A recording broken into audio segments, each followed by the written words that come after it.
Mother! Duan Xiling cried out. She was able to clearly sense what was happening outside even though she was cultivating. She was not in closed-door cultivation after all. She was instantly alerted when she heard a familiar voice calling out to her. She knew it was her mother. Bang! The sounds of Duan Xiling opening and closing the door echoed in the valley. Soon after, a slim figure flashed into the valley. Father! Mother! As soon as Duan Xiling saw her parents, she immediately charged toward them with tears of joy filling her eyes. It was as though a dam that she had erected for so long finally broke. Xiling! Kua held Duan Xiling tightly in her arms, seemingly unwilling to let go as soon as she ran forward to meet Duan Xiling halfway. Xiling!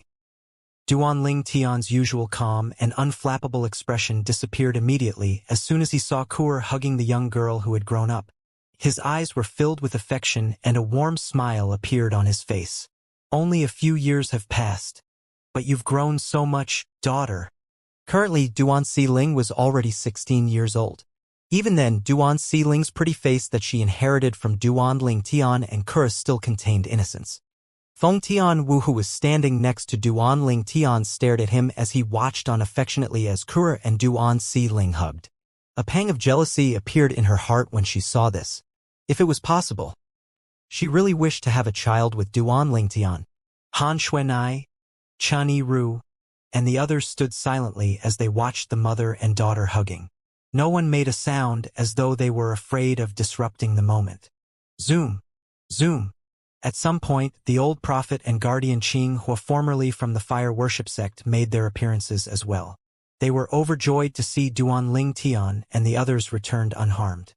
Although there was much they wanted to say, they remained silent as well as they watched the mother and daughter hugging. Time seemed to have stood still at this moment. After a few moments, Kua and Duan Xiling finally realized the surroundings were abnormally silent and found everyone's eyes trained on them. Both of them blushed as Kua led Duan Xiling by hand and returned to Duan Ling Tian's side. Duan Ling Tian beamed as she looked at her father, who seemed unchanged. She truly admired and respected her father. Father, I haven't seen you in just a few years and you've grown so much. You're almost as tall as your mother now, Duan Ling Tian said as he patted Duan Xiling's head. He looked at her affectionately. Duan Xiling had grown up so much that she was almost as tall as her mother now. In about 1 or 2 years, his daughter would be as tall as her mother. Feng Tianwu, who was standing next to Duan Ling Tian, asked with a warm smile. Xiling, do you still remember me? Aunt Tianwu.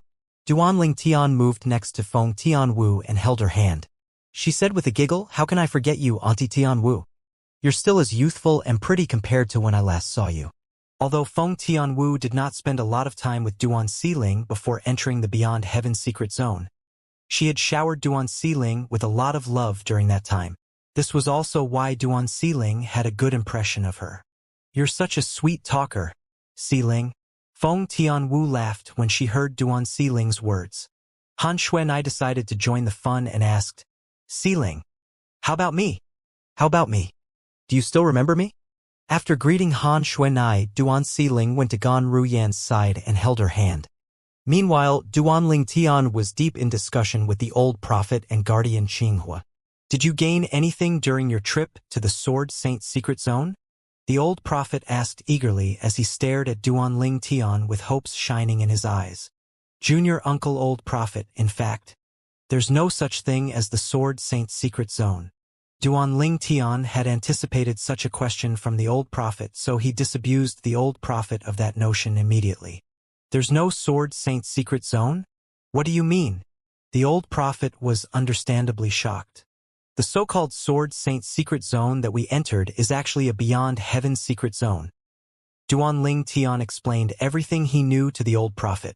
Naturally, he did not forget to tell the old prophet about how Feng Qingyang had obtained the inheritance from a great overarching golden celestial the last time the Beyond Heaven secret zone opened. Beyond Heaven secret zone? It's connected to 5 mundane realms. All of them are large mundane realms except for our Saint Province realm. This was a lot of the old prophet to process. Powerhouses are everywhere in the large mundane realms. Although 9 tribulation bodiless celestials are scarce in our realm, there are quite a few of them in the large mundane realms. He continued muttering. Ancestor Feng Qingyang was able to kill an 8-tribulation bodiless celestial and defeated a 9-tribulation bodiless celestial despite being an eminent celestial because he obtained the inheritance from a great overarching golden celestial the last time the Beyond Heaven's secret zone opened. Not only was the old prophet shocked, but Guardian Qinghua was shocked as well. Then, Duanling Tian continued to recount what happened to them in the Beyond Heaven's secret zone. There are so many powerhouses in those mundane realms. Most top forces have 9 tribulation bodiless celestials. The old prophet and Qinghua's mouths were agape the more they listened to Duanling Tian. They felt as though they were the toads living in a shallow well. Junior Uncle Old Prophet, how's the situation in the upper province since the devil clans have invaded? A few years had passed since the devil clans had invaded the upper province. Duanling Tian, who had just returned to the Saint Province realm, was, naturally, in a hurry to find out about the state of the upper province. It was important to know one's enemies to gain the upper hand. I lost contact with the outside world around a year ago. At that time, the connection of the Red Dust Progeny's intelligence network with me was mysteriously broken. The old prophet sighed when he heard Duanling Tian's question. He forced a smile, then continued to say, "Currently, I suspect that the Red Dust Progeny's intelligence network is under someone else's control or it has been destroyed. Otherwise, it's impossible for them not to pass me any information. Since the death of Han Xuanai's master, the control of the intelligence network of Red Dust Progeny had been given to the old prophet. Initially, the old prophet planned to pass the intelligence network of the Red Dust Progeny to Han Xuanai, who was the current successor of the Red Dust Progeny after she came out of the Beyond Heaven secret zone. He did not expect the Red Dust Progeny's intelligence network would suddenly disappear a year ago. Duanling Tian asked with a frown, "So you don't know what's been going on outside?" The old prophet shook his head and continued, "I intend to go and investigate the matter. However, I noticed that since the devil clans have invaded the upper province, many devils have appeared in the usually peaceful northern region. It would be hard for me to make a move in this small area, let alone the entire northern region." The old prophet sounded helpless when he spoke. He had not even broken through to the 4th form of the Saint Celestial stage. There was hardly anything he could do to the devils. If he was caught by the devils, he would definitely die. The old prophet continued to say, "Initially, I was worried. After losing connection with the Red Dust Progeny's intelligence network, I was afraid people and devils alike would discover this place in a year. Now that all of you have returned, I can finally feel relieved. Since this black hole leads to the Beyond Heaven secret zone, and the inheritance from a great overarching golden celestial has been obtained, it doesn't matter if this place is exposed." Junior Uncle Old Prophet, why do you think this place will be exposed in a year? What do you mean? Duanling Tian asked in confusion. The old prophet had already expected this question from Duanling Tian, so he replied, "The intelligence network of the Red Dust Progeny is very complex and interconnected. Since I was receiving news from the Red Dust Progeny's intelligence network at the same time, this means they knew of my location as well. It would not be long before they trace it back to this place. If someone has truly taken over the Red Dust Progeny's intelligence network, I estimate they would take a year to find me." I see. Duanling Tian understood the situation now. It seems like I'll have to personally find out about the state of the upper province. Since Duanling Tian and his companions had returned, there was no need for the old prophet and the others to stay in this godforsaken place. "Let's go. Let's return to the 7 Absolutes Sect's temporary estate." Duanling Tian led the group to the 7 Absolutes Sect's temporary estate that was located on a snow-capped mountain. Their journey started smoothly. However, it did not take long before 2 dog devils appeared, salivating and staring at Kuer, Feng Tianwu, Han Xuanai, and the other women. The devils' eyes were filled with greed and lust. Dog devils. Naturally, it was easy for Duanling Tian to identify the devils based on their appearance. Since he had stayed in the Human Devil Clan's estate when he was in the lower province of the Dao Martial Saint Land for quite a while, he was privy to the matters in the Devil Clans, including the Dog Devil Clan. Although the Dog Devil Clan could not be considered as one of the top clans in the Devil Clans, it was not entirely a clan without strength. The 2 dog devils looked at each other and said in unison, "Old rules. Kill the men and keep the women." After that, they moved toward Duan Ling Tian and his companions like a gust of wind, targeting the men in the group. Chun Yi-Ru scoffed when the two dog devils made a move. In just a blink of an eye, he moved in front of the two dog devils like an arrow that had been shot out, blocking the two dog devils' path. Whoosh! Whoosh! The strength of the two dog devils was weaker than a cultivator at the third form of the Saint Celestial stage. Therefore, they were frightened out of their wits when they saw someone had appeared out of thin air, staring at them like a ravenous tiger. Despite their strange appearance, they were quite intelligent. Since they could not capture the old man's movements, they knew the old man was stronger than them. Chan Yi-Ru said reproachfully, "How dare you two monsters act recklessly in front of my master? Are you seeking death?" As soon as he finished speaking, he swung his right hand that was holding onto a saber, leaving dazzling saber rays in its wake. Buzz! The saber rays traveled across the sky, leaving an imperceptible crack in the void. In the next moment, a soft noise rang in the air as the two dog devils were slashed to death. Their eyes were open as though they had died with dissatisfaction. Boom! After killing the two dog devils, Chan Yi-Ru destroyed the two dog devils' corpses with just a flick of his sleeve. Duan Ling Tian, who was standing nearby, nodded his head in satisfaction when he saw how Chun Yi-Ru had dealt with this matter. Chun Yi-Ru had always been competent. He had destroyed the two dog devils' corpses after killing them to prevent Duan Si-Ling from seeing the bloody scene. As soon as Chan Yi-Ru destroyed the two dog devils' corpses, he detected a slight buzz of energy. He smiled coldly. Mirror Image Dao Talisman? Although the presence of the Mirror Image Dao Talisman meant the dog devils had someone supporting them, he was not afraid. After all, the person supporting the two dog devils might not be stronger than him. Even if that person was stronger, so what? His master had strength comparable to a 9 tribulation bodiless celestial. Apart from that, his master's wife had killed 2 9 tribulation bodiless celestials who were wielding celestial supreme treasures in just a blink of an eye. Her strength was comparable to golden celestials in the Devata realms. He was aware of Kua's strength since Duan Ling Tian had previously told him about the celestial ranking in Devata realms. Golden celestials were ranked above heaven celestials. 9 tribulation bodiless celestials' strength was comparable to heaven celestials at the peak of their strength. After a 9 tribulation bodiless celestial successfully passed the bodiless celestial tribulation and ascended to a Devata realm, he would become a golden celestial. Chan Yi-Ru thought to himself confidently, even if the powerhouse supporting the two dog devils is a 9 tribulation bodiless celestial, he'll certainly die if he comes to look for trouble with us. He continued thinking to himself, however. Master said it's unlikely that there are 9 tribulation bodiless celestials in the devil clans.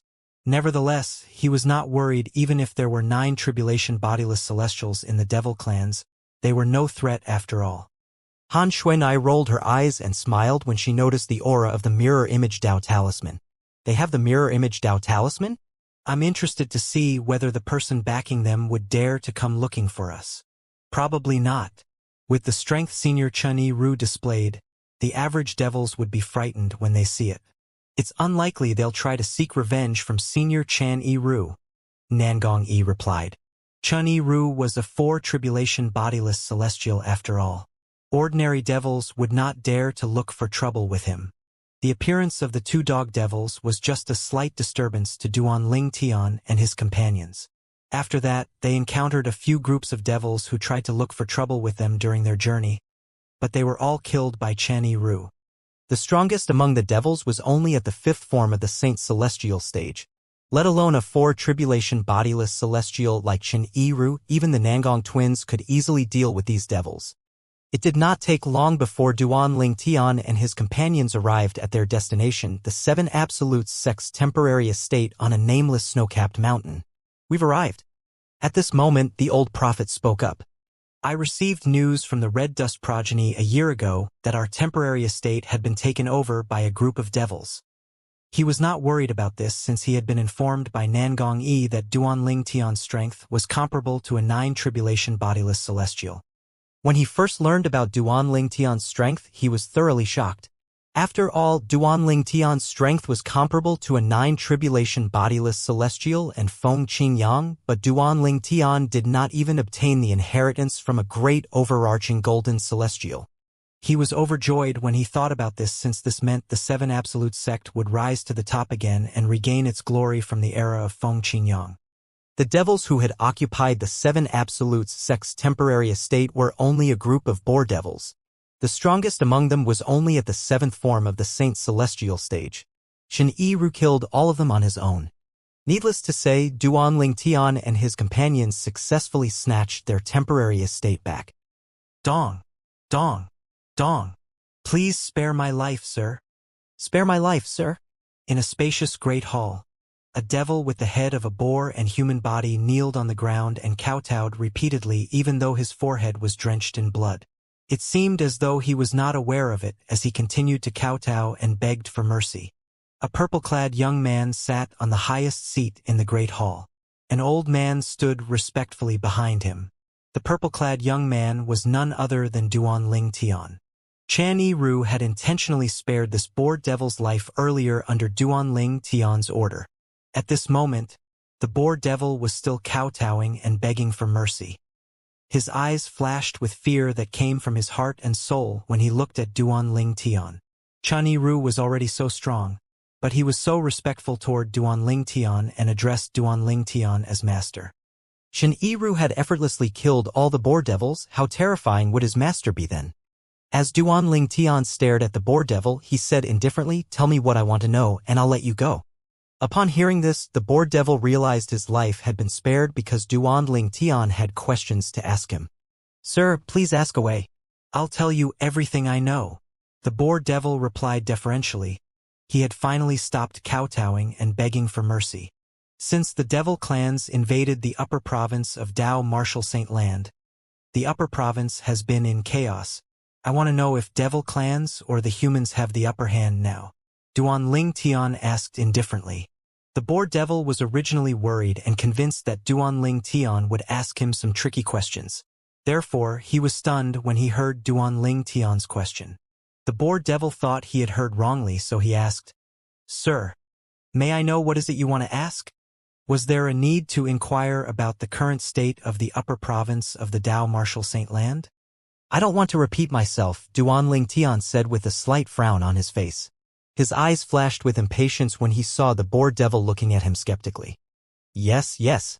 The boar devil was so frightened when he saw the impatience in Duanling Tian's eyes. He quickly revealed the current state of the upper province of Dao Martial Saint Land. Both the southern region and the northern region in the upper province of the Dao Martial Saint Land have been taken over by the devil clans. The devil clans haven't been able to take over the western and eastern regions because of the Phoenix and Dragon clans respectively.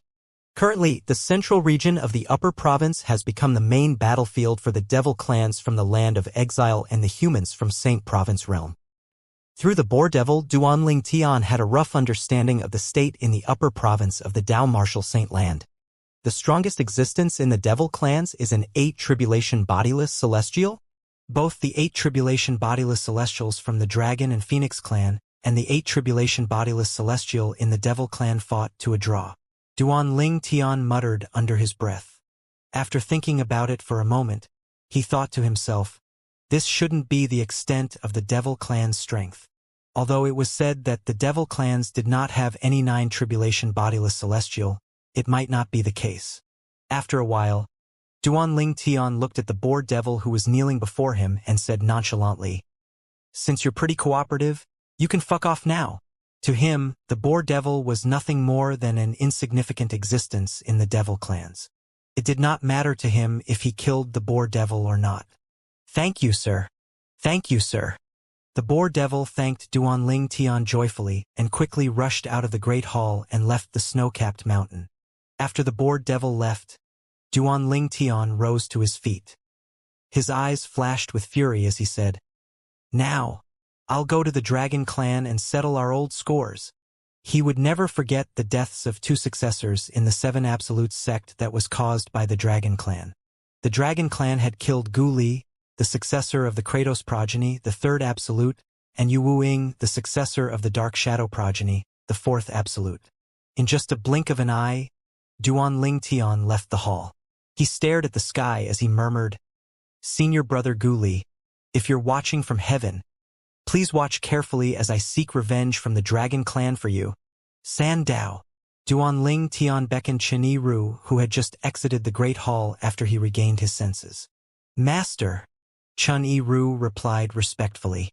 Duan Ling Tian said, "From now on, you're free. There's no need for you to follow me." Upon hearing Duan Ling Tian's words, Chen Yiru became anxious. "Master, did I do something that's not to your liking? Please let me know so I won't repeat my mistake. Don't misunderstand my words." Duan Ling Tian shook his head and explained with a faint smile. "What I mean is we're no longer master and slave.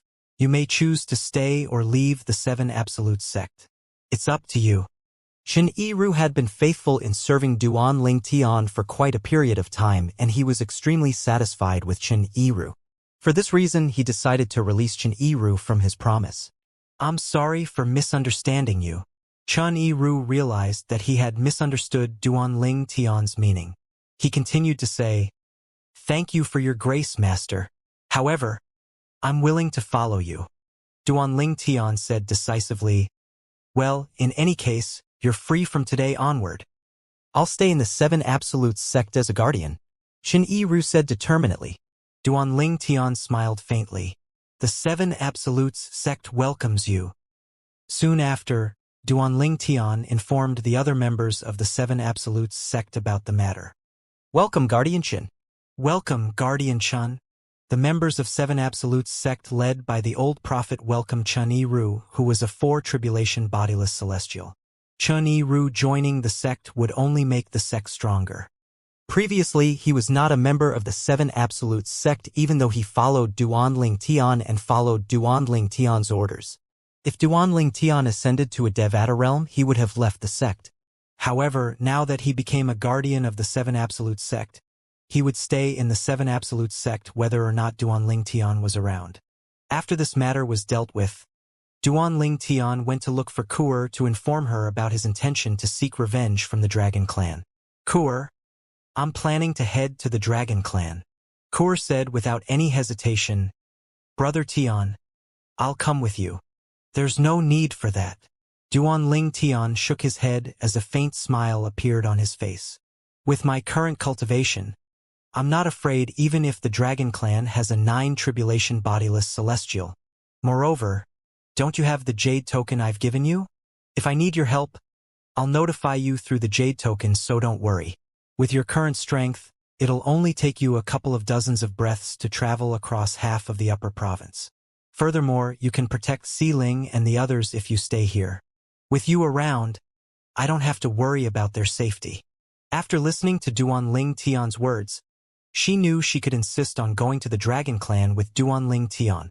She said solemnly, "Brother Tian, if you encounter any problem, you must notify me immediately." Although Kuer knew no one in the upper province should be able to threaten Duan Ling Tian's safety, she still could not help but worry. She was afraid harm would befall him. She had determinedly improved her strength because of her strong desire to help him after all. She did not want to be a useless person by his side. "I will." Duan Ling Tian immediately agreed. He then added, "Please inform Tian Wu about this on my behalf. I think my trip to the Dragon Clan won't take long, providing there are no unseen circumstances." "Okay." Kuer nodded. She had always been very meek and obedient when faced with Duan Ling Tian. After Duan Ling Tian bade farewell to Kuer, he left the Seven Absolutes sect's temporary estate that was located on a nameless snow-capped mountain. He quickly left the northern region and made his way to the eastern region of the upper province of the Dao Martial Saint Land. As soon as he arrived in the eastern region, he instantly made his way to the Dragon Clan. Soon after, he arrived at the 100,000 towering mountains where the Dragon Clan was located. So this is the 100,000 towering mountains where the Dragon Clan's estate is located? With Duan Ling Tian's current strength, he easily dealt with the misty illusory formation shrouding the Dragon Clan's estate. In fact, there was no need for him to destroy the formation. He could easily bypass the formation if he wanted to. Swoosh! Duan Ling Tian stood on a sword as he made his way swiftly into the Dragon Clan's estate. leaving rainbow-like light in his wake. At the same time, the members of the Dragon Clan were alerted to the presence of an intruder. Enemy attack! Enemy attack! Based on the thunderous sounds, I can feel how terrifying the intruder is. Is it a powerhouse from the Devil Clans? Who has the audacity to trespass onto the grounds of our Dragon Clan's estate? As chaos descended on the Dragon Clan, Duan Ling Tian's voice resounded thunderously in every nook and cranny in the Dragon Clan's estate. I'm Duan Ling Tian, the sect leader of 7 Absolutes sect. I came to the Dragon Clan to seek revenge from the culprit responsible for the deaths of my sect's members, Gu Li and Yu Wuing. If you don't hand the culprit over to me today, I'll annihilate the Dragon Clan. The entire Dragon Clan's estate fell silent immediately. Duan Ling Tian, the sect leader of the 7 Absolutes sect, personally came. Moreover, he had boldly announced that he had come to seek revenge, and if the dragon refused to hand the culprit over, he would annihilate the Dragon Clan? A hint of surprise could be seen on the face of a member of the Dragon Clan as he said skeptically, Did I hear correctly? Duan Ling Tian, the sect leader of 7 Absolutes sect, said he'll annihilate our Dragon Clan. You heard correctly. He said if we don't hand over the culprit responsible for the deaths of the 2 members from his sect, Gu Li and Yu Wuing, he'll annihilate our Dragon Clan.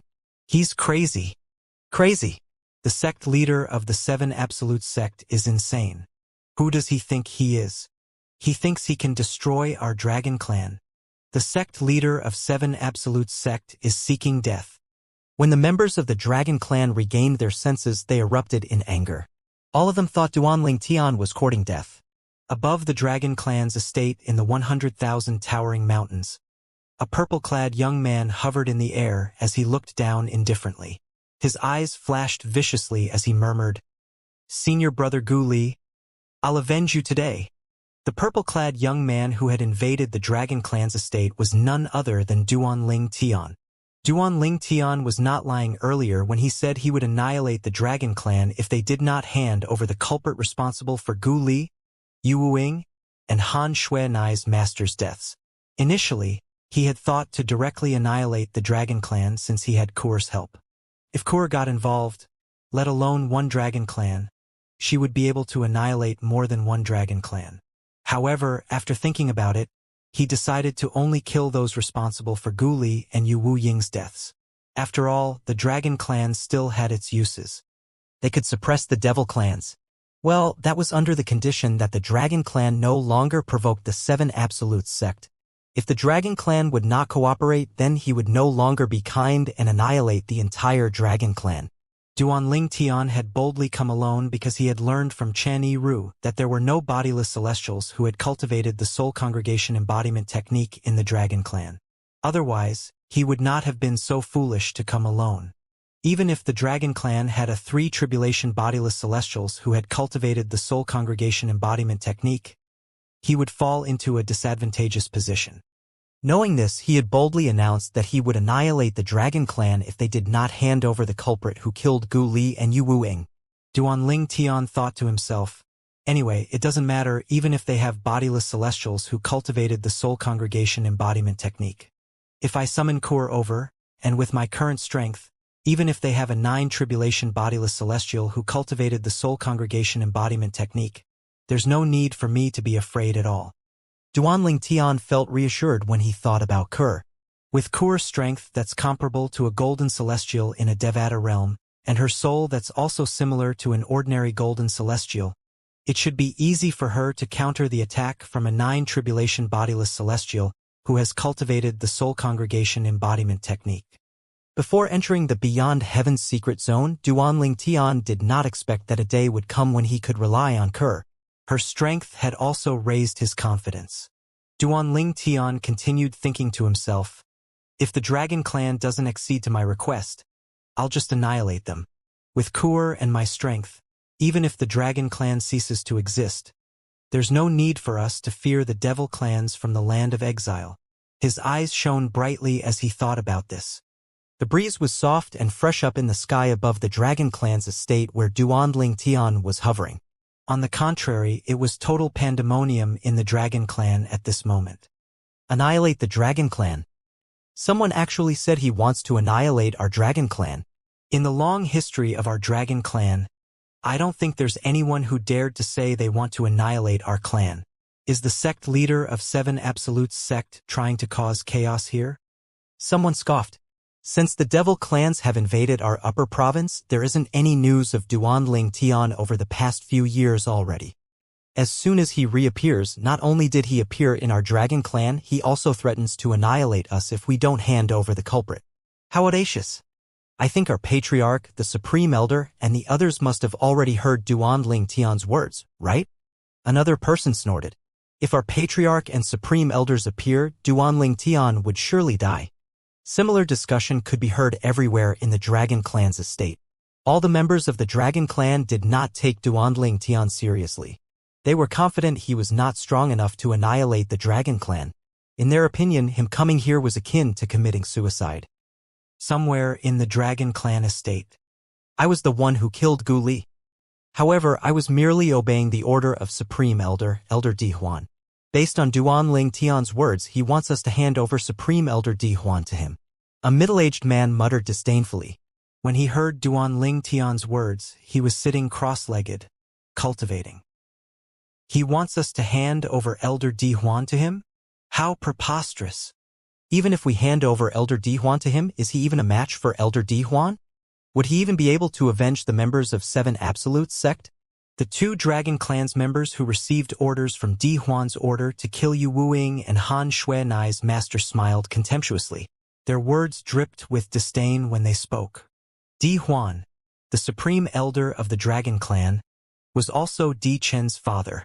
Di Chen had failed his tribulation due to his obsession with Duanling Tian. At that time, Duanling Tian had forced Di Huan to kneel and beg for forgiveness. This created a knot in Di Huan's heart, causing him to fail his tribulation. For this reason, Di Chen's father, Di Huan, regarded Duanling Tian as his archenemy. Di Huan hated Duanling Tian so much that he wanted to tear him into 1,000,000 pieces before burning him into ashes. When Di Huan learned that Duanling Tian was the current sect leader of 7 Absolute sect, he turned his hatred to 7 Absolute sect and its member, killing those he encountered. In a wide valley in the Dragon Clan's estate, bang! A loud explosion sounded as the calmness of a lake shattered. The water splashed far and wide, making an extremely dazzling sight. Swoosh! A figure shot out from the lake and headed toward the horizon as swift as a cannon that had been shot out. After a while, a figure appeared above the valley. All the bodiless celestials in the Dragon Clan instantly recognized the figure. It was none other than Di Huan, one of the 3 supreme elders in the Dragon Clan. He was a 7 tribulation bodiless celestial. Di Huan, who had been peacefully cultivating in the lake, was extremely excited when he heard Duanling Tian's voice. He laughed as he said, "Duanling Tian, I can't believe you came to the Dragon Clan's estate on your own accord. Very good. Very good." During the past few years, Di Huan had never stopped searching for Duanling Tian, even after the devil clans invaded the upper province. His top priority was to seek revenge for his son. This had also caused a knot to form in his heart, becoming an obsession. If Duanling Tian did not die, it was highly likely that he would not be able to pass his 8th bodiless celestial tribulation as well. For this reason, Di Huan did not care about the devil clans invading the upper province. The devil clan's invasion and killing humans had nothing to do with him. He only wanted to search for Duanling Tian to kill him. He would be able to avenge his son, and at the same time, he could remove the knot and obsession in his heart. His personal matter was of utmost priority. He would only kill the devils if they were standing before him and intending to kill him. Even if the patriarch sent him out to deal with the devils, he would only do so out of obligation. Now that Duanling Tian had come, how could he not feel excited? Even if he was cultivating, it did not matter. Di Huan's eyes darkened as his expression turned disdainful as he said, "Annihilate the Dragon Clan? I'd like to see you eat your words. I wonder where you got your courage from." Bang! A loud explosion rang in the air as Di Huan moved, leaving cracks like spider webs in the void. Swoosh! In just a blink of an eye, Di Huan had risen into the sky as wind blew violently. He flew to the source of the voice. As he flew, he bellowed, "Duanling Tian, I, Di Huan, am the one who ordered my men to kill the members of your 7 Absolute sect. I want to see where a brat like you got your courage from for being so delusional to think you can annihilate the Dragon Clan. As the supreme elder of the Dragon Clan, I'll kill you today so the world knows that they can't trample on the Dragon Clan's pride and dignity. His voice spread through to the entire Dragon Clan's estate. Another commotion erupted as soon as Di Huan spoke. It's Elder Di Huan. Elder Di Huan is coming out. Let's go. Let's go see what's going on. Since Duanling Tian audaciously announced he would annihilate the Dragon Clan, I want to see how many moves he'll be able to receive from Elder Di Huan before he dies. Someone scoffed. Not only is Elder Di Huan a supreme elder of our Dragon Clan, but he's also a 7 tribulation bodiless celestial. I'm afraid Duanling Tian won't even be able to withstand a strike from Elder Di Huan.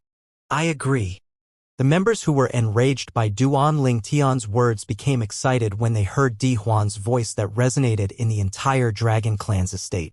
The members of the Dragon Clan were under the impression that Duanling Tian was still similar to how he was a few years ago. At that time, they found out his strength was comparable to 6 tribulation bodiless celestial. Therefore, although Duanling Tian had disappeared for a few years, they assumed he was still as strong as a 6 tribulation bodiless celestial. None of them believed Duanling Tian was a match for Di Huan. However, there were a few members of the Dragon Clan who were much calmer and thought through the situation carefully. A few years ago, Duanling Tian was suspected to have strength comparable to 6 tribulation bodiless celestial. During that time, he had completely disappeared. He must have been in closed-door cultivation. It's likely that he has gotten stronger. Since he has boldly come to the Dragon Clan's estate and threatened to annihilate the Dragon Clan if the clan doesn't accede to his request, he's either really or confident or he's just seeking death. As the sect leader of 7 Absolute sect and the current successor of the Fog Rain progeny, the first Absolute, do you really think he would recklessly seek death? These minority of people had thought a lot about this and analyzed this. Unfortunately, there were too few of them. Their voices were drowned out by the majority of people who were filled with confidence in Di Huan. Elder Di Huan appeared with a gust of violent wind above the Dragon Clan's estate. When he saw the purple-clad young man nearby, his eyes narrowed as he bellowed, Duanling Tian. A hint of excitement could be heard in his voice. Although this was the first time Di Huan met Duanling Tian, he had long memorized Duanling Tian's appearance from the portrait he had seen. Even if Duanling Tian changed his face, Di Huan was certain he would recognize his physique. How could he not recognize Duanling Tian, who was currently not in disguise? In just a flash, Di Huan appeared before Duanling Tian. He stared at Duanling Tian coldly as flame's fury burned in the depths of his eyes. Di Huan. Duanling Tian looked at Di Huan intently as soon as Di Huan arrived. His expression was extremely frosty at this moment. It was not difficult for him to figure out that the person who had just appeared was Di Huan, the father of Di Chun, and the culprit responsible for the deaths of Gu Li, Yu Wing, and Han Xuanai's master. Rage not dissimilar to a tempestuous storm rose in his heart immediately when he confirmed the person before him was Di Huan. At this moment, a battle would happen at any time. Swoosh, swoosh, swoosh, swoosh, swoosh. The sound of wind howling in the air reverberated loudly as more and more people appeared around Duanling Tian and Di Huan. It did not take long before more than 100 people were present. These people had, naturally, come to watch the show. As soon as they arrived, the first thing they did was to greet Di Huan before they stood aside, intending to watch the show. It's my pleasure to meet you, Supreme Elder. Greetings, Elder Di Huan. The onlookers began to discuss among themselves. So he's Duanling Tian? The sect leader of 7 Absolute sect. It's him. Although I haven't seen him in person, I've seen his portrait. So this is the person who threatened to annihilate the Dragon Clan if we don't hand over the culprit responsible for his sect members' deaths? Well, Elder Di Huan has already admitted he's the culprit. I want to see what this person will be able to do to Elder Di Huan. Someone said disdainfully, I think he didn't know the culprit responsible for the deaths of his sect members is our Supreme Elder Di Huan. Most of the members in the Dragon Clan looked at Duanling Tian as though he was a dead man walking. Duan Tian naturally noticed the contemptuous looks in the Dragon Clan's members' eyes, but he was not bothered by it. He looked at Di Huan emotionlessly. He asked icily, "So you're the one who ordered your men to kill the members of my 7 Absolute sect?" Although his tone seemed indifferent, his killing intent was palpable. "So what if I did?" Di Huan smirked, clearly not frightened. "What enmity did they have with you or the Dragon Clan?" Duan Tian narrowed his eyes that were flashing coldly. "They don't have any enmity with the Dragon Clan and me. However, it's just unfortunate that they were from the 7 Absolute sect. Duan Tian, you humiliated my son, causing him to be obsessed with the matter. For that reason, he failed his tribulation. I want to kill you, but I couldn't find you at that time. I can only vent my anger on your people. Rather than saying I killed them, it's more appropriate to say that you killed them." A sneer could be seen on Di Huan's face when he spoke. "Then, do you know why I humiliated your son?" As Duan Tian spoke, energy surged out of his body, forming numerous whirlpools around him that absorbed all the heaven and spirit energy in the surroundings. Then, the energy in his body surged, making him look as though he was shrouded by flames. Needless to say, he had cast his assist-type divine ability, the elementary devouring tactic. "I'm not interested," Di Huan replied coldly. "You aren't interested? However, I must still tell you." Duan Tian looked at Di Huan pointedly. "Your son thought he was stronger than me and wanted to humiliate me by asking me to kneel and beg for his forgiveness. I only gave him a taste of his own medicine." His voice was extremely cold when he spoke. He did not feel guilty for what he had done at that time. After all, he had only treated Di Chun the way Di Chun had intended to treat him. He was enraged and found it unforgivable that Di Huan vented his anger on members of the 7 Absolute sect. "So what?" Di Huan smirked, his eyes flashing viciously again. "Today you arrogantly came to our Dragon Clan's estate and trampled on the pride and honor of the Dragon Clan with your words. I will kill you today to avenge my son and to protect the pride and honor of our clan." As soon as Di Huan finished speaking, a vast and majestic energy surged out of him. When it surged out, it instantly left cracks in the void that took a long time to close. "The Supreme Elder is about to attack. Elder Di Huan is getting serious. Duan Tian will surely die." The onlookers held their breaths in anticipation as they waited for the battle to start. Most people thought Duan Tian would surely die. Under everyone's watchful eyes, Di Huan charged forward as he cried out, "Duan Tian, die." As a 7 tribulation bodiless celestial, Di Huan was not weak and his strength was not slow. In just a flash, he had disappeared before the eyes of the members of the Dragon Clan. Only a few bodiless celestial could vaguely catch his movements. Regardless, even if the bodiless celestials thought Di Huan's speed was extremely fast, it was extremely slow to Duan Tian. "Just like an ant."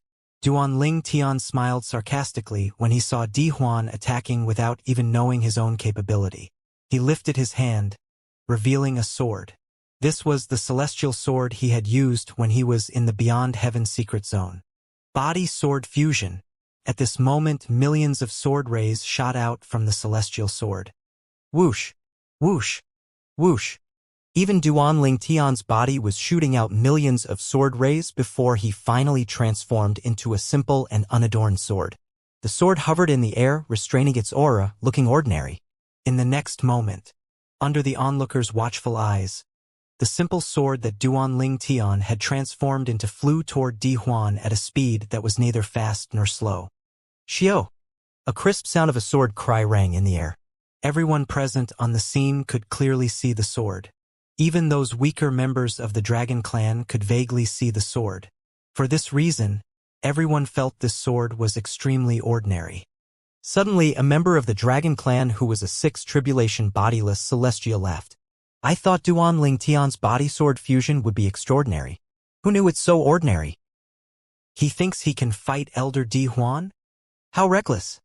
The 6 tribulation bodiless celestial from the Dragon Clan wanted to continue mocking Duan Tian when he suddenly stopped speaking. A horrified and incredulous expression appeared on his face at this moment.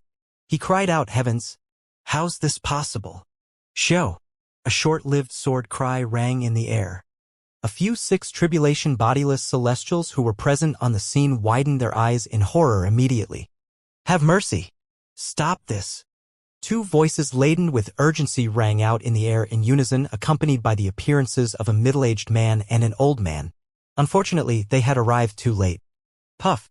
A soft noise reverberated in the air as Supreme Elder Di Huan, a 7 tribulation bodiless celestial, who was lunging toward Duanling Tian, was killed in just an instant. The Dragon Clan's members who were present on the scene inhaled sharply when they saw this, horrified. How's this possible? Elder Di Huan is a 7 tribulation bodiless celestial. He's extremely strong. However, he could not even defend against Duanling Tian's attack. Am I dreaming? Sect leader Duanling Tian from the 7 Absolutes sect killed Elder Di Huan with just a strike. Most of the Dragon Clan's members did not see Di Huan moved. They only regained their senses when Di Huan had already died. Naturally, they were shocked. Moreover, Di Huan, one of the 3 supreme elders in the Dragon Clan, was the strongest after their elusive patriarch. How could they not feel shocked when they saw he was killed with just a strike? Chills ran down their spines when they thought about it. After the sword ray pierced Di Huan's glabella, the simple and unadorned sword flashed and transformed into a tall purple-clad figure. The figure was none other than Duanling Tian. Earlier, when Di Huan made the first move and attacked, Duanling Tian had quickly cast the assist-type divine ability, the elementary devouring tactic, and the 4th stage of the Sovereign Heart Sword, the Body Sword Fusion, before casting the 13 Green Lotus Swords. With all these combined, his strength was comparable to the full strength of an ordinary 8 tribulation bodiless celestial. Since Di Huan was only a 7 tribulation bodiless celestial, it was only natural that he could not defend against the attack and was instantly killed. Duanling Tian stared at the horizon as he murmured, "Senior brother Gu Li, I've avenged you." He completely ignored the presence of the members of the Dragon Clan and the 2 powerhouses who had just arrived. Gu Li was not only a member of the 7 Absolute sect, but he was also Duanling Tian's friend and senior brother. Meanwhile, the 2 powerhouses from the Dragon Clan who had just arrived stood in the distance. Their expressions were unsightly, but it was obvious they had no intention of attacking Duanling Tian. After all, they knew they were no match for Duanling Tian since they were also 7 tribulation bodiless celestials like Di Huan who had just been killed. Fear coursed through their veins when they recalled the scene earlier. Duanling Tian has gotten so strong? It seems like the current sect leader of 7 Absolute sect and the successor of the Fog Rain progeny is as strong as Sword Saint Feng Qingyang. During that time, Feng Qingyang's strength alone was a match for the entire Dragon Clan. It seemed like Feng Qingyang's successor was also as extraordinary as he was. At this moment, many members of the Dragon Clan finally discovered the presence of these 2 powerhouses. It's the Supreme Elders. The 2 Supreme Elders came as well? It seems like they tried to stop Duanling Tian from killing Elder Di Huan earlier. Stop Duanling Tian from killing Elder Di Huan? What a joke. Duanling Tian is capable of killing Elder Di Huan with a strike. Our 2 Supreme Elders are also 7 tribulation bodiless celestials. It's impossible for them to stop Duanling Tian. Based on the strength Duanling Tian displayed earlier, I'm afraid even if Elder Di Huan had joined forces with the 2 Supreme Elders, they still won't be a match for Duanling Tian. Isn't that obvious? When Duanling Tian overheard the conversation in his surroundings, he raised an eyebrow. The 2 Supreme Elders of the Dragon Clan? Then he looked at the 2 powerhouses intently. When those 2 had arrived earlier, he knew they must have a high position in the Dragon Clan, but he did not expect them to be the Supreme Elders. The 2 Supreme Elders were unnerved when they saw Duanling Tian staring at them intently, as though they were afraid Duanling Tian would attack them as well. Upon seeing this, Duanling Tian only smiled inwardly. Well, I guess it's time for me to leave. Since he had already killed the culprit responsible for the deaths of Gu Li, Yu Wuing, and Han Xuanai's master, there was no reason for him to stay any longer. He was not worried about the Dragon Clan retaliating like they did before, and he was almost certain that the Dragon Clan would no longer dare to antagonize the 7 Absolutes sect in the future. After all, he was very confident about his strength. Moreover, his wife, Kur, was strong enough to stop the Dragon Clan from antagonizing the sect. At the moment Duan Ling Tian was about to lead, a loud scoff reverberated in the air, seemingly coming from all directions. The person who had scoffed spoke imperiously. "You're planning to leave after killing my clan's supreme elder? You're Duan Ling Tian, the sect leader of 7 Absolute Sect? Do you really think there's no one in the Dragon Clan who can defeat you?" The 2 supreme elders of the Dragon Clan turned around and looked in the distance. They quickly bowed respectfully. "Lord Patriarch." Upon hearing this, the Dragon Clan's members were taken aback. They followed the 2 supreme elders' eyes and quickly bowed as well. "Lord Patriarch?" "Greetings, Lord Patriarch." "Greetings, Lord Patriarch." The strongest person in the Dragon Clan was the inner clan's patriarch. A Dragon Clan's member thought to himself excitedly, "The Lord Patriarch has always been mysterious. I've never met him before. I really didn't expect I'd be able to meet him today due to the commotion Duan Ling Tian caused." After all, he revered the inner clan's patriarch as though the patriarch was God himself. The other members of the Dragon Clan were also looking at the distance with an expression of anticipation on their faces. Whoosh! A gust of wind began to blow as a figure appeared in the distance. The figure belonged to a tall old man. His face was square with strong features. His eyebrows lent him an imposing aura, and he wore a golden robe. With just a glance, one could tell he was someone who had been at the top of the food chain for a long time. At this moment, the golden-clad old man's eyes were trained on Duan Ling Tian. Meanwhile, Duan Ling Tian, who was about to leave, came to halt immediately as soon as he heard the old man's voice. He was not anxious at all. He fearlessly met the old man's gaze. After a while, he said, "The world thinks the patriarch of the Dragon Clan is an 8 tribulation bodiless celestial. I bet they wouldn't expect you to be a 9 tribulation bodiless celestial." Upon hearing Duan Ling Tian's words, the Dragon Clan's patriarch was taken aback. "You can tell that I'm a 9 tribulation bodiless celestial?" With an expression of surprise etched on his face, he had lost some of his imposing aura. Duan Ling Tian could not help but feel smug upon hearing the Dragon Clan's patriarch's words. Before entering the Beyond Heaven secret zone, he definitely would not be able to see through the old man's cultivation base. However, after meeting a few 9 tribulation bodiless celestials in the Beyond Heaven secret zone, he had gotten familiar with the unique aura of a 9 tribulation bodiless celestial. Duan Ling Tian's words and the golden-clad old man's confirmation shocked all the members of the Dragon Clan except for the 2 supreme elders. And 9 tribulation bodiless celestial? The Dragon Clan's members were amazed upon discovering the existence of a 9 tribulation bodiless celestial in their clan. Previously, all of them thought their patriarch was only an 8 tribulation bodiless celestial. This was truly unexpected. 9 tribulation bodiless celestial? Lord Patriarch is a 9 tribulation bodiless celestial. Lord Patriarch is truly a 9 tribulation bodiless celestial? 9 tribulation bodiless celestial. That's the strongest existence in the mundane realms. They are extremely rare. To think there's a 9 tribulation bodiless celestial in our Dragon Clan. Incredible. Truly incredible. Who could have known? To think the Patriarch is a 9 tribulation bodiless celestial. I'm not dreaming, am I? Now that the Devil Clans have invaded the Upper Province, if our Patriarch makes a move, won't the Devil Clans retreat with their tails between their legs to the land of exile? I agree. Based on how rare 9 tribulation bodiless celestials are, I honestly think it's unlikely for the Devil Clans to have a 9 tribulation bodiless celestial as well. Many members of the Dragon Clan eagerly anticipated watching their Patriarch driving the Devil Clans back to the land of exile. At that time, the Patriarch of the Dragon Clan and the clan would be revered as the savior of the Saint Province realm. They felt their emotions stirred when they thought about this.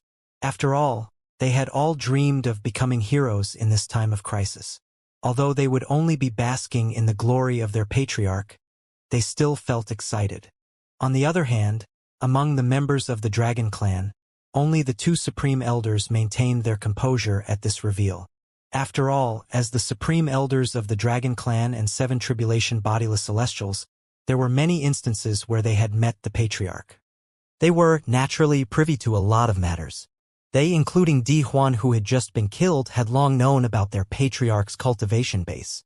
Upon seeing the expression of surprise on the patriarch's face, Duanling Tian asked indifferently. Is it strange that I'm able to tell you're a 9-tribulation bodiless celestial? Is it not strange? The Dragon Clan's patriarch narrowed his eyes that were flashing coldly. Not only are you able to discern my cultivation base, but you, a mere eminent celestial, managed to kill my clan's supreme elder who was a 7-tribulation bodiless celestial. His gaze turned pointed after he finished speaking. Meanwhile, Duanling Tian remained calm even when he saw the Dragon Clan's patriarch's cold gaze. At this time, the members of the Dragon Clan, including the 2 supreme elders, were baffled after listening to their patriarch's words. They could vaguely sense that Duanling Tian, the successor of the Fog Rain progeny, was a genius. That's right. Duanling Tian's only an eminent celestial. How did he manage to discern our patriarch's cultivation base?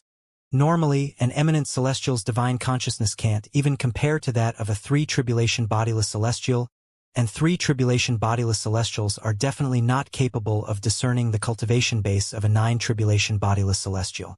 How did Duanling Tian do it? Duanling Tian is indeed strange. Are all the members of the 7 Absolutes sect so strange? Upon hearing the Dragon Clan's patriarch's words, Duanling Tian nodded as he said, well, when you put it that way, it does sound strange. He paused momentarily for dramatic effects before he said, so, what are you going to do? Are you going to throw your life away to avenge Di Huan? Or are you going to publicly make an announcement that the Dragon Clan will no longer antagonize the 7 Absolute sect? As Duanling Tian spoke, the Dragon Clan's members' expressions changed drastically. What did Duanling Tian mean when he said their patriarch would be throwing his life away if their patriarch tried to avenge Di Huan? Not only that, but he even had the audacity to demand their patriarch to announce that the Dragon Clan would no longer antagonize the 7 Absolute sect. Did Duanling Tian think he was like the Celestials in the Devata realms who were stronger than a 9-tribulation bodiless celestial? He's insane. Duanling Tian is out of his mind. The Patriarch is a 9-tribulation bodiless celestial, the strongest existence in the mundane realms. Where did he get his courage from, to speak in such a manner? Does he think he's invincible just because he managed to kill Elder Di Huan? Although most of the members from the Dragon Clan, including the 2 Supreme Elders, acknowledged Duanling Tian's strength since he had easily killed their Supreme Elder, Di Huan, they did not think he was stronger than their Patriarch. Their Patriarch was a 9-tribulation bodiless celestial, the strongest existence in the mundane realms. Who could threaten such an existence? Meanwhile, the expression of the Dragon Clan's Patriarch darkened when he heard Duanling Tian's words. Although he had lived for 10,000 years, he could not suppress his rage at all. Duanling Tian, I'll kill you today to avenge Di Huan. I like to see how you, an eminent celestial, are going to kill a 9-tribulation bodiless celestial like me. The Patriarch's voice had barely faded away when a vast energy surged out from his body, leaving terrifying tears in the void. The tears looked like dragons flying in the air. The members of the Dragon Clan, including the 2 Supreme Elders, were in awe of their Patriarch's display of strength. None of them had seen a 9-tribulation bodiless celestial in action before.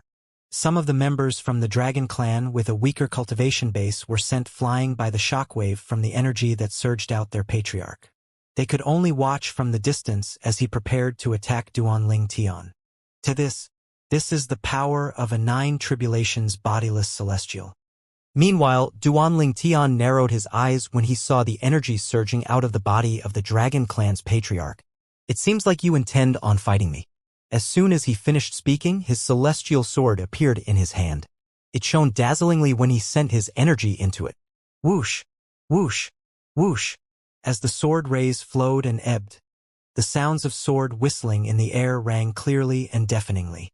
Upon seeing the celestial sword, the Patriarch's eyes gleamed greedily and his breathing hitched from the excitement. It was obvious he could not wait to claim the celestial sword as his own, as expected of the legendary celestial supreme treasure. When Duanling Tian saw the covetous look in the Dragon Clan's Patriarch's eyes, he chuckled. What? Did you take a liking to my celestial sword? Well, if you want it, all you have to do is kill me. The Dragon Clan's Patriarch scoffed. There's no need for you to remind me to kill you. I'll avenge Di Huan and snatch your celestial supreme treasure today. Duan Ling Tian narrowed his eyes. His smile had vanished completely. I'm waiting for you. Boom. As soon as Duan Ling Tian finished speaking, the patriarch of the Dragon Clan made a move immediately. The void in his vicinity seemed to have caved in as the tears that looked like dragons continued to appear in the void.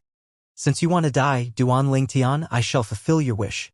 The patriarch of the Dragon Clan bellowed as he charged forward like a tornado toward Duan Ling Tian. Whoosh, whoosh, whoosh, whoosh, whoosh. The moment the patriarch of the Dragon Clan shot toward Duan Ling Tian's celestial sword flew out of his hand as well, emitting sword rays that seemed like clones of the sword. The sword rays grew from 1 to 10, 10 to 100, and 100 to 1000. It did not take long before the sword rays rose above Duan Ling Tian's head, forming a mysterious formation that emitted a mystical aura. In the end, the sword rays formed a defensive layer before him. Faced with the patriarch of the Dragon Clan, Duan Ling Tian did not hesitate to cast the 13 green lotus swords as well. 13 green lotus swords. Boom! A thunderous noise resounded in the air as the patriarch of the Dragon Clan collided with the sword barrier before attacking it. Boom! Boom! Boom! Boom! Boom! The sword ray barrier shook from the impact, creating a shockwave that spread in all directions. At this time, only the two supreme elders of the Dragon Clan managed to stabilize their footing. The remaining members of the Dragon Clan were sent flying by the shockwave. Those who were stronger only stumbled a few steps back, but those who were weaker were sent flying quite a distance away. All of them took a long time to recover their senses. Impossible! The patriarch's voice boomed thunderously, causing fear to rise in the hearts of the members of the Dragon Clan. When they turned to look at their patriarch, they discovered that their patriarch's attack did not breach Duan Ling Tian's barrier at all. The barrier had only become dimmer. However, it did not take long before it began to shine brightly again. Based on this, they could tell the barrier had returned to its peak condition. Their eyes widened in disbelief when they saw this. This, Lord Patriarch, couldn't breach Duan Ling Tian's defense? Is this a joke? The Patriarch is a 9-tribulation bodiless celestial, for goodness sake. Does this mean that Duan Ling Tian is stronger than Lord Patriarch? If he's stronger, then it makes sense how he's able to discern Lord Patriarch's cultivation base. That's also probably why he's so calm when faced with a 9-tribulation bodiless celestial. An eminent celestial who's stronger than a 9-tribulation bodiless celestial? Then, Duan Ling Tian's strength is on par with Sword Saint Feng Qingyang's strength. The members of the Dragon Clan could tell Duan Ling Tian's strength was not inferior to Feng Qingyang 100,000 years ago. Back then, Feng Qingyang was also an eminent celestial who was capable of killing 8-tribulation bodiless celestials and possessed strength comparable to a 9-tribulation bodiless celestial. How are you so strong? You're just an eminent celestial. The patriarch of the Dragon Clan stared at Duan Ling Tian in disbelief. There was even a slight hint of awe that could be seen on his face. The patriarch of the Dragon Clan muttered to himself, even Sword Saint Feng Qingyang wasn't this strong before he ascended to a Devata realm. He had only become strong after he had a fortuitous encounter in the Beyond Heaven secret zone. Duan Ling Tian was slightly taken aback when he heard the Dragon Clan's patriarch's words. He did not expect the patriarch to know about the Beyond Heaven secret zone. You know about the Beyond Heaven secret zone as well? Why wouldn't I know about it? The patriarch of the Dragon Clan said in a low voice. Many years ago, when Sword Saint Feng Qingyang from the Seven Absolutes sect entered the Beyond Heaven secret zone, many of our ancestors from the Dragon Clan and the Phoenix Clan entered the secret zone as well. However, Feng Qingyang was the only one who made it out alive from the Beyond Heaven secret zone. A hint of trepidation could be heard in his voice when he spoke. Duan Ling Tian said nonchalantly, "Then, I guess there's no harm telling you that the reason there's no news of me in these past few years is due to me being in the Beyond Heaven secret zone." What? The patriarch of the Dragon Clan's eyes widened in shock. After a while, he nodded as though he was hit with a pang of realization. I see. Everything makes sense now.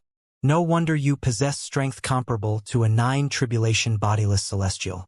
You must have a fortuitous encounter in the Beyond Heaven secret zone as well. If I'm not mistaken, you must have found your celestial supreme treasure in there as well, right? He looked at Duan Ling Tian's celestial sword covetously. Greed was apparent in his eyes. That's right. Duan Ling Tian nodded. At this moment, the two supreme elders who also knew about the Beyond Heaven's secret zone were enlightened as well. As it turns out, Duan Ling Tian had a fortuitous encounter in the Beyond Heaven's secret zone as well. On the contrary, the other members of the Dragon Clan were puzzled. It was their first time hearing about the Beyond Heaven secret zone. Beyond Heaven's secret zone? What's that? While the members of the Dragon Clan were caught up in their discussion, the patriarch of the Dragon Clan did not waste any time. He let out a deafening roar as he moved again, causing the others to stop their discussion immediately. Under everyone's watchful eyes, a blinding light burst out from the patriarch's body. When the light finally faded away, everyone saw that he had reverted to his true form. He was a golden divine dragon that was 10,000 meters long. At this moment, he had covered most of the sky and the sun. 8-clawed golden dragon? Duan Ling Tian quickly discovered the 8 claws on each of the patriarch's paws. Not only was the patriarch an 8-clawed divine dragon, but he was an 8-clawed golden dragon. The patriarch who had transformed into an 8-clawed golden dragon roared, "Duan Ling Tian, I'd like to see if you can withstand the full force of my attack."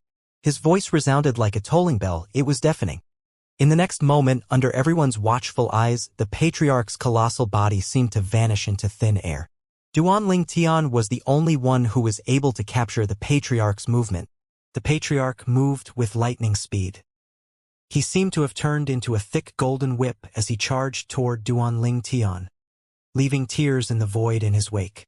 He moved aggressively, clearly intending to kill Duan Ling Tian as soon as he could. Upon seeing this, Duan Ling Tian commanded his sword, "Go!" Whoosh, whoosh, whoosh, whoosh, whoosh. The sword flew out with a whistle, and the sword formation also seemed to have morphed into a divine dragon as it flew out to intercept the patriarch's attack. Bang! A blinding light appeared as a result of the collision, causing everyone present to squint. Bang! Another explosion rang in the air. Boom! Boom!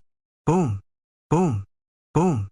Shortly after, another series of explosions reverberated in the air again. When the light faded away, the members of the Dragon Clan saw Duan Ling Tian stumbling a few steps back. After he steadied himself with much difficulty, he spat out a mouthful of blood. Their eyes brightened instantly. So Lord Patriarch is stronger.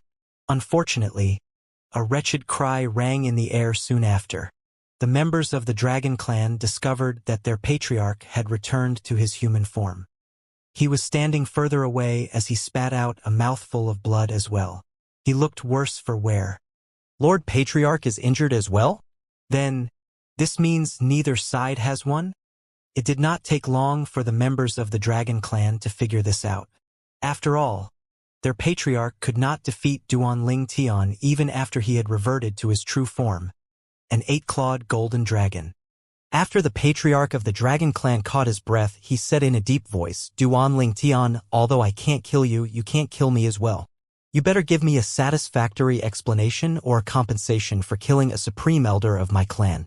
Otherwise, I'll turn over the entire St. Province realm just to annihilate the 7 Absolute sect after you ascend to a Devata realm." Oh! Upon hearing the patriarch's words, Duan Ling Tian narrowed his eyes. He suppressed his anger with great difficulty as he asked, "I'd like to know what kind of explanation or compensation you want." "I'll disregard the enmity between the 7 Absolute sect and the Dragon Clan if you leave your celestial supreme treasure behind," the patriarch said as his eyes flashed greedily. "So, you want my celestial sword?" Duan Ling Tian said knowingly. "Since you want it so badly, I'll give it to you." As soon as he finished speaking, he threw the celestial sword over to the patriarch as though he was tossing out trash. "Huh? This?" The patriarch of the Dragon Clan was taken aback. He did not expect Duan Ling Tian would surrender the celestial supreme treasure so easily without putting up a fight. This caused him to feel skeptical. The patriarch of the Dragon Clan had threatened Duanling Tian in such a way because he believed Duanling Tian would ascend to a Devata realm before him. Once Duanling Tian had ascended, the Seven Absolute Sect would lose its backbone. At that time, the sect would be like a fish on a chopping board to him. Although he knew the threat would be effective, he truly did not expect Duanling Tian to give in to his demands so easily. He was in a daze over this development. After a while, he finally said, "Duanling Tian, I didn't take you to be such a sensible person." A mocking smile appeared on his face as he gripped the celestial sword that Duanling Tian had tossed over. However, didn't it cross your mind that without the celestial supreme treasure, your strength is now greatly reduced? Currently, your strength is probably on par with an 8 tribulation bodiless celestial at most. Duanling Tian narrowed his eyes as soon as he heard the words of the patriarch of the Dragon Clan. What? Is the patriarch of the Dragon Clan going to go back on his words? You're going to attack me after I've given you the celestial supreme treasure. You're clever. The patriarch's eyes gleamed viciously as he said, "It would spell disaster for the Dragon Clan if I spare your life. You must die today. You can only blame yourself for being naive.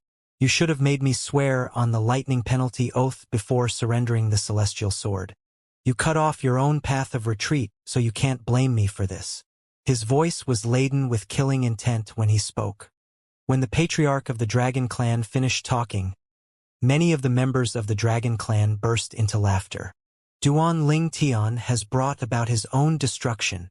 To think the sect leader of the Seven Absolute Sect would be so careless. He actually surrendered the celestial supreme treasure without making the patriarch swear on the lightning penalty oath. Is this really okay? I mean, Lord Patriarch did promise to let the matter go as long as Duanling Tian surrenders the celestial supreme treasure. There were some members of the Dragon Clan who found their patriarch's action inappropriate. They frowned in disapproval when they saw the patriarch going back on his words.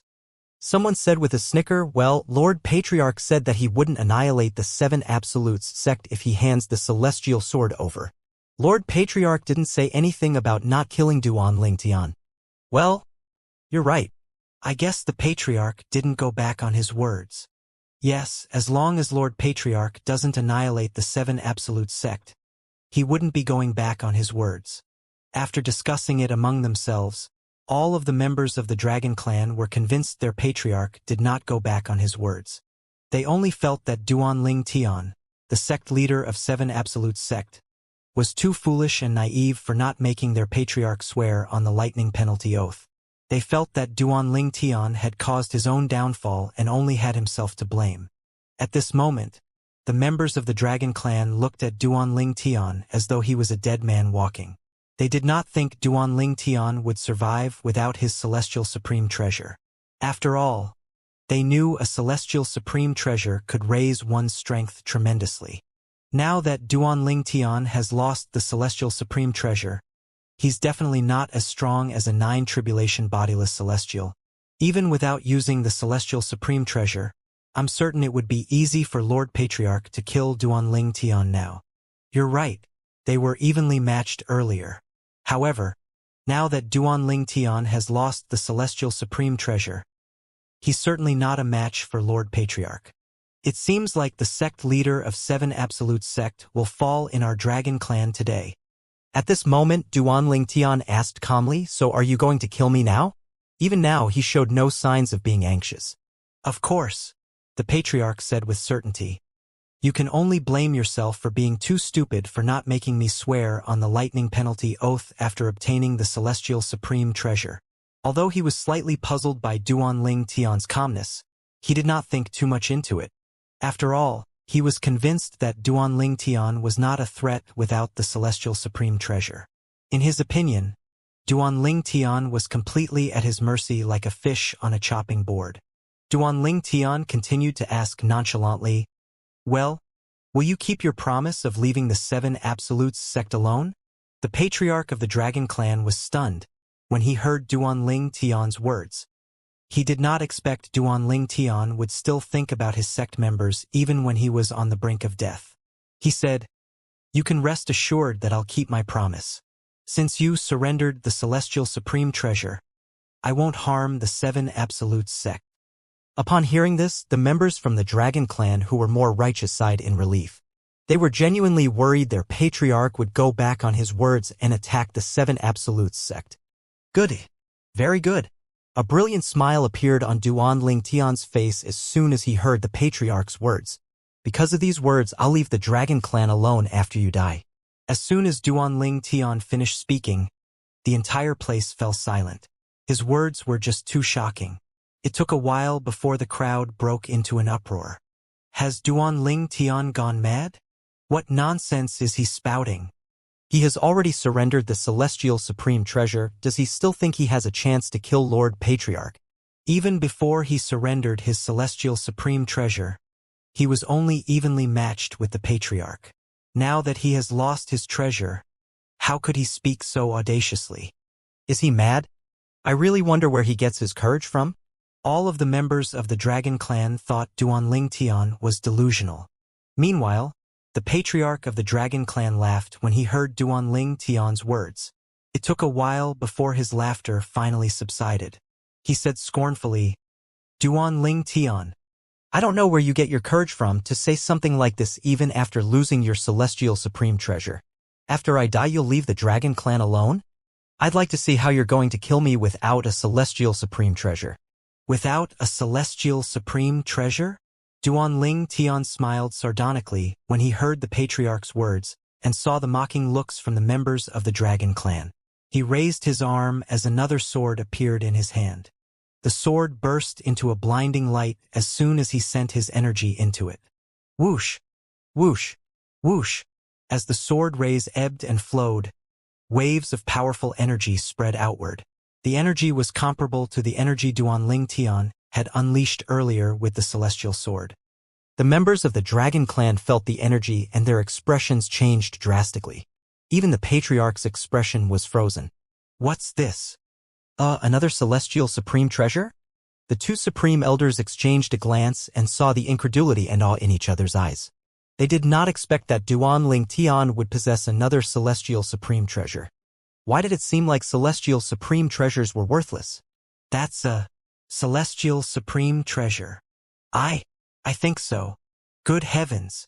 How many celestial supreme treasures does Duan Ling Tian own? Is that a legendary celestial supreme treasure? Since when have celestial supreme treasures become so abundant and worthless? The members of the Dragon Clan were shocked when they saw Duan Ling Tian producing another celestial supreme treasure. They did not imagine this would happen even in their wildest dreams. At this moment, the Patriarch from the Dragon Clan finally recovered from the shock of seeing Duan Ling Tian producing another celestial supreme treasure. I didn't expect you to have a second celestial supreme treasure, Duan Ling Tian. However, he did not seem frightened. In fact, a look of greed could be seen in his eyes again. However, do you think you'll be able to kill me just because you have a celestial supreme treasure? Don't forget, I have one as well now. We were evenly matched earlier because I didn't have a celestial supreme treasure. Now that I have one, it won't be difficult for me to kill you. Today will be the day you offer up celestial supreme treasures to the Dragon Clan. His voice was filled with confidence when he spoke. Upon hearing this, the two supreme elders' eyes brightened and their breathing quickened. If the Dragon Clan obtained another celestial supreme treasure, there was no doubt one of them would be given the celestial supreme treasure. They did not doubt their Patriarch's ability to snatch the second celestial supreme treasure away from Duan Ling Tian. It was just as their Patriarch had said. Now that their Patriarch possessed a celestial supreme treasure as well, it would not be difficult for him to kill Duan Ling Tian, who possessed another celestial supreme treasure. Earlier, the Patriarch of the Dragon Clan did not have a celestial supreme treasure, and yet, he had fought to a draw with Duan Ling Tian, who had a celestial supreme treasure. Surely now that he had a celestial supreme treasure, he would be able to defeat Duan Ling Tian easily? Giving celestial supreme treasures to the Dragon Clan? Duan Ling Tian narrowed his eyes when he heard the Patriarch's words. His eyes flashed coldly as he said, I'd like to see you try. I'll do just that. The patriarch cried out as he sent his energy into the celestial sword and began to attack Duan Ling Tian without holding back. He intended to kill Duan Ling Tian with a single blow. He did not want to give Duan Ling Tian any chance to recover. The patriarch was skilled in swordplay. He wielded the celestial sword skillfully and unleashed an attack that was comparable to the strength of a golden celestial. A sword ray shot toward Duan Ling Tian from the west, seemingly capable of destroying everything in its path. 10,000 soldiers surrender, Duan Ling Tian cried out. Faced with the patriarch's attempt to kill him, he had mobilized his energy and conjured a sword formation above his head. Soon after, a mysterious energy spread from the sword formation in all directions. When the energy shrouded the patriarch of the dragon clan, he was frightened when he discovered the celestial sword was no longer under his control. The sword sent a shock up his arm and injured him before it flew toward the sword formation above Duan Ling Tian's head. It did not take long before it became part of the formation. That was not all. The members of the dragon clan who carried their weapons with them lost their weapons as well. Their weapons seemed to have a mind of their own as they flew toward the sword formation before merging with it. The members of the dragon clan were, naturally, flustered by this. What's happening? What kind of technique is this? How did he snatch our weapons away? Even the patriarch's celestial supreme treasure has been snatched away. The two supreme elders from the dragon clan discovered the celestial supreme treasure that was in their patriarch's hand earlier had also been taken away. The patriarch of the dragon clan froze on the spot, stunned. A frightened and bewildered expression could be seen on his face as he stared at the formation above Duan Ling Tian's head. To be precise, he was staring at the celestial sword that had broken away from his grip just a moment ago. This is Sword Saint Feng Qingyang's technique. The 10,000 soldiers surrender. As the patriarch of the dragon clan, he was well aware of what happened 100,000 years ago. He knew that Sword Saint Feng Qingyang had a skill that could help him gain control over all weapons in a certain area. Although the patriarch of the dragon clan knew Feng Qingyang had such a technique in his arsenal, he did not expect it to work on supreme celestial treasures. This skill can also gain control over celestial supreme treasures? No wonder Duan Ling Tian confidently surrendered the celestial supreme treasure to me earlier. I'm certain he has foreseen all this from the get-go. He knew it would be futile even if I had the celestial supreme treasure. He was not stupid. It did not take long before realization dawned on him. For a moment, flames of fury burned in his chest. Duan Ling Tian had made a fool out of him. At this moment, Duan Ling Tian cried out, "Have a taste of my sword formation." The patriarch of the dragon shuddered in fear. He quickly reverted to his true form and unleashed all his strength again as he collided directly with Duan Ling Tian's sword formation. Boom! Boom! Boom! Boom! Boom! History repeated itself. However, there were two celestial supreme treasures in Duan Ling Tian's sword formation. Although the powers of the two treasures could not be stacked, his attack was still greater than before. For this reason, Duan Ling Tian only suffered minor injuries while the patriarch of the dragon clan was heavily injured. Although he managed to deal a heavy blow on the patriarch of the dragon clan, as an 8-clawed golden dragon, the patriarch's regenerative ability was superior compared to him. When his wounds were just beginning to heal, the patriarch had already completely recovered. Duan Ling Tian, I admit that I might not be able to kill you today. The patriarch's 10,000 meters long body coiled and hovered in the air. His huge dragon eyes stared at Duan Ling Tian intently. His voice was thunderous when he spoke. However, it's impossible for you to kill me as well. Let's compromise. If you hand over one celestial supreme treasure, the dragon clan and I will no longer be enemies of the Seven Absolutes sect. Otherwise, I promise you that the Seven Absolutes sect would not have a day of peace after you ascend to a Devata realm. It was obvious that, even at this moment, he still coveted Duan Ling Tian's celestial supreme treasures. The patriarch of the dragon clan said persuasively, "You should know, as an eminent celestial, you'll be forced to ascend by the celestial ascension energy.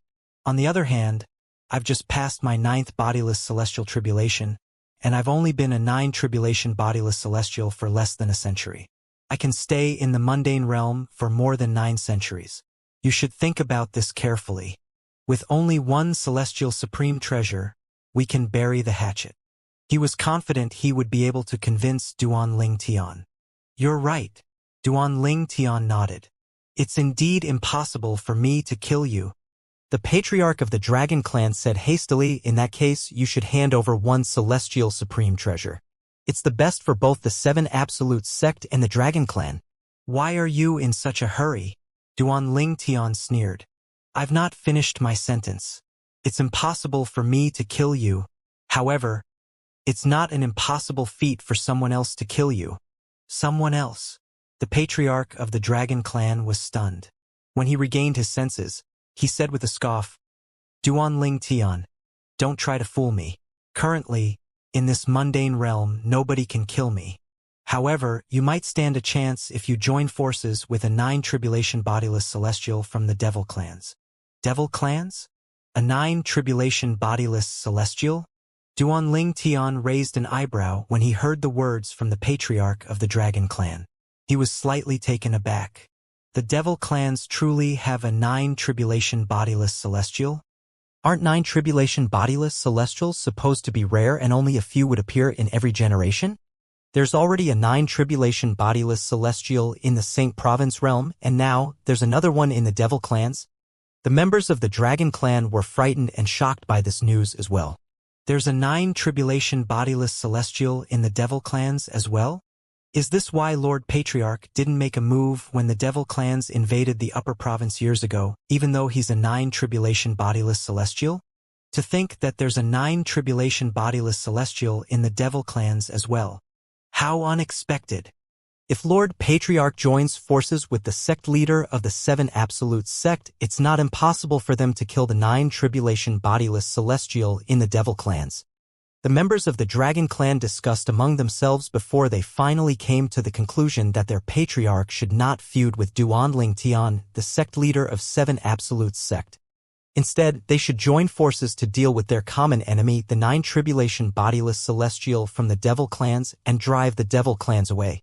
If you work together with that person to kill me, you and your sect will be condemned by everyone in the Saint Province realm, the patriarch of the Dragon Clan said smugly. He was certain that it was impossible for Duan Ling Tian to collude with the 9 tribulation bodiless celestial from the Devil Clans. Even if Duan Ling Tian colluded with the 9 tribulation bodiless celestial from the Devil Clans and annihilated the Dragon Clan to keep the matter a secret, Duan Ling Tian still would not be able to stop his minor major mirror image talisman from activating after his death. The talisman would project everything that happened to the owner of the corresponding talisman. The owner of the corresponding talisman was the Phoenix Clan's inner clan's patriarch. In other words, if Duan Ling Tian worked with the Devil Clan's 9 tribulation bodiless celestial to kill him, Duan Ling Tian would not be able to keep this news under wraps. At that time, he would be condemned in this realm. At this moment, one of the supreme elders of the Dragon Clan stepped forward. Sect leader Duan, our patriarch, is, currently, the only 9 tribulation bodiless celestial in this realm. If you give us one celestial supreme treasure, not only will you be able to wash away the enmity between the Dragon Clan and the 7 Absolute sect, but you'll also be able to work with our patriarch and our clan to kill the 9 tribulation bodiless celestial from the Devil Clans and drive them away. Isn't this a good solution? The Supreme Elder tried to persuade Duan Ling Tian in a friendly manner. He's right. The other Supreme Elder stepped forward as well. Sect leader Duan, you'll surely be able to drive the Devil Clans away if you work together with our patriarch. At that time, your name and our patriarch's name will be etched on the fabric history. This is beneficial to you. All you have to do is surrender one of your celestial supreme treasures. The 2 Supreme Elders of the Dragon Clan worked together to persuade Duan Ling Tian. However, Duan Ling Tian only scoffed upon hearing the 2 Supreme Elders' words. I'll kill the Devil Clan's 9 tribulation bodiless celestial and drive the Devil Clan away, but I refuse to work with the Dragon Clan.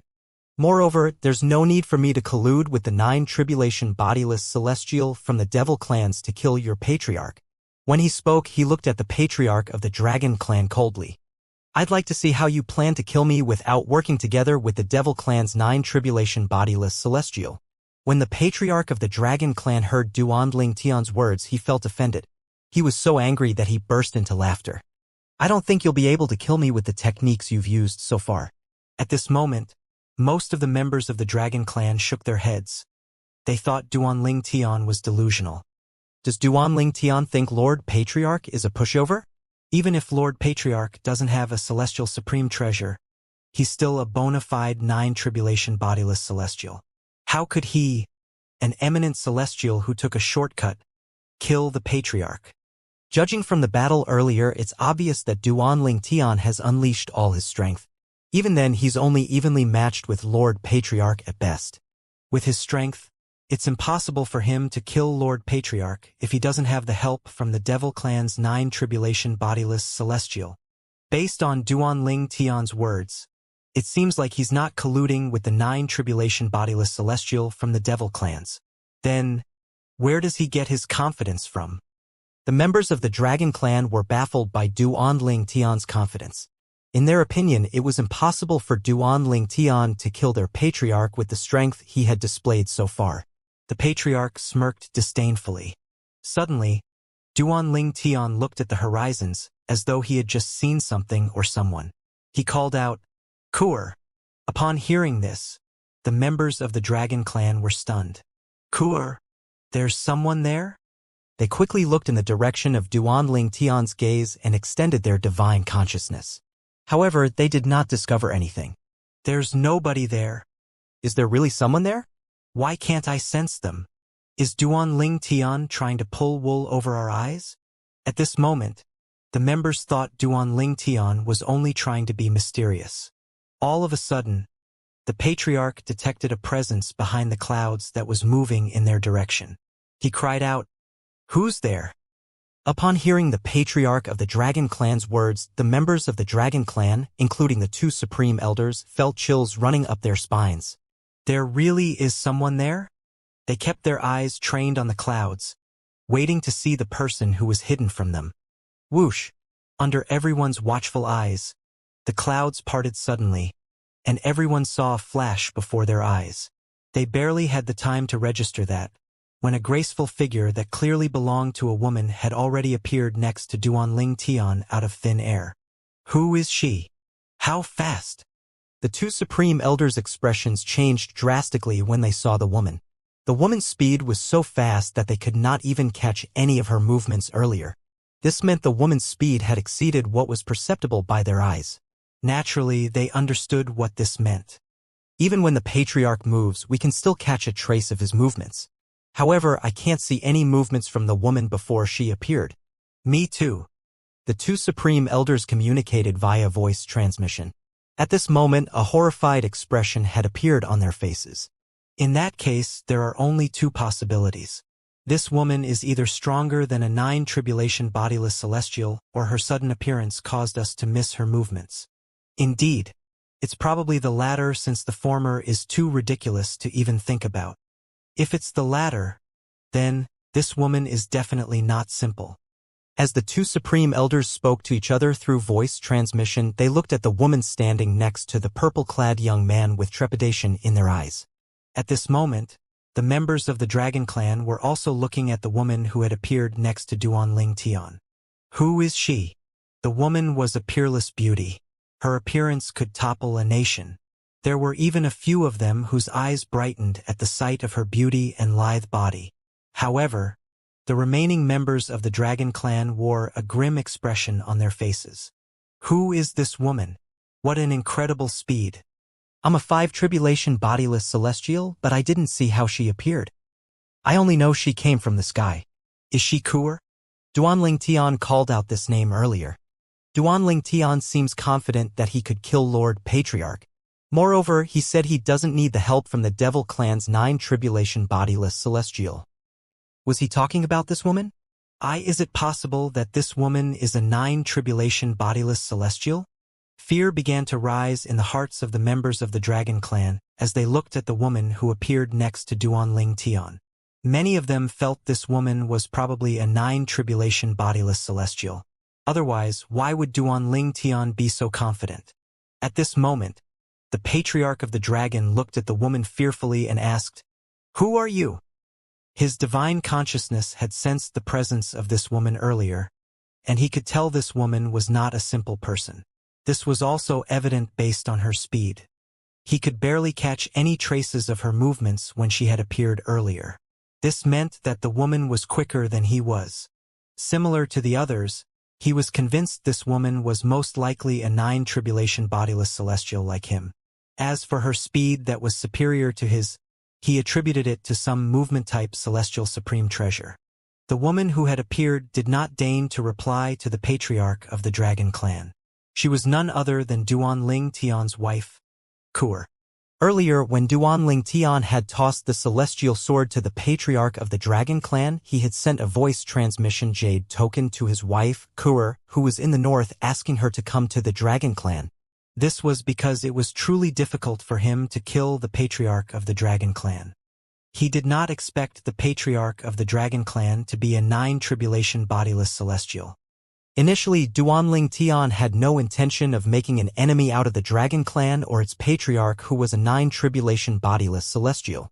After all, he had completed his objective of seeking revenge for the members of the 7 Absolutes sect. As long as the Dragon Clan agreed to let go of the enmity, he was prepared to let bygones be bygones. He did not expect the patriarch would be so insistent on killing him to avenge Di Huan. Moreover, the patriarch even coveted his celestial supreme treasures. However, the straw that broke the camel's back was the patriarch's threat to annihilate the 7 Absolutes sect once he ascended to a Devata realm. He found the patriarch greedy and despicable for threatening him when the patriarch had no way of defeating him. Earlier, Duan Ling Tian had willingly surrendered his celestial supreme treasure to test the patriarch of the Dragon Clan to see if the patriarch would go back on his words and insist on annihilating the 7 Absolute sect after obtaining the celestial supreme treasure. If the patriarch went back on his word, he would not hesitate to annihilate the Dragon Clan after killing the patriarch. The patriarch would not have been able to guess that Duan Ling Tian was not making a fool out of him earlier and that Duan Ling Tian was only testing his integrity. If he had insisted on annihilating the 7 Absolute sect, the Dragon Clan would have died along with him. Kua looked at the patriarch of the Dragon Clan before she turned to look at Duan Ling Tian. Her gaze softened instantly as soon as she turned her eyes to her man. It seemed like he was the only person to exist in his world. Brother Tian, is he the only one we're going to kill? Duan Ling Tian nodded. Well, he's quite trustworthy. When I gave him the celestial sword, he promised to leave the members of the 7 Absolutes sect alone. For this reason, killing him is enough. After that, Duan Ling Tian looked at the patriarch of the Dragon Clan and said coldly, "You should be thankful that you didn't go back on your words earlier. Otherwise, you wouldn't be the only one to die today. Your entire clan would have died with you." With these words, he revealed his intention to test the patriarch earlier when he surrendered the celestial supreme treasure. It seems like Duan Ling Tian didn't surrender his celestial supreme treasure to Lord Patriarch because he was confident he would be able to take it back. I thought Duan Ling Tian had done that to make a fool out of Lord Patriarch. Based on his words, it seems like he was only testing Lord Patriarch's honesty. Does this mean that, from the beginning, he had already decided to kill Lord Patriarch? The members of the Dragon Clan were not foolish. After hearing Duan Ling Tian's words, they quickly pieced the puzzles together. A complicated expression appeared on the face of the patriarch of the Dragon Clan. If the woman did not appear, he would have dismissed Duan Ling Tian's words. He would even mock Duan Ling Tian for his hubris. However, when he saw that the woman was most likely a 9 tribulation bodiless celestial as well, he began to take Duan Ling Tian's words seriously. After a while, he said to Kur politely, "Madam, we're not acquainted prior to this. I hope you won't get involved in the matter between Duan Ling Tian and me." However, Kur ignored him again. Upon seeing this, the patriarch of the Dragon Clan's expression changed, but he tried to suppress his anger. After all, he thought Kur was a 9 tribulation bodiless celestial in possession of a celestial supreme treasure. With the supreme treasure, her strength would be comparable to a golden celestial in the Devata realms. Upon hearing the patriarch of the Dragon Clan's words, the members of the Dragon Clan broke out in a discussion again. Based on Lord Patriarch's words, it seems like this woman poses a threat to him, It seems like Lord Patriarch is worried about this woman joining forces with Duanling Tian. She must be a 9 tribulation bodiless celestial. Otherwise, Lord Patriarch wouldn't act in such a manner. Previously, they were not 100% convinced that Duanling Tian was telling the truth when he said he was only testing their patriarch's honesty. However, after seeing the patriarch's behavior, they realized Duanling Tian was not bluffing earlier. If Duanling Tian and this woman join forces, they might be able to kill Lord Patriarch. If they decide to attack our clan as well, it'll be disastrous. It seems like we have no choice but to be happy even if Duanling Tian and this woman kills Lord Patriarch as long as they spare our clan. Thankfully, Lord Patriarch didn't renege on his words and insist on annihilating the 7 Absolutes sect. Indeed, some of the members of the Dragon Clan, including the 2 Supreme Elders, were relieved. Whether Duanling Tian and this woman would be able to kill their patriarch or not, at least they knew they would be spared. The patriarch of the Dragon Clan's words amused Duanling Tian. He asked, "Do you know what relations I have with her?" Upon hearing this, the patriarch of the Dragon Clan discovered that the woman was looking at Duanling Tian so affectionately as though she was looking at the love of her life. His expression changed drastically as an ominous feeling rose in his heart. "She's my wife." Duanling Tian revealed his relationship with Kuer to everyone in the Dragon Clan. Naturally, the members of the Dragon Clan, including the patriarch, were shocked by Duanling Tian's words. For a long time, they were rendered speechless. The members of the Dragon Clan were still reeling in shock when Kuer moved between Duanling Tian and the patriarch of the Dragon Clan. Her eyes flashed coldly as she looked at the patriarch. She moved her jade-like hands slightly from beneath her sleeves. As soon as she moved her hands, a gust of wind began to blow violently around her as terrifying tears appeared in the void. She did not seem affected at all as she stood in the eye of the hurricane. The patriarch of the Dragon Clan, who had just regained his senses, seemed to have noticed something, and his expression changed dramatically. He cried out, "No." Just a second ago, he still had the bearing and majesty of a patriarch of the Dragon Clan, but currently his face was filled with fear. He stood rooted to his spot. Naturally, it was not because he did not want to move. He had discovered that he could not move at all. It felt as though his body was made of lead. He could clearly feel a terrifying energy restraining his massive body. Even after he struggled with all his might and reverted to his true form, he still could not free himself. His body was only a useless vessel at this moment. He could only watch in horror as Kuer slowly fisted her hand. This woman who possessed such otherworldly beauty seemed like death reincarnate to him at this moment. The patriarch of the Dragon Clan's eyes widened suddenly as a thought appeared in his mind. He had completely lost the dignity of a patriarch of the Dragon Clan as he cried out, "Why, you're a celestial! You're a celestial from a Devata realm." When the members of the Dragon Clan heard their patriarch's frightened cries, they trembled in fear. Their eyes were filled with trepidation and confusion when they turned to look at Kuer. If they did not personally witness their patriarch's fear of this woman even after he had reverted to his true form, they would have a difficult time believing this. A celestial? A celestial? Did I hear wrongly? Lord Patriarch says she's a celestial? A celestial should be in the Devata realms, right? Why is she here? At this moment, Kuer's hand was completely fisted. Boom, boom, boom, boom, boom. A series of explosions rang in the air, shaking the ground. It felt as though the ground was about to split. Soon after, everyone saw a huge palm print appearing next to their patriarch.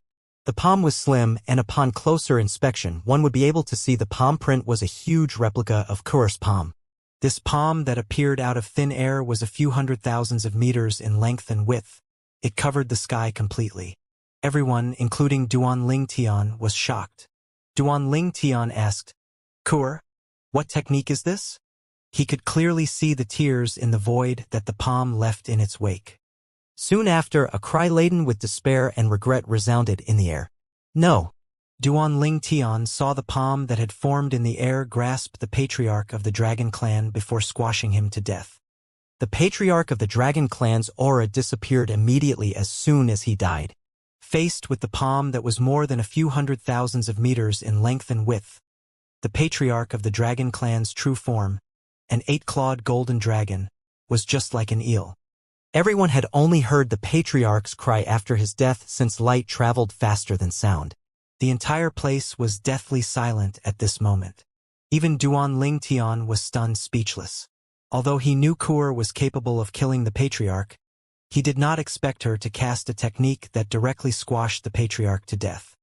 Meanwhile, the supreme elders of the dragon clan who finally regained their senses still had a trace of shock and fear lingering on their faces. They were so frightened that they had even forgotten to mourn the death of their patriarch. This is insane. The members of the dragon clan, including the two supreme elders, gasped as soon as they regained their senses. They had personally witnessed their patriarch, who had reverted to his true form that was hundreds of thousands of meters long, disappear after being squashed by the gigantic palm. They knew that not only was their patriarch dead, but his soul had been destroyed as well. They were shivering in fear at this moment. Their patriarch was a 9-tribulation bodiless celestial. He should be even stronger after he had reverted to his true form. However, the young woman had killed him so effortlessly. One of the supreme elders from the dragon clan looked at the beautiful woman who was hovering in the air as he muttered to himself in fear.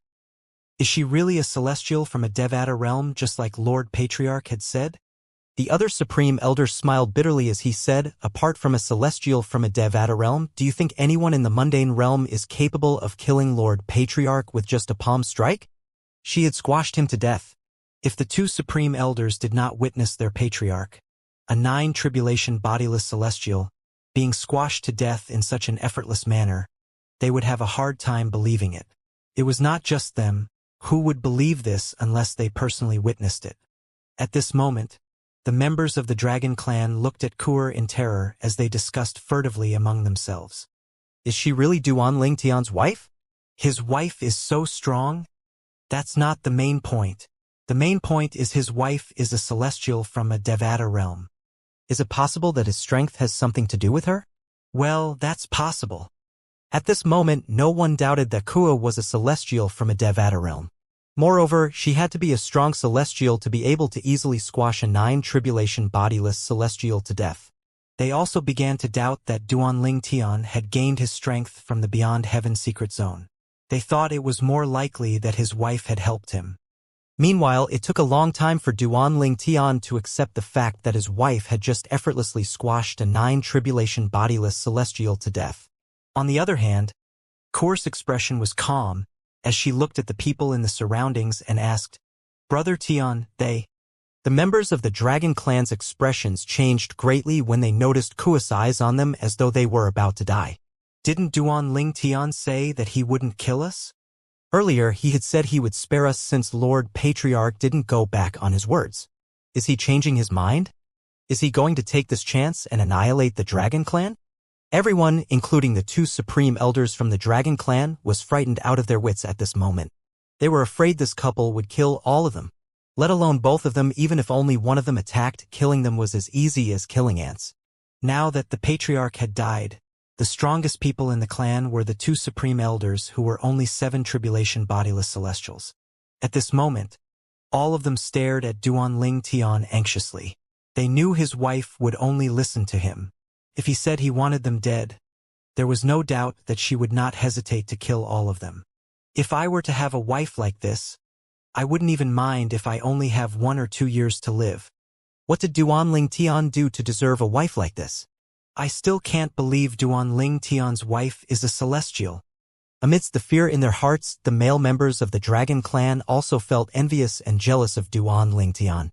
They thought he was extremely lucky to have a wife like Kur. Duan Ling Tian knew Kur was asking if she should kill everyone. There's no need to worry about them. There's nothing they can do now. Let's return. As soon as he finished speaking, both he and Kur disappeared from everyone's sight. After they left, the members of the dragon clan were still staring at the sky in a daze. After a while, they sighed in relief. They discovered their robes were drenched with sweat. Duan Ling Tian is really terrifying. I think his wife is even more terrifying. With both of them around, the 7 Absolutes sect can do as they please, and no one in the mundane realm would be able to do anything or say anything about it. Fear rose in their hearts again when they spoke about Duan Ling Tian and Kur. No wonder Duan Ling Tian doesn't see a need to work with our patriarch to deal with the 9 tribulation bodiless celestial from the devil clans and drive them back to the land of exile. He doesn't even need to lift a finger. His wife is capable of that feat all on her own.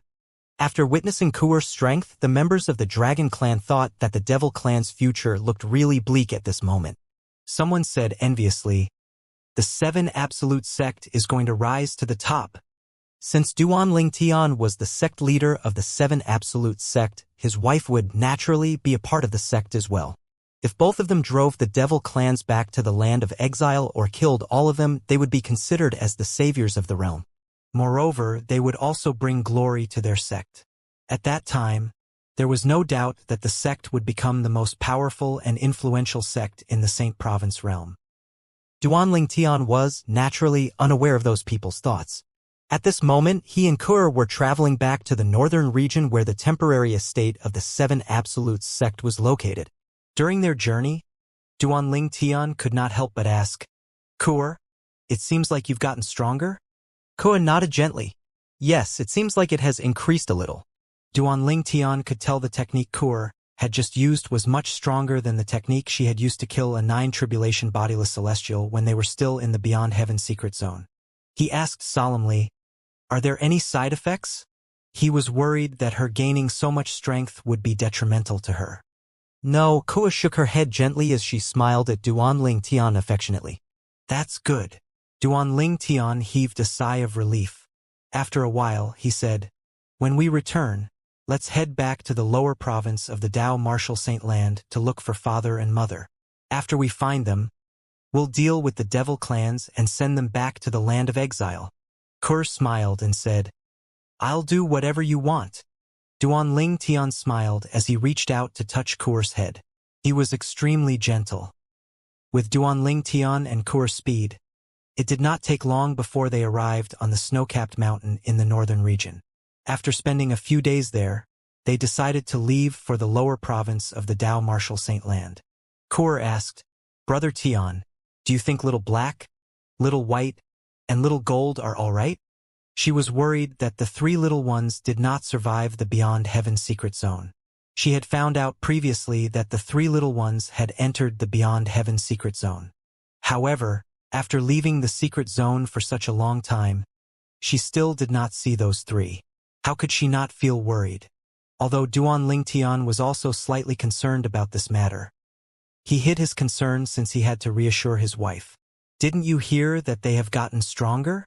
Moreover, it seems like they're not any weaker than bodiless celestials. If 3 of them put their minds together, coupled with their strength, they'll definitely be fine. Perhaps they'll be here when we return. Hopefully, at that time, we would have also found mother and father," Duan Ling Tian said with a smile as he patted Kuer's back reassuringly. However, contrary to his words, he was concerned about those 3 little ones' safety in the depth of his heart as well. Although those 3 had become powerful, there were so many people who were powerful as well in the Beyond Heaven secret zone. There were even people who were stronger than 7 tribulation bodiless celestials. Even if they were as strong as bodiless celestials, they would not be a match for those powerful people. All right. Kuer, who was unaware of Duan Ling Tian's true thoughts, felt more at ease after listening to his words. This time, only Duan Ling Tian and Kuer would be making the trip to the lower province. Feng Tianwu did not come along since she was in closed-door training, and Duan Ling Tian did not want to bother her. Meanwhile, chaos had descended on the Dragon Clan again. Although the 2 supreme elders had ordered everyone present on the scene to keep news of what happened from spreading, the news still leaked out, causing an uproar in the Dragon Clan. It did not take long before everyone in the Dragon Clan learned about what happened. Previously, they had known that Di Huan had gone to meet Duan Ling Tian, but that was the extent of their knowledge until now. Elder Di Huan was killed by Duan Ling Tian? Heavens! Duan Ling Tian is capable of killing Elder Di Huan? This means he's stronger than a 7 tribulation bodiless celestial. His strength is at least comparable to an 8 tribulation bodiless celestial, right? How can an eminent celestial be so strong? How can a person like him exist in the mundane realms? Everyone in the Dragon Clan was shocked that Duan Ling Tian, the sect leader of 7 Absolute Sect, was capable of killing Di Huan. No wonder he dares to come to our dragon clan alone and demand us to hand Elder Di Huan to him. As it turns out, he's so strong. Even then, he's too arrogant to demand us to hand Elder Di Huan over, or he'll annihilate our clan. Although the members of the Dragon Clan figured out Duan Lingtian had killed their supreme elder, and his power was at least comparable to an 8 tribulation bodiless celestial, they did not think he was capable of annihilating their entire clan. Our patriarch appeared just as Duan Lingtian was about to leave after killing Elder Di Huan. Many of their eyes brightened when they learned about this. The patriarch is the strongest person in the Dragon Clan. At the very least, he's a peak 8 tribulation bodiless celestial. Many of them were curious about what happened after their patriarch had appeared. However, when they discovered the truth, all of them were thoroughly shocked. Our patriarch is a 9 tribulation bodiless celestial? Since that's the case, it should be easy for our patriarch to kill Duan Lingtian, right? No. I was there at that time. I had the same thoughts as you, but the result was out of my expectation. Duan Lingtian's strength was not inferior to our patriarch's strength. Duan Lingtian's strength is comparable to a 9 tribulation bodiless celestial. Moreover, he has mastered a technique that could rob people of their weapons and celestial supreme treasures. Since they're evenly matched, what happened next? Well, there was nothing the patriarch could do to Duan Lingtian, and it was the same for Duan Lingtian. So nothing happened in the end, right? No. At the critical moment, Duan Lingtian's wife appeared. Duan Lingtian's wife? What could a woman do to turn things around? What? With just a slight move of her hand, she killed our patriarch with a palm strike? She squashed our patriarch to death when he reverted to an 8-clawed golden dragon? Is this a joke? It sounds preposterous. Our patriarch is a 9 tribulation bodiless celestial. How could he be killed by a woman without any chance to retaliate at all? The members of the Dragon Clan were even more shocked when they discovered Kuer's terrifying strength. Before our patriarch died, he said Duan Lingtian's wife is a celestial from a Devata realm? I'm afraid only celestials from the Devata realms would have that kind of power. It did not take long for news to spread out of the Dragon Clan and reach the land outside the mountain range. Soon after, it spread like wildfire through the entire upper province of the Dao Martial Saint Land. The patriarch of the Dragon Clan is a 9 tribulation bodiless celestial? Many people were happy after they had gotten over the shock of discovering the patriarch of the Dragon Clan was a 9 tribulation bodiless celestial. Many of them were confident the devil clans would be driven back to the land of exile when they learned there was a 9 tribulation bodiless celestial in the Dragon Clan. However, their joy did not last long when they heard the following news. The patriarch of the Dragon Clan was squashed to death? He was a 9 tribulation bodiless celestial. Who's capable of killing him? To think he was killed in such a manner. As time went on, people in the Dao Martial Saint Land learned the entire truth. At the same time, the Dragon Clan had publicly announced they had no enmity with the 7 Absolute sect. The Dragon Clan's announcement convinced the people of the veracity of the news. Heavens! The 7 Absolute sect really surprised me. During the past few years, there's been no news about them. I thought they were laying low. I didn't think they had gotten this strong. I thought it's impressive that Duan Lingtian possesses strength equivalent to a 9 tribulation bodiless celestial. To think his wife is even stronger, that she could even squash a 9 tribulation bodiless celestial to death. The 7 Absolute sect of this generation seems to be even more terrifying compared to Sword Saint Feng Qingyang's era. You're right. The 7 Absolute sect is going to change the world. When the news finally spread to the northern region and to the snow-capped mountain where the temporary estate of the 7 Absolute sect was located, the Nangong twins, who were not in closed-door cultivation, were shocked by the news as well. What? How? She has gotten so strong? When they recalled the gentle and quiet woman by Duan Lingtian's side, they were even more shocked. They really did not expect Kura would be so terrifyingly strong. After all, no one had informed them about what happened in the Beyond Heaven secret zone. Meanwhile, the devil clans had also received this news of atomic proportion. What? There are humans here who are capable of killing 9 tribulation bodiless celestials. The fact that the devil clans had conquered half of the upper province of the Dao Martial Saint Land was a testament to their extraordinary strength. Moreover, there were many bodiless celestials in the devil clans as well, and some of them had remained in the land of exile. However, more and more bodiless celestials began to leave the land of exile to join their respective clan in the Dao Martial Saint land. The devils Duan Ling Tian had encountered when he was in the lower province previously were nothing compared to these bodiless celestials. With the bodiless celestials' presence in the devil clans, the various clans' management naturally improved. There was less infighting among the devil clans. They were now united against the people of the Dao Martial Saint land.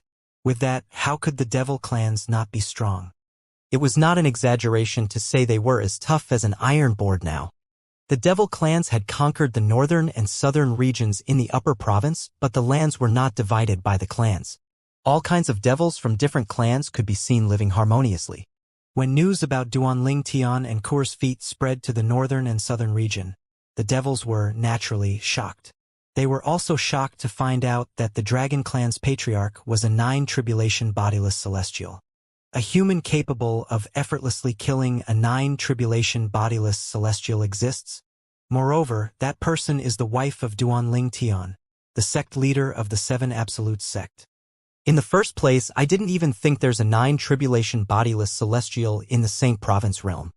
In the land of exile, only one 9-tribulation bodiless celestial would appear every few generations. To think the Dao Martial Saint land has a 9-tribulation bodiless celestial. The patriarch of the Dragon Clan is a 9-tribulation bodiless celestial? Many of the devils were scared witless when they learned about this. However, they quickly learned that the devil clans also had a 9-tribulation bodiless celestial. Apparently, the patriarch had said it was impossible for Duan Ling Tian to kill him unless he joins forces with the 9-tribulation bodiless celestial from our devil clans. Well, from his words, we can infer that there's a 9-tribulation bodiless celestial in our clan as well. This must be why the patriarch of the Dragon Clan didn't step forward and make a move to drive us out of the Dao Martial Saint land. The devils were, naturally, excited when they learned about the existence of a 9-tribulation bodiless celestial in the devil clans. However, their excitement and joy faded away quickly when they remembered something. It was as though an ice-cold bucket of water had been poured on them. Wait! Duan Ling Tian, the sect leader of the 7 Absolute sect, is an eminent celestial whose strength is comparable to a 9-tribulation bodiless celestial. In other words, there are 2 9-tribulation bodiless celestials in the Dao Martial Saint land? Many devils felt amazed inwardly by Duan Ling Tian's strength. They did not expect someone so young to possess such strength. After they had invaded the upper province, they had heard about his past achievements. However, during the time of their invasion, it seemed like he had disappeared into thin air. For this reason, they assumed something had happened to him. They did not expect that he would appear a few years later and become so strong. Initially, the devils learned that Duan Ling Tian, the sect leader of 7 Absolute sect, had strength comparable to a 6-tribulation bodiless celestial. This news was not too shocking. However, after just a few years, his strength was comparable to a 9-tribulation bodiless celestial. I heard there was a heaven-defying cultivator in the Dao Martial Saint land 100,000 years ago. He was only an eminent celestial, but he was capable of killing 8-tribulation bodiless celestials and had strength comparable to a 9-tribulation bodiless celestial. That heaven-defying cultivator was called a Sword Saint by the people in the Dao Martial Saint land. It was said that the Sword Saint was the sect leader of the 7 Absolute sect at that time. The current sect leader, Duan Ling Tian, is his successor. The most terrifying person is not Duan Ling Tian, it's his wife. Rumor has it that his wife is even stronger than a 9-tribulation bodiless celestial. Well, she's definitely stronger than a 9-tribulation bodiless celestial to be able to kill a 9-tribulation bodiless celestial so effortlessly. Well, that's only if the rumor is true. Well, everyone can believe that if they want. But I don't believe there's someone so strong among the humans. Me neither. Most of the devils did not believe the news of Kua killing the patriarch of the Dragon Clan. They assumed this rumor was intentionally spread by the humans to demoralize them. If there's someone like that among the humans, why didn't she make a move when we invaded the upper province and drive us back to the land of exile? Yeah, if there were such a person, would she have allowed us to invade and conquer the upper province of the Dao Martial Saint land? Humph! Those human imbeciles. Do they take us for fools? As time passed, some of the devils even thought the news of Duan Tian possessing strength comparable to 9 tribulation bodiless celestial was fake. In a city in the southern region, a young man leaped onto one of the buildings around him. He had an expression of awe on his face as he muttered to himself, I wonder if it's true he has strength comparable to a 9 tribulation bodiless celestial. Moreover, his wife is capable of killing a 9 tribulation bodiless celestial. If Duan Tian was here, he would recognize the young man with just a glance. The young man was none other than Huang Qiling, a disciple of the Wandering Saint Palace, whom he met outside the Human Devil Clan's Saint City in the lower province. He was one of the 2 friends Duan Tian had in the Wandering Saint Palace. When Huang Qiling arrived at a mansion, he called out respectfully, Sister Wenjing. A cold voice replied, Come in. Huang Qiling entered the mansion and arrived in the front courtyard. He looked at the person's back as he asked softly, Sister Wenjing, did you hear the news? The person Huang Qiling was speaking to was a woman who was dressed in robes that were as white as fresh snow. Her long and silky hair hung loosely like a waterfall. She emitted an icy aura that made her seem unapproachable as she stood there. When the white-clad woman heard Huang Qiling's question, her body trembled involuntarily. After a while, she nodded slightly. When she turned around, she revealed her appearance that could topple a city. However, her peerlessly beautiful face had an extremely cold expression. This woman was Duan Tian's other friend from the Human Devil Clan. They had met when Duan Tian returned to the lower province after the Devil Clan's invasion. She was Huang Wenjing, the most beautiful person in the Human Devil Clan. Ever since the Devil Clans invaded the upper province, the Human Devil Clan had come to the upper province as well. Huang Wenjing and Huang Qiling were members of the Wandering Saint Palace, one of the most powerful forces in the Human Devil Clan. Naturally, they followed the Human Devil Clan's army to the upper province. Thanks to the Wandering Saint Palace, they were given a place to stay in the southern region of the upper province. With the arrival of bodiless celestials from the Devil Clans in the Dao Martial Saint Land, even Palace Master Yuan Haochen from the Wandering Saint Palace was no longer an elite, let alone 2 nobodies like them. Sister Wenjing, do you think the news is real? Do you think he has really gotten so strong? Moreover, his why.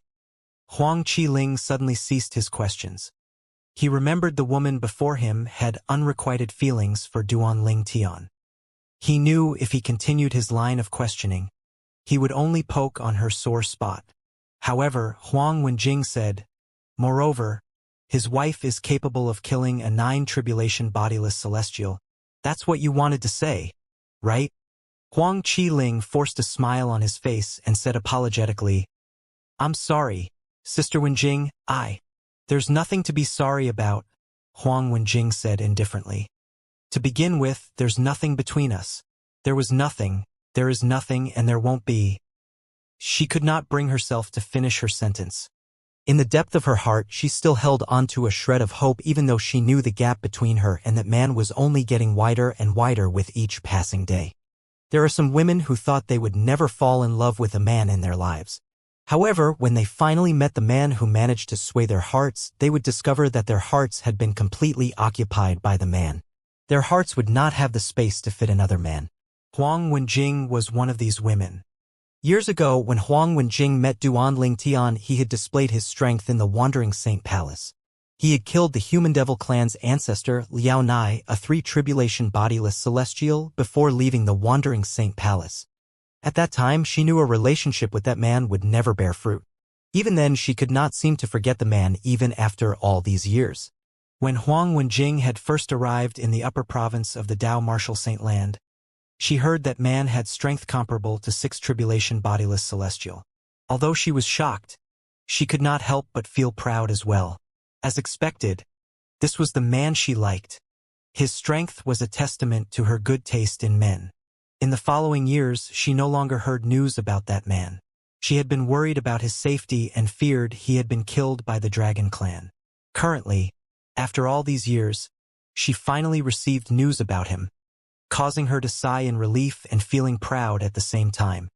Despite only being an eminent celestial, his strength was comparable to a 9 tribulation bodiless celestial.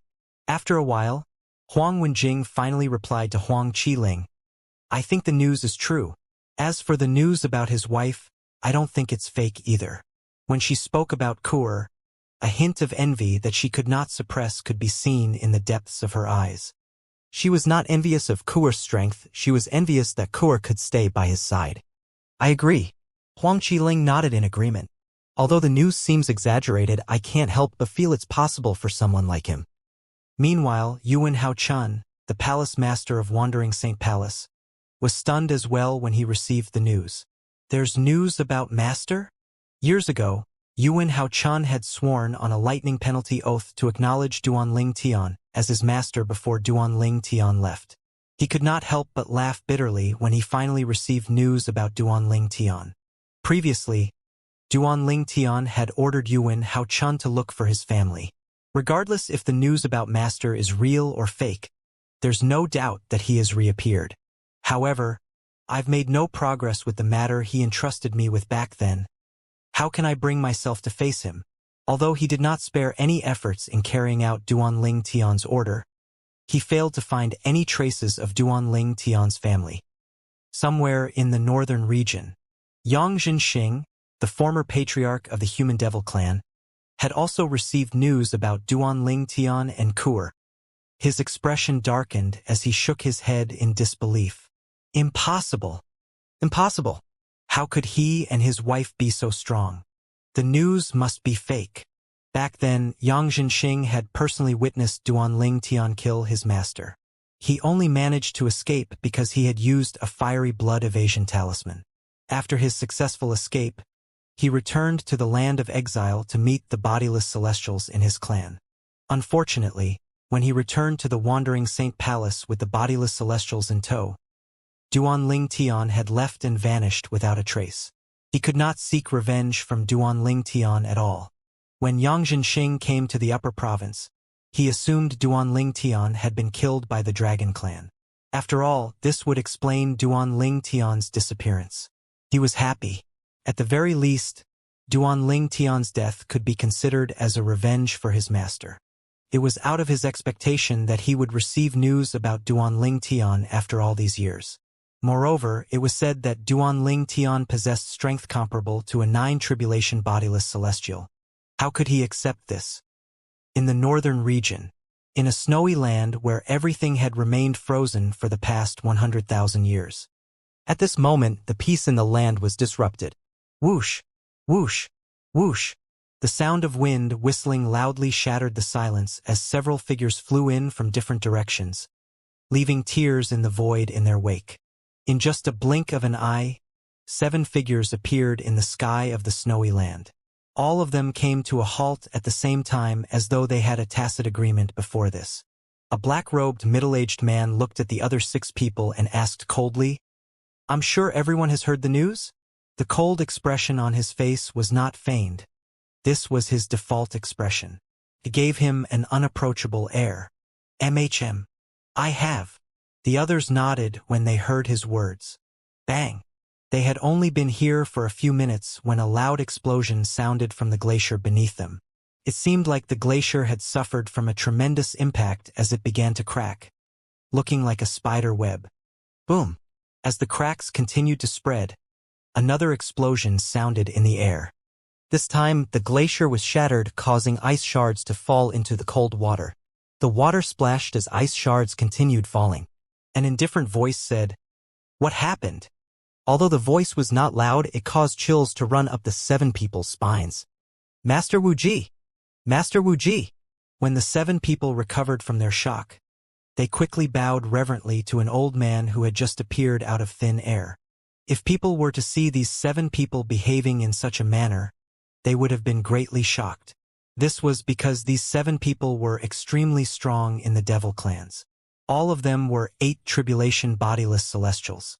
How could one not feel shocked seeing 7 8-tribulation bodiless celestials from the devil clans bowing reverently to an old man? The old man had a medium build and his appearance was average.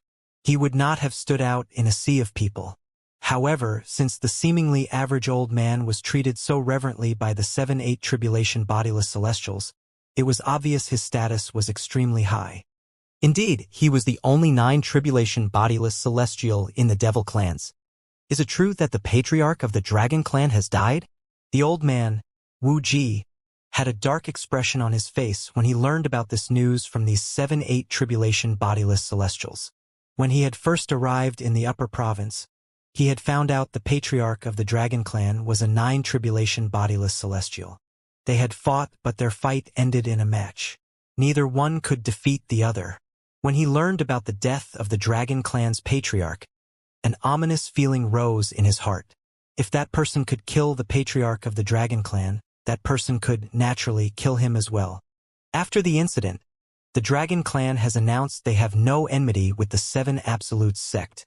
Based on that, the news is probably true. One of the 8 tribulation bodiless celestials said.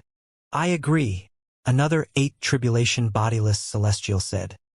Duanling Tian was, naturally, unaware that the devil clan's 9 tribulation bodiless celestial was trembling in fear after learning about his wife's ability to kill a 9 tribulation bodiless celestial.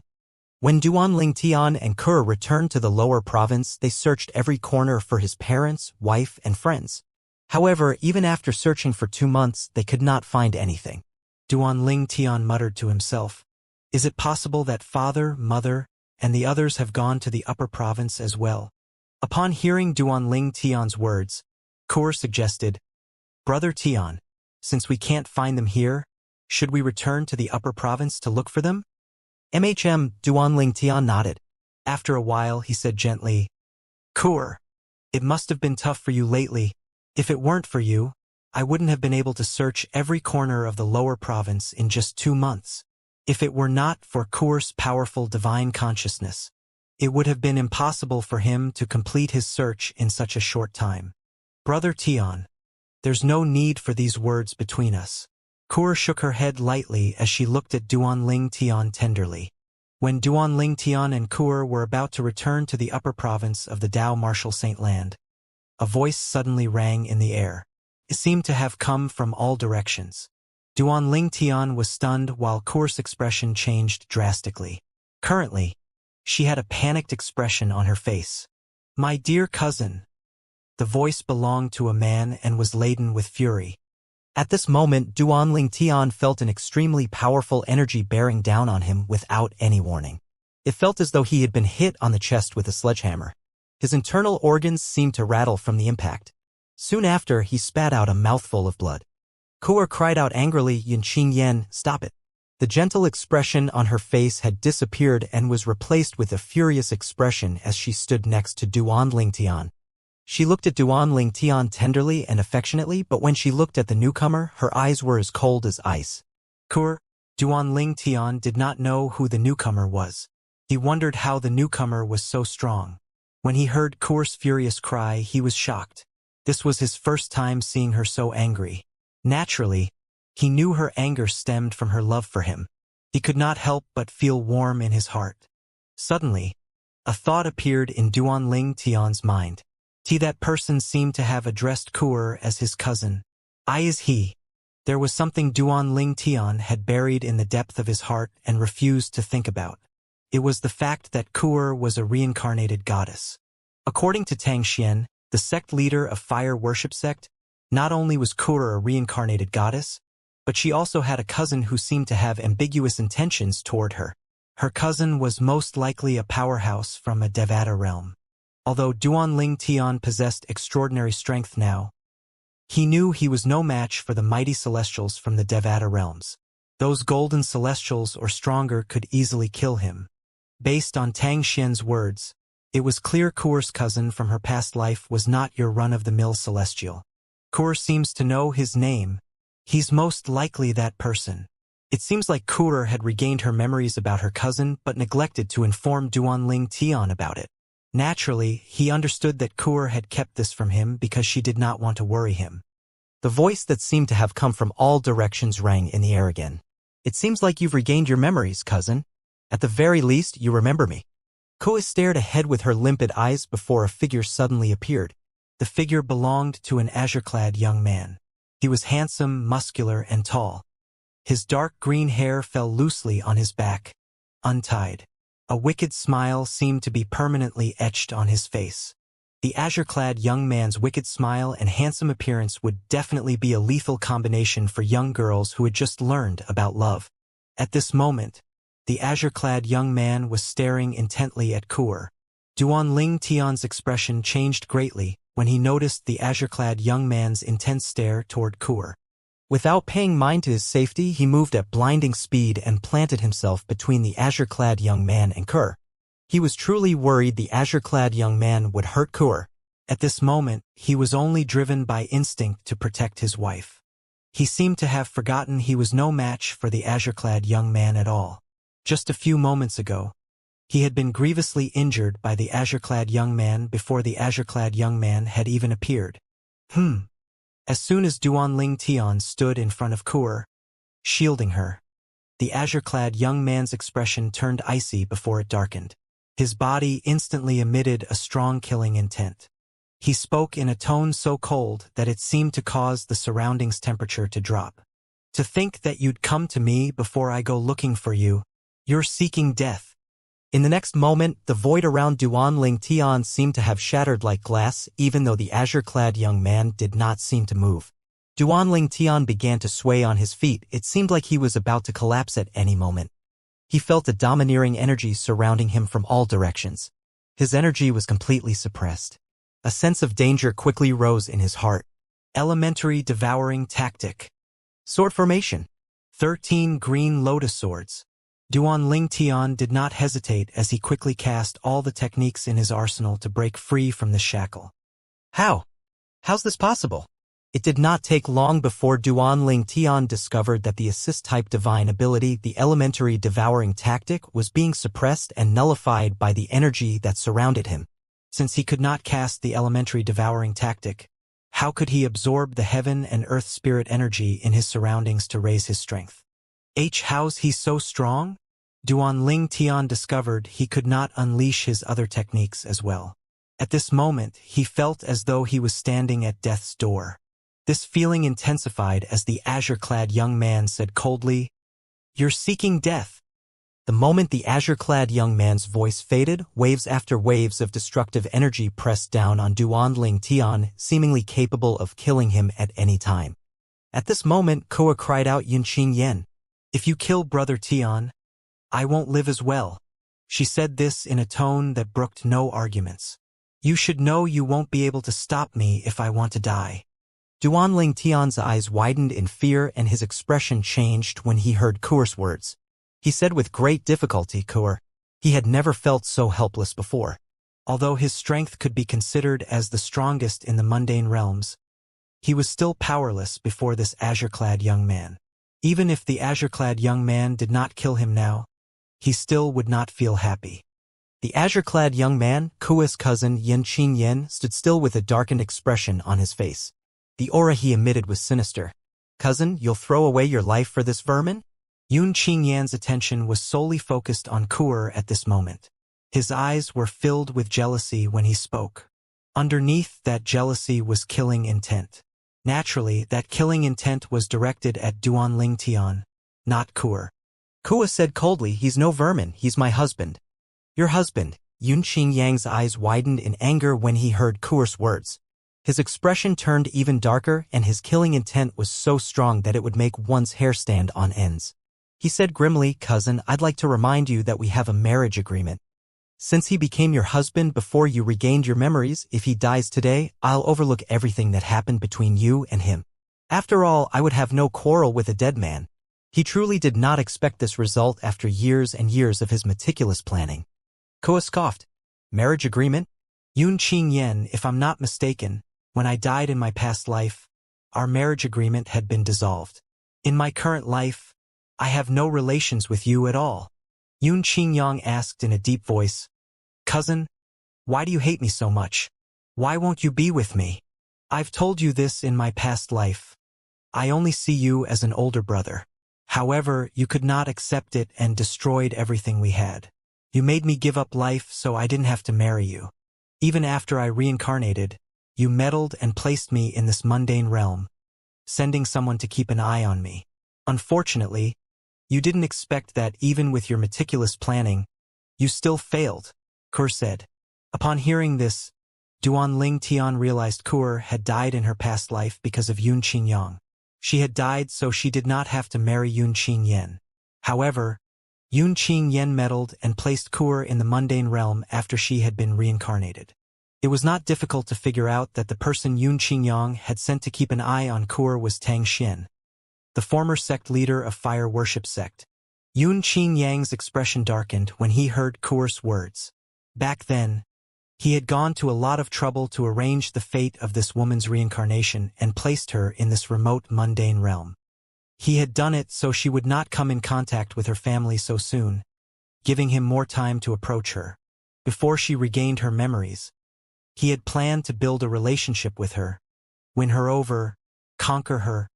He really did not expect his younger cousin would marry another man and even give birth to a child. Vexed, Yun Qingyang thought to himself, "Shit, if I knew this would happen, I wouldn't have left all those years ago."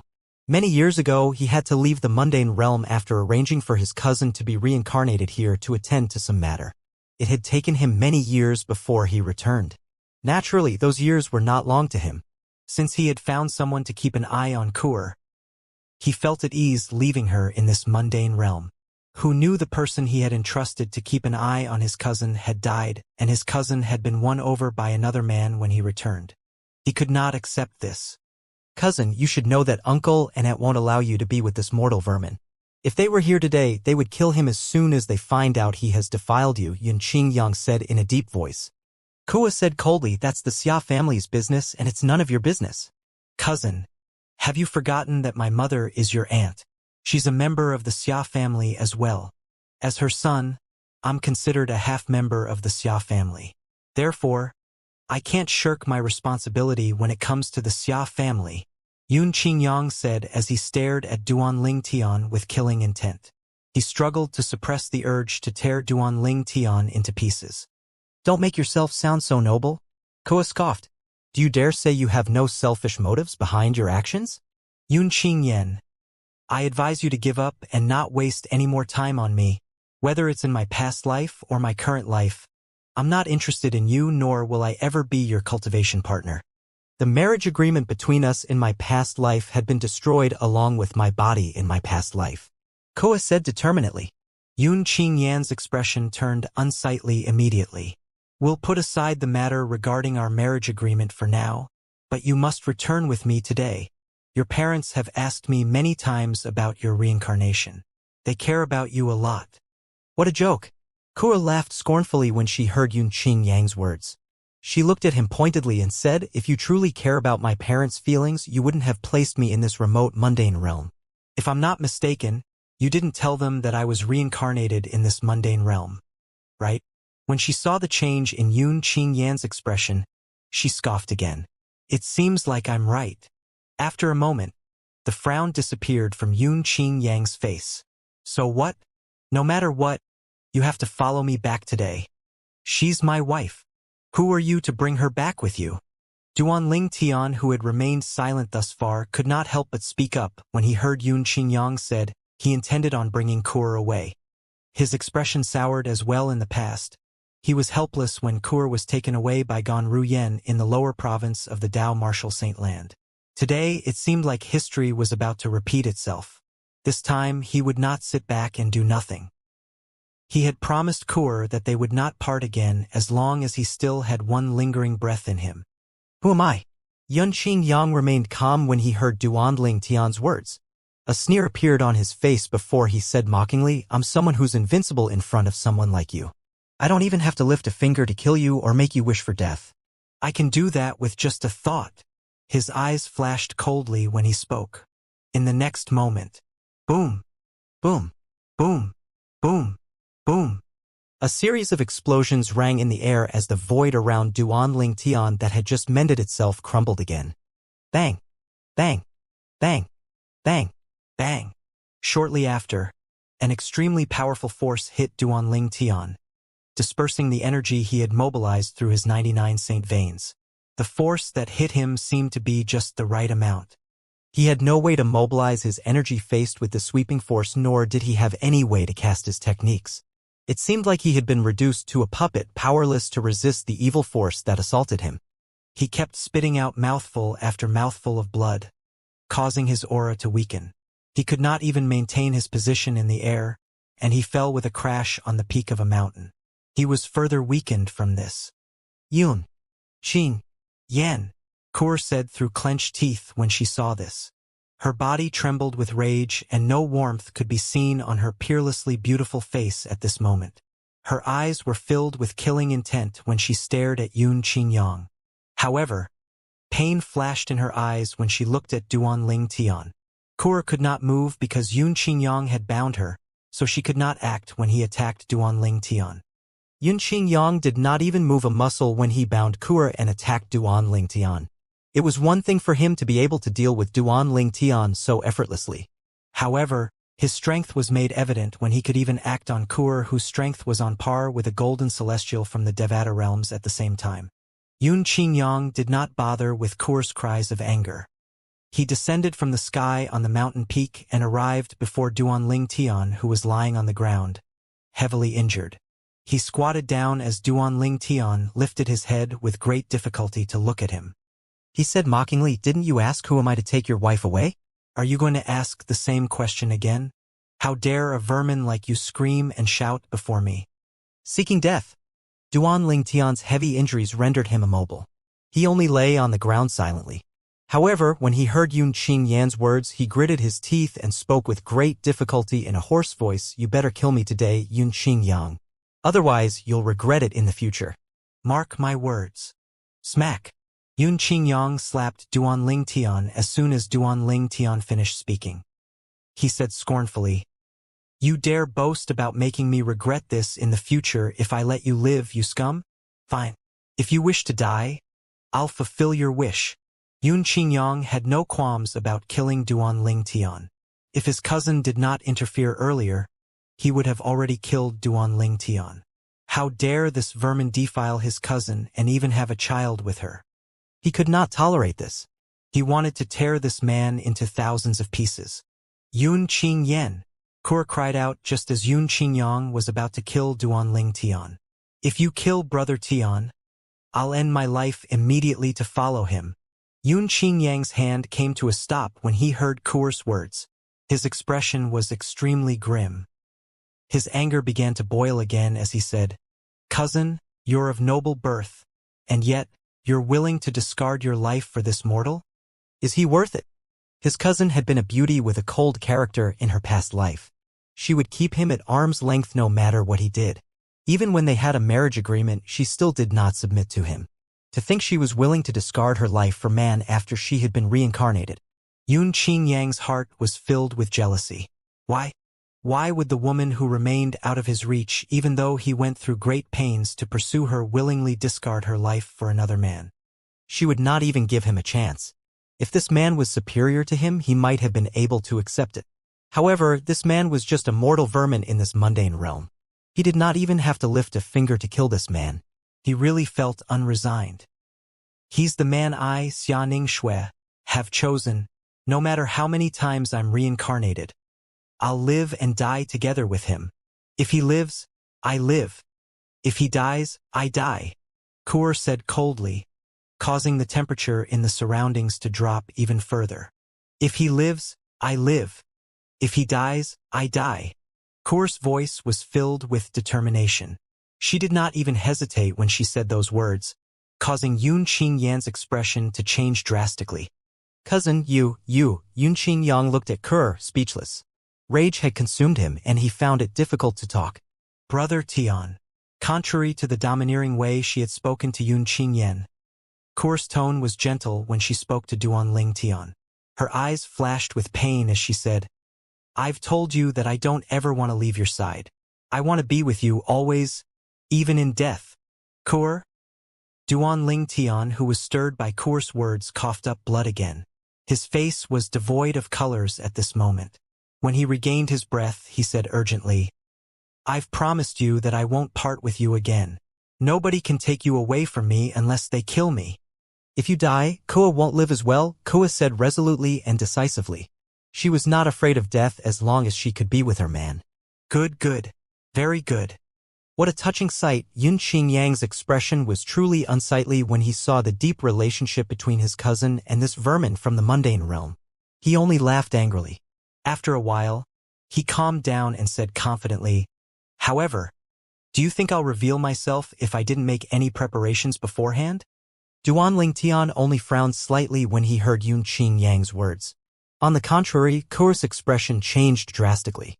This was because she knew her cousin was someone who would use every means at his disposal to get what he wanted. An ominous feeling rose in her heart. Yun Qingyang looked at Duan Lingtian coldly before he waved his arm across the air. "Duan Lingtian, take a good look. Tell me, who are these people?" The air before Yun Qingyang trembled violently. Whoosh! Whoosh! Whoosh! The void shook for some time, and a mirror image appeared before Yun Qingyang, Duan Lingtian, and Kur. Duan Lingtian and Kur's expressions changed drastically when they saw the content of the mirror image. Despicable! Kur glared at Yun Qingyang.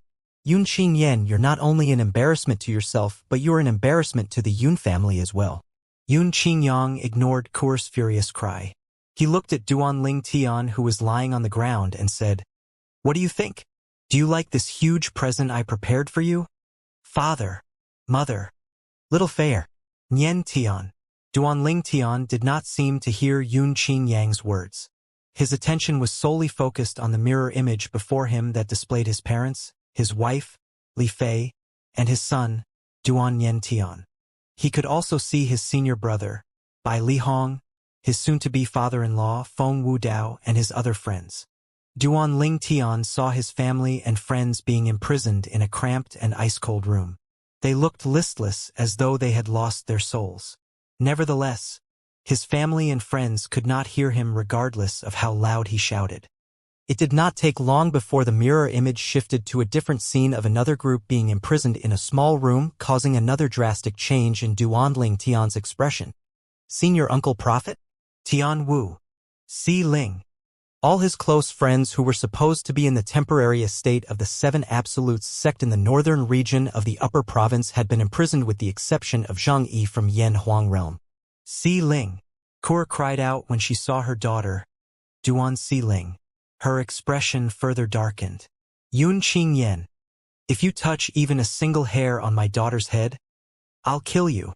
She looked murderous as she spoke to Yun Qingyang, as though she wanted to tear him into 1,000 pieces. When Yun Qingyang heard Kur's words, his face darkened. However, he continued to ignore Kur. His eyes fell on the heavily wounded Duan Lingtian who was lying by his feet. He said coldly, "Duan Lingtian, do you know where they are? I don't think you'll believe me even if I tell you. They are, quite literally, in my hands." As soon as he finished speaking, he moved his hand.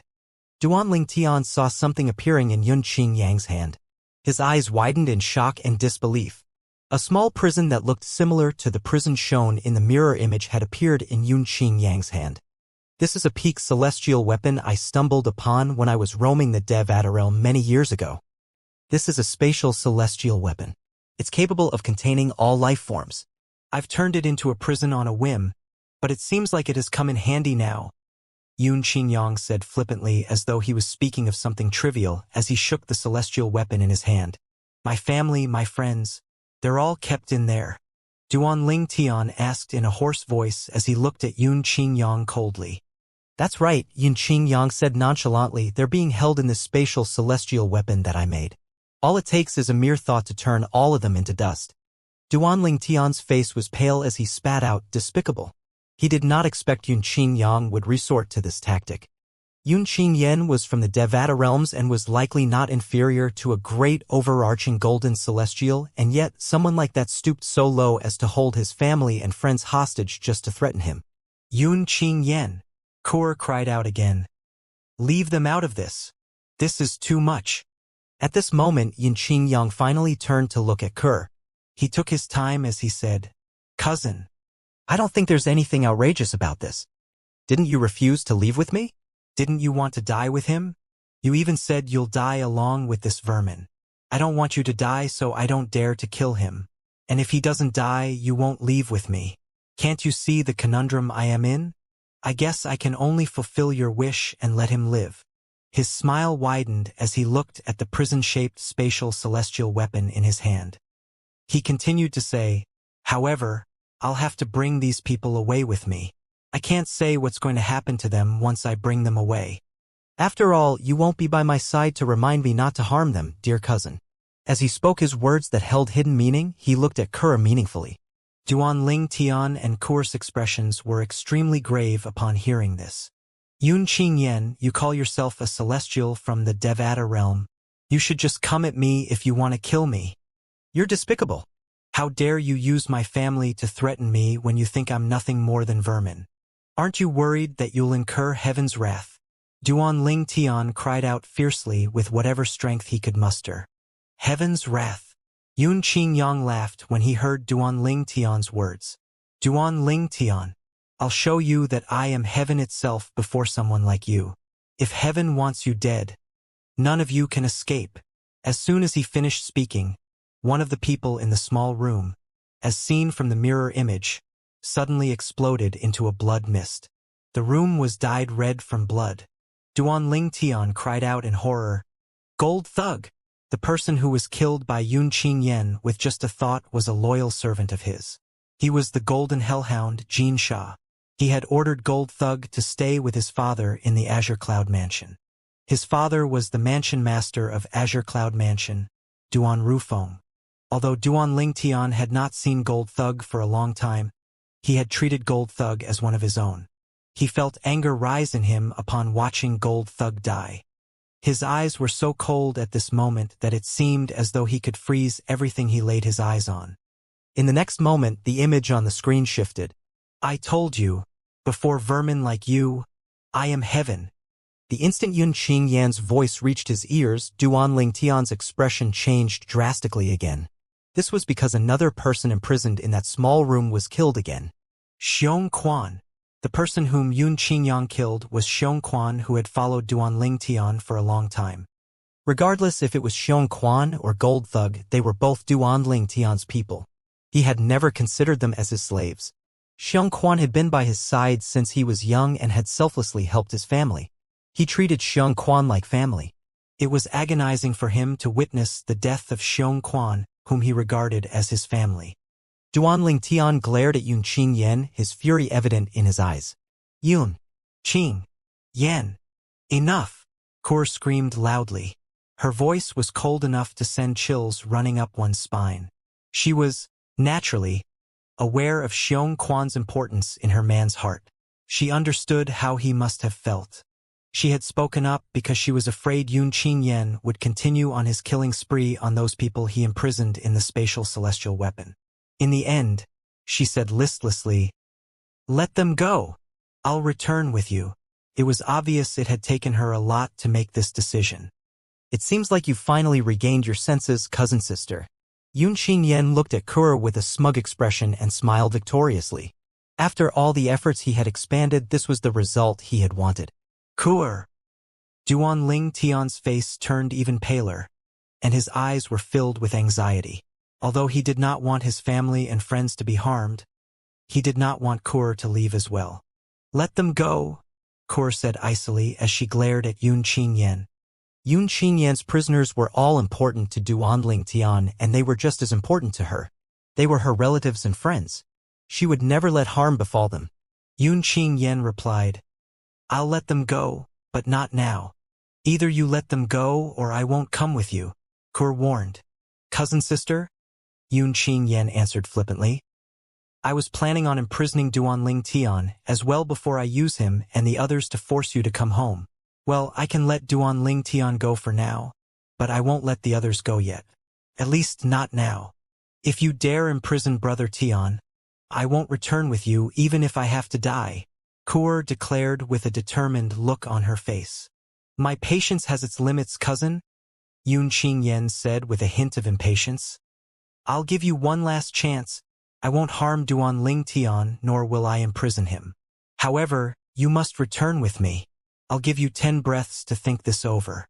If you don't make up your mind by then, I'll kill everyone in this spatial celestial weapon." His voice was filled with killing intent. Duan Ling Tian and Kura's expressions changed drastically upon hearing this.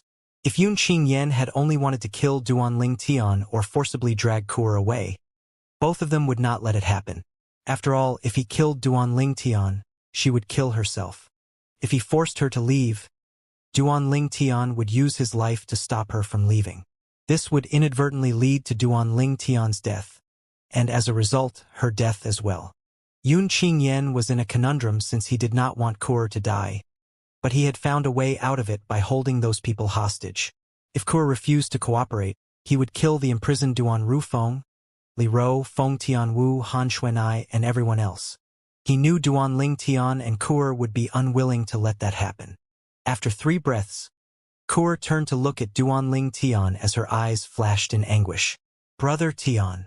When Duanling Tian saw the pain in Kur's eyes and her determined expression, he knew that she had made up her mind. His expression changed greatly and his eyes were filled with reluctance as he called out Kur. Duanling Tian wanted to stop Kur from leaving with Yun Qingyan. However, he would sentence his family and friends to death if he did that. He was in a dilemma. He thought to himself desperately, "What should I do? What should I do?" On one hand, he would have to abandon his wife, Kur, and let her leave. On the other hand, he would have to let his family and friends die. "Don't worry, Brother Tian. I'll be all right." Naturally, Kur was aware of Duanling Tian's dilemma. She tried to comfort him as she said, "I'm only returning home. Even if I don't leave now, I'll have to leave sooner or later. I'm just returning home a little earlier than I planned, and I'm returning without you." Kur? Duanling Tian's heart was laden with anxiety, even though he had already expected Kur's decision. He felt as though he had been forced to eat his words. He had once said that he would not let her be taken away from him again even if he had to die. Yun Qingyan. Kur could no longer bear to look at Duanling Tian's face that was filled with despair. She turned to look at Yun Qingyan furiously. "I possess Brother Tian's soul pearl. If anything happens to him, I'll die along with him." Although Yun Qingyan knew this very well and had no intention of killing Duanling Tian for snatching his woman away, he still could not help but be angered by Kur's words. His eyes flashed with malice as he looked at Duanling Tian. "He's nothing but a vermin from a mundane realm. As long as you don't look for him, I won't harm him." The nonchalance in his voice revealed his contempt toward Duanling Tian. Before Kur replied, he sneered at Duanling Tian. "Hey, brat. Didn't you say you'll make me regret it if I don't kill you today? Let me tell you this. I've never felt regret in my life." After Yun Qingyan finished speaking, he raised his hand and slapped Duanling Tian's face again, leaving an angry-looking red welt on Duanling Tian's face. Yun Qingyan. When had Duanling Tian ever experienced such humiliation? He glared at Yun Qingyan as his body trembled in anger. "Today, I'll be taking your wife, family, and friends away. I want to see if you can make me feel regret." Yun Qingyan grinned when he saw his words had caused Duanling Tian's expression to turn unsightly. He seemed to have recalled something before he said, "By the way, I believe it's best for me to tell you this. Your master, Feng Qingyang, the person who left you his legacy, is now the heavenly emperor of one of the 81 Devata realms, the solitary destructive heaven. Due to his immense power, he's considered as one of the strongest people in the Devata realms." Upon hearing this, Duanling Tian, who was enraged, was taken aback. Feng Qingyang was the heavenly emperor of solitary destructive heaven? His knowledge of Feng Qingyang was limited to whatever he had discovered in the Saint Province realm. 100,000 years ago, Sword Saint Feng Qingyang was the sect leader of the 7 Absolute sect and the successor of the first Absolute, the Fog Rain progeny. When he was an eminent celestial, he possessed strength to kill 8 tribulation bodiless celestials and was comparable to 9 tribulation bodiless celestials. Later on, he ascended to a Devata realm. Based on his achievements in the Saint Province realm, there was no doubt he would be extraordinary even in a Devata realm. At least, that was what Duanling Tian believed. However, he truly did not expect Feng Qingyang had become the heavenly emperor of solitary destructive heaven. Although solitary destructive heaven was only one of the 81 Devata realms, to be able to become a heavenly emperor in one of the Devata realms was a testament to Feng Qingyang's strength. He found it hard to accept that Feng Qingyang had become the heavenly emperor of solitary destructive heaven in just 100,000 years. At this moment, Duan Ling Tian, who was reeling from the shock of this revelation, seemed to have forgotten the current situation. Yun Qingyan's words were too shocking after all. When he calmed down, he asked skeptically, "Why are you telling me this?"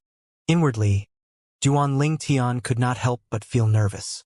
Yun Qingyan obviously knew that Feng Qingyang was his master, and yet Yun Qingyang was bold enough to treat him in this manner. Something was amiss. Was it possible that Yun Qingyan was not afraid of Feng Qingyang? Yun Qingyan said flippantly, "I'm telling you this to tell you that Feng Qingyang is nothing to me. Moreover, I've also sent my men after him." Naturally, the solitary destructive heaven no longer has a heavenly emperor. Yun Qingyan's revelation was like a bolt of lightning that struck Duan Ling Tian on a clear day.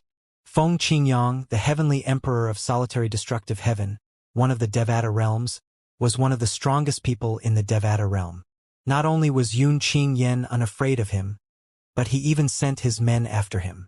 Moreover, he revealed that the solitary destructive heaven no longer had a heaven emperor. Duan Ling Tian naturally knew what this meant. The men whom Yun Qingyan sicked on Feng Qingyang had taken Feng Qingyang's life. Still in shock and disbelief, he quickly sent a voice transmission to Kur. "Kur, are his men really capable of killing a heavenly emperor of a Devata realm?" Duan Ling Tian was not certain if Yun Qingyan's men were truly capable of killing a heavenly emperor of a Devata realm, but he was certain Kur must know. Kur replied through voice transmission, "Brother Tian, if he sent his men to kill a heavenly emperor of a Devata realm, save for a few extremely strong heavenly emperors, most would not be able to escape with their lives intact." Since she had regained memories from her past life, she knew Yun Qingyang had capable men under him who were capable of such a feat. Duan Ling Tian felt his heart sink upon hearing Kur's confirmation. He glared at Yun Qingyan as he growled, "Feng Qingyang and I have never even met. Why would you vent your anger on him because of me?" "Why did I vent my anger on him?" Yun Qingyan calmly replied, "Well, if you're looking for someone to blame, then you can only blame yourself for receiving his legacy. Apart from that, with Feng Qingyang's exceptional talent, I can't leave him be as well. You pose no threat to me, but if Feng Qingyang was given more time, I can't say for sure that he won't be a threat to me." Naturally, there were other things that Yun Qingyan did not reveal to Duan Ling Tian. Apart from removing a future threat since Feng Qingyang might seek revenge for Duan Ling Tian, he was also worried that after Duan Ling Tian ascended to a Devata realm, Duan Ling Tian would grow stronger under Feng Qingyang's guidance. He could not allow something like that to happen. He had come to this conclusion on his own after thinking about it. After all, Yun Qingyan had meticulously planned all of this. He had anticipated many possibilities and eventualities before appearing in front of Duan Ling Tian and Kur.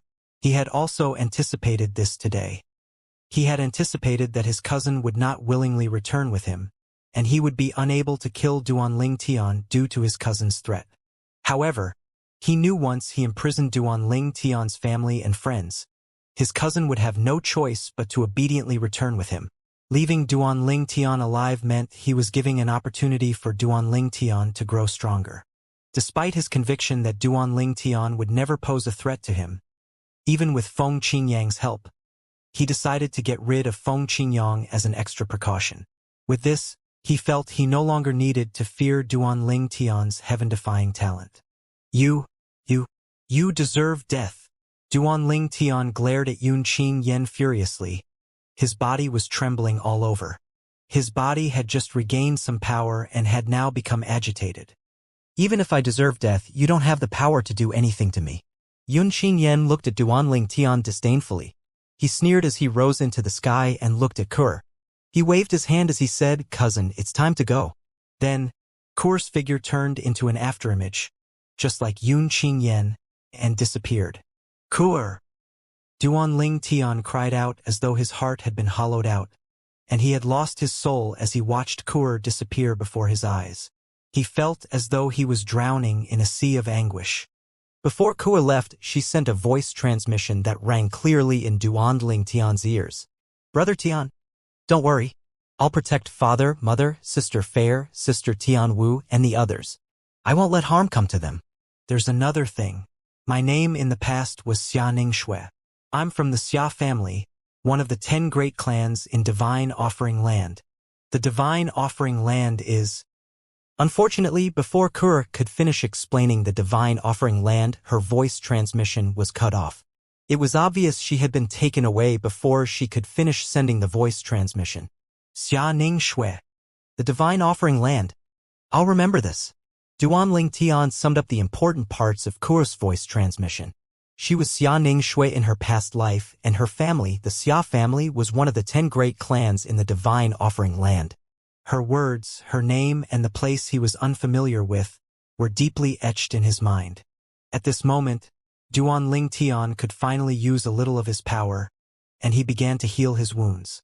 At the same time, he took out a healing medicinal pill from his spatial ring before swallowing it to aid the healing of injuries. Due to his heavy injuries, he only managed to forcibly move his body after half an hour.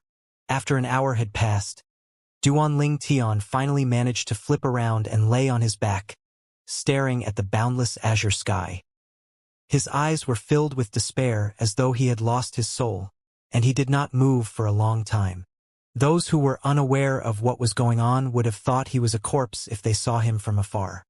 This day was an incomparable dark day for Duanling Tian. His wife, Kur, had been taken away.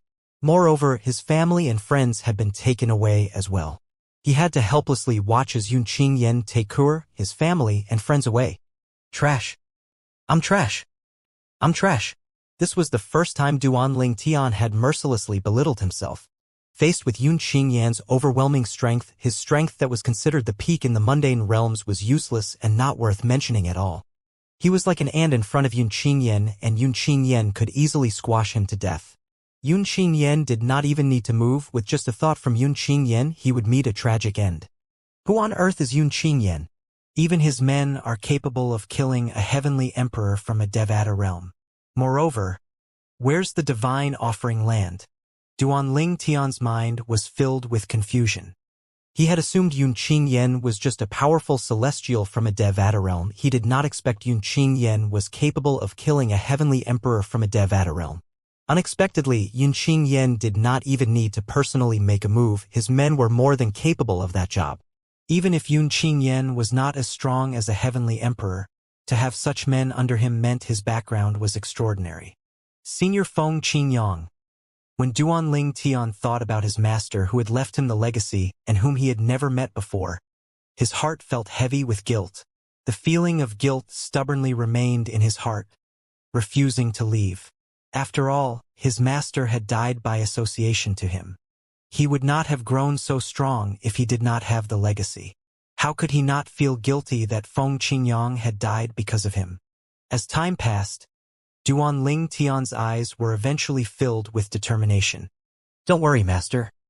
I'll avenge you one day. Although he had experienced the wide gulf between him and Xianxia that seemed like the distance between heaven and earth, he did not allow himself to feel discouraged. He resolved to close the gap between him and Xianxia and avenge Feng Qingyang. Based on Xianxia's words earlier, Duanling Tian figured out that Kur family had to be extraordinary as well. If he wanted the blessing from her family, he would have to become stronger as well. Father, mother, little Fei, Tian Wu, Nian Tian, Si Ling. Wait for me. I'll save you from that ice-cold prison as soon as possible. Duanling Tian's feeling of guilt increased when he thought about his family and friends who were imprisoned by Xianxia. After all, Xianxia would not have targeted him if it were not because of him. My strength is still too weak. Before today, Duanling Tian had felt an unavoidable sense of pride in his strength ever since he possessed strength comparable to a 9-tribulation bodily celestial. However, after meeting Xianxia, he knew that he was still woefully weak. His power was nothing in front of a true powerhouse. 3 days. Duanling Tian lay on the mountain for 3 days. He thought about many things as he lay there. He had despaired and felt loss. His emotions fluctuated continuously. However, in the end, he pulled himself together. I'm afraid these wounds will need about 10 days to half a month to completely heal. Duanling Tian had finally regained his composure. He no longer looked like someone who had just lost his family and friends. Naturally, this was just a mask he put on. How could someone like him who cherished affection and loyalty be completely unaffected? He had merely buried his pain and despair in the depth of his heart. It had been 3 whole days. All possibilities, conceivable and inconceivable, had crossed Duan Tian's mind. Kuo had been forced to leave and his family and friends had been taken away. This was undoubtedly a heavy blow to Duan Tian. However, he knew he could not afford to wallow in despair or agony. It was not beneficial to the situation. The only thing he could do now was to bring his emotions under control and quickly increase his strength. When he was strong enough, he would be able to make his way to the divine offering land and save Kuo, his family, and friends from Yen. As he looked at the azure sky, he muttered to himself, "Kuo, I won't make you wait for a long time." Soon after, Duan Tian flew into the sky, leaving the place as though he was free of troubles. Naturally, this was just a facade. He was leaving the lower province for the upper province. In the northern region of the upper province, on a snow-capped mountain where the temporary estate of 7 Absolutes sect was located, upon Duan Tian's return, he saw a solitary figure standing on a mountain. He quickly flashed next to the figure. Zhang Yi. Yen did not capture Zhang Yi. Duan Tian was not surprised by this. After all, he did not see Zhang Yi among the prisoners. It was obvious Yen had carefully selected his prisoners. Yen had only selected those who were very close to him. He had only gotten to know Zhang Yi in the Beyond Heaven's secret zone, and this was Zhang Yi's first trip to the Saint Province realm. Therefore, it wasn't strange that Yen did not capture him. Duan Tian? The gloom on Zhang Yi's face disappeared immediately when he saw Duan Tian. Then he said anxiously, "Duan Tian, they've all been taken away. That guy is extremely powerful. I think he's definitely not inferior to a 9 tribulation bodiless celestial." He could not conceal the terror on his face when he recalled the green-clad young man whom he had met a few days ago. He had remembered the scene vividly. He had felt like an ant before the green-clad young man. Although the green-clad young man did not target him, he knew very well that if the green-clad young man so wished, he would die with just a thought. I know." Duan Tian narrowed his eyes and nodded. Naturally, he knew who Zhang Yi was talking about. Before Zhang Yi could respond, he said, "Let's return to the Beyond Heaven secret zone and head to Yanhuang realm." But the others, Zhang Yi was taken aback when he heard Duan Tian's words. He found Duan Tian's reaction hard to believe. After all, Duan Tian did not seem to react even though his daughter had been captured. He repeated himself, "Duan Tian, even your daughter and Lady Tianwu were forcibly taken away." "I know," Duan Tian nodded before he said, "Let's go to the Beyond Secret Heaven Zone." Without waiting for Zhang Yi's reply, he lifted his hand and brought Zhang Yi with him to the entrance of the Beyond Secret Heaven Zone that was located somewhere in the northern region. He swiftly flew like a gust of wind to the entrance. During the journey, Zhang Yi finally discovered something was amiss. Duan Tian, he had many questions hanging on the tip of his tongue, but when he saw the empty look in Duan Tian's eyes, he decided to bite his tongue and swallow the questions. He saw no emotions in Duan Tian's eyes as though he had lost his soul. He was certain something must have happened. "We're here." In just a blink of an eye, Duan Tian had brought Zhang Yi to the entrance of the Beyond Heaven's secret zone that was located in a snow valley that was shrouded by thick fog. A few wooden houses stood in the snowy valley. It looked no different from when Duan Tian last left it. It seemed like nobody had come after they had left. "Let's go." Duan Tian's eyes flashed as he looked at the black hole in midair. Just as Duan Tian was about to step into the black hole, Zhang Yi called out, "Duan Tian." Duan Tian came to halt and turned to look at Zhang Yi skeptically. What is it?" He did not know why Zhang Yi had called out to him. "We might not end up in the same spot after entering the Beyond Heaven secret zone," Zhang Yi replied. "So we should find a place to rendezvous, right?" He was not worried that Duan Tian would not be able to find the point of entrance and exit to Yanhuang realm. With Duan Tian's power, he could easily find someone to lead him there. "Right? I forgot about that." Duan Tian nodded. "How about this? We'll meet up at the point of entrance and exit of Yanhuang realm in the Beyond Heaven secret zone. Anyone who arrives first will wait for the other person there. What do you think?" "All right," Zhang Yi nodded. As soon as Zhang Yi finished speaking, Duanling Tian disappeared in just a blink of an eye into the black hole. Zhang Yi saw a ripple in Duanling Tian's wake after Duanling Tian had entered the Beyond Heaven's secret zone. It seems like he's in a rush. Although Zhang Yi did not know why Duanling Tian was in such a rush, he followed suit anyway.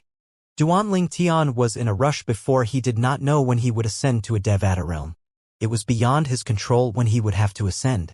He would have to wait for the celestial ascension force to come before he could ascend to a Devata realm and become a celestial.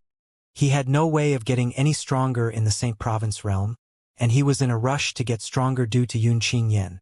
Duanling Tian thought he might be able to find new ways to raise his strength in a large mundane realm like Yanhuang realm. Moreover, he could also find a way to return to Earth where he was from in his past life. If it was not because of Earth, he might not have necessarily chosen to go to Yanhuang realm. After all, there were another 3 large mundane realms. Those 3 mundane realms were not inferior to Yanhuang realm. The devil clans, including their 9 tribulation bodiless celestial, will definitely be terrified of Kur's power after she killed the clan leader of the dragon clan who was a 9 tribulation bodiless celestial. Under these circumstances, even if they don't return to the land of exile, they still wouldn't dare to act recklessly unless they find that she's no longer in the Saint Province realm. Duanling Tian had thought about this before leaving the Saint Province realm. The Saint Province realm was his home in this life. Therefore, he did not want it to be plunged into chaos. He did not deal with the devil clans first due to the existence of a 9 tribulation bodiless celestial in the devil clans. He would not be able to kill the 9 tribulation bodiless celestial without Kur. He could only hope Kur's demonstration of strength in the dragon clan would serve as a deterrent to the devil clans. Indeed, many powerhouses had heard about the incident in the dragon clan. For this reason, they issued an order to the lesser devils in the clans to not act recklessly or slaughter humans in the Saint Province realm. For a while, the Saint Province realm's peace was temporarily restored with devils and humans living in harmony. However, this was only the calm before the storm since it was only a temporary solution.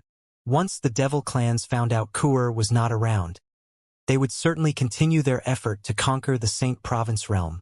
Beyond Heaven's secret zone, Duanling Tian had finally returned to the Beyond Heaven's secret zone, but he had lost all his initial excitement. He was certainly not in the mood to search for treasure vaults that contained celestial supreme treasures. He continued his journey, looking for people from Yanhuang realm. Since he had been separated from Zhang Yi after entering the Beyond Heaven's secret zone, he needed to find someone from Yanhuang realm to lead him to the point of entrance and exit. Since he was not from Yanhuang realm, he could not detect the point of entrance and exit of Yanhuang realm. Skyline realm, Vast Cloud realm, Muro realm. Half a month had passed, and Duanling Tian had run into people from the other 3 large mundane realms. But he had yet to meet anyone from Yanhuang realm. At this time, he had begun to feel anxious. It's been half a month now. Zhang Yi has probably arrived at the point of entrance and exit to Yanhuang realm, right? Duanling Tian muttered to himself anxiously. Since Zhang Yi was from Yanhuang realm, he would be able to sense the point of entrance and exit to Yanhuang realm. As soon as he entered the Beyond Heaven's secret zone, he had probably begun to make his way there. Therefore, it was not a stretch to think he had already arrived. Duanling Tian, who was growing increasingly anxious, continued to search for people. I think there are people there. A surge of hope rose in Duanling Tian's heart, and he made his way to a canyon where a loud ruckus could be heard. The sound grew louder and louder as he approached the canyon. When he finally arrived, he saw a group of people surrounding one person. The person who was surrounded was a woman dressed in black from head to toe. Even her face was covered with a black cloth. She was dressed like an assassin in the dramas that Duanling Tian had watched in his past life. He could tell she was a woman due to her outfit that clung to her figure. Although the outfit was not extremely tight, it still showed off her good figure. It was an extremely seductive figure. Hand over the celestial supreme treasure or die, one of the people surrounding the woman said threateningly. His words were laden with killing intent. It seemed as though they would kill her as soon as she showed any signs of objecting. An untidy young man said to black-clad woman, Why don't you remove the black cloth covering your face? If you're pretty enough and you surrender the celestial supreme treasure to me, I might even take you in as my concubine." The woman's eyes, the only thing that her get-up did not cover, flashed with disdain as she said in a melodious voice, "Didn't we agree that it's first come, first served before we enter the heaven-rank treasure vault? Why did all of you go back on your words once I obtained the celestial supreme treasure?" A woman standing across the black-clad woman scoffed. Most of the people there had a disdainful expression on their faces. Only a few people wore a guilty expression on their faces. Was there anyone who did not want a celestial supreme treasure? Perhaps they agreed that finders would be keepers. However, that was before a celestial supreme treasure had shown up. Now that a celestial supreme treasure was at stake, everyone's words had flown out of the window. "She seems quite confident," Duan Ling Tian, who had just arrived, thought to himself. He could clearly sense that the black-clad woman was not frightened despite being surrounded by so many people. She seemed calm. It was clear to him that she was confident. At this moment, Duan Ling Tian's arrival had drawn everyone's eyes, including the black-clad woman. However, they only spared him a glance before turning back to look at the black-clad woman. On the other hand, the black-clad woman stared at the people surrounding her icily. She knew they were about to attack. Just as a fight was about to break out, Duan Ling Tian spoke up, "Hello, everyone? Is there anyone from Yen Huang realm here?" The group of people turned to look at Duan Ling Tian again when he spoke. However, none of them replied to him. They assumed he was just another man who had entered the Beyond Heaven secret zone. He was probably less than 100 years old and was an eminent celestial like them. They could not be bothered with someone like him. After all, he was no threat to them. So what if he was angry because they ignored him? There were at least 3 eminent celestials in their group. What could one eminent celestial do against so many people? Duan Ling Tian was not surprised by their cold treatment.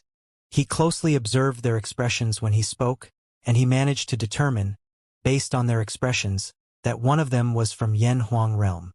His eyes would not deceive him. As Duan Ling Tian stared at the person from Yen Huang realm, the group of people began to cry out one after another. "Kill her! Kill her! Take the celestial supreme treasure away." Various attacks flew toward the black-clad woman, causing her to look like a cornered beast. However, she only scoffed. Her eyes glinted disdainfully as she lifted her hand. A dagger instantly appeared in her hand. With just a glance, Duan Ling Tian determined that the dagger was a celestial supreme treasure. Whoosh! Whoosh! Whoosh! Whoosh! Whoosh! Duan Ling Tian watched as the seemingly trapped black-clad woman wielded her dagger. As though she had divine help, she easily defended against the attacks that were lobbed at her. After a while, energy simmered on the surface of her body before she finally released it. No. The expressions of the 3 eminent celestials changed drastically as soon as the black-clad woman released the energy. Since they were eminent celestials, they were definitely more sensitive to danger compared to everyone else. They realized belatedly that the black-clad woman might be an eminent celestial like them, but her strength was definitely greater than a 3-tribulation bodiless celestial. Her power has risen to such a level after obtaining the celestial supreme treasure. This means, prior to obtaining the celestial supreme treasure, her strength was on par with a 3-tribulation bodiless celestial. Among the 3 eminent celestials who surrounded the black-clad woman, 2 of them had strength on par with a 3-tribulations bodiless celestial. As soon as the black-clad woman retaliated, they felt the danger and the urge to retreat. They looked at the black-clad woman with eyes that were filled with envy and jealousy and a hint of fear. After all, if they possessed the celestial supreme treasure, their strength would not be inferior to hers. She concealed her strength? Duan Ling Tian raised an eyebrow as he watched from afar. Boom! At this moment, a stronger attack shot toward the black-clad woman. She quickly wielded her dagger with movements as fast as bolts of lightning. Flashes of light that looked divine could be seen as she deflected the attacks. Boom! Boom! Boom! Boom! Boom! A series of explosions rang in the air like a thunderstorm as the black-clad woman released an explosive energy, effectively nullifying the attacks from the group of people with the dagger. At this moment, the group of people's expressions, including 3 eminent celestials, changed drastically when they saw the woman easily deflecting their attacks. This is bad. We've underestimated her. Her power is at least on par with a 5 tribulation bodiless celestial. These people truly did not expect the black-clad woman to conceal her power. If they had known she was as strong as a 4 tribulations bodiless celestials prior to obtaining the celestial supreme treasure, they would not have the courage to covet the celestial supreme treasure in her possession even if they had 100 doses of liquid courage. Run!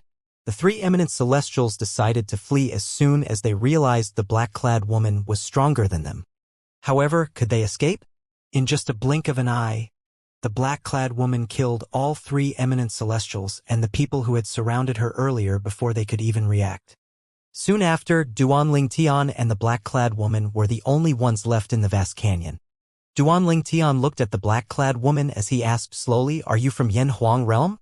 The black-clad woman looked at Duanling Tian warily and asked, "Do you want my celestial supreme treasure as well?" Duanling Tian could only see the black-clad woman's eyes and long hair that fell like a waterfall on her back. He was already anxious for failing to find anyone from Yen Huang realm after so long, so he became impatient when he heard the woman's words and her refusal to answer his question. He said snappily, "If I wanted your celestial supreme treasure, do I have to wait until this moment?" A vast energy surged out of his body as soon as he finished speaking, like a burst of flames, giving him an intimidating aura. At the same time, wave after wave of sword rays formed and shrouded his body. Whoosh!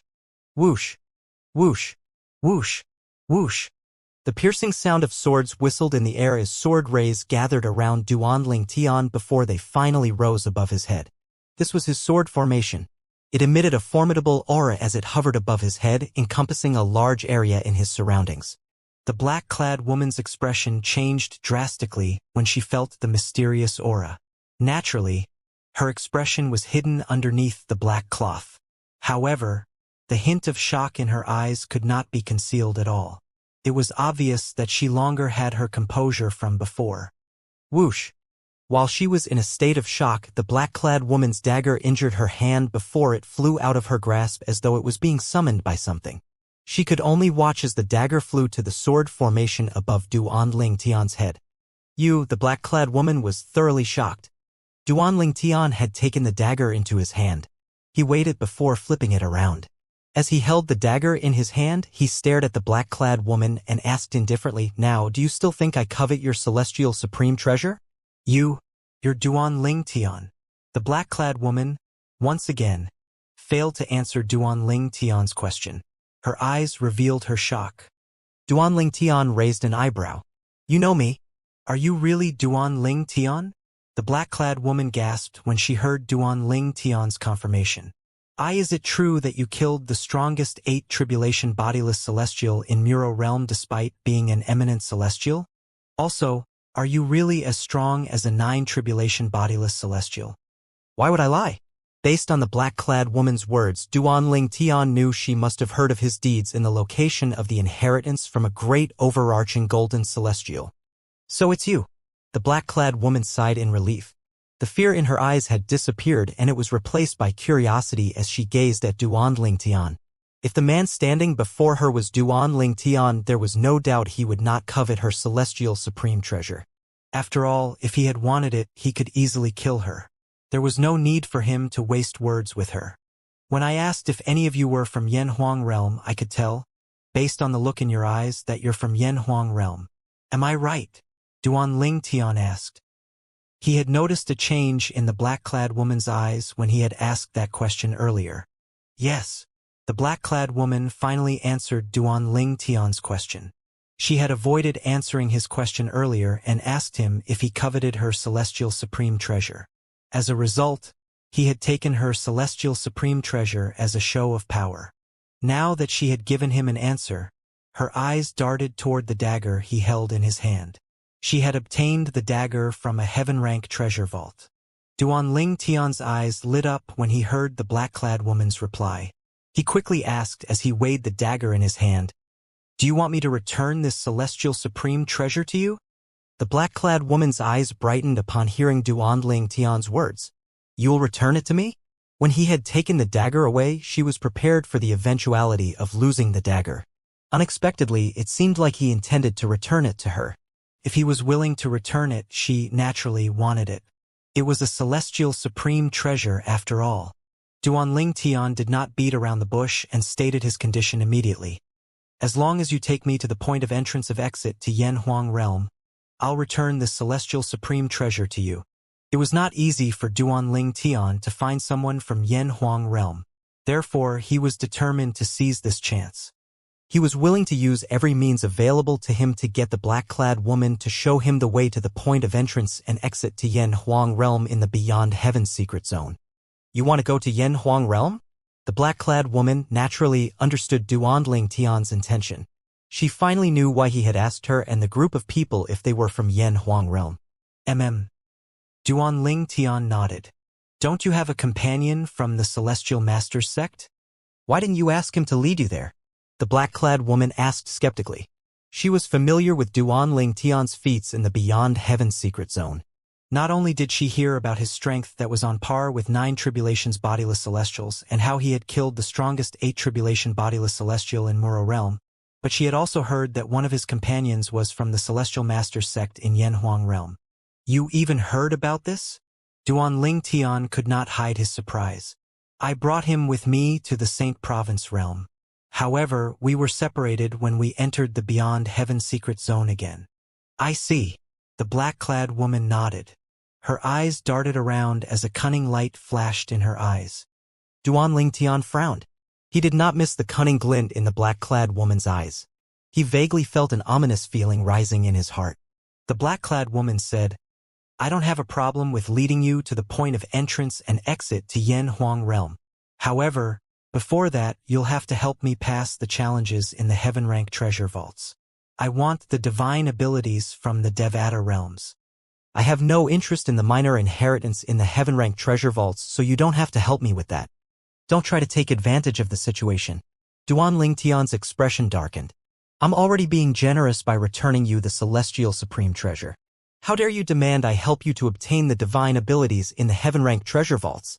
I'm not taking advantage of the situation. The cunning light in the black-clad woman's eyes grew brighter. After all, it's not difficult for you to help me pass the challenges, right? Indeed, it was not difficult for Duanling Tian to pass all the challenges in a Heaven Rank treasure vault. However, he did not want to waste too much time in here. After all, it would take some time for one to memorize and comprehend divine abilities.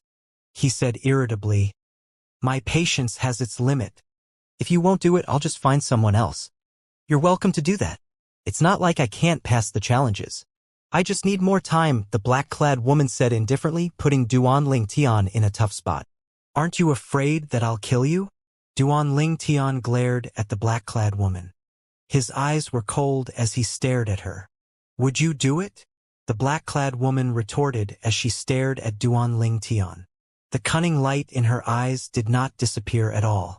Duanling Tian scoffed, but in the end he decided to compromise.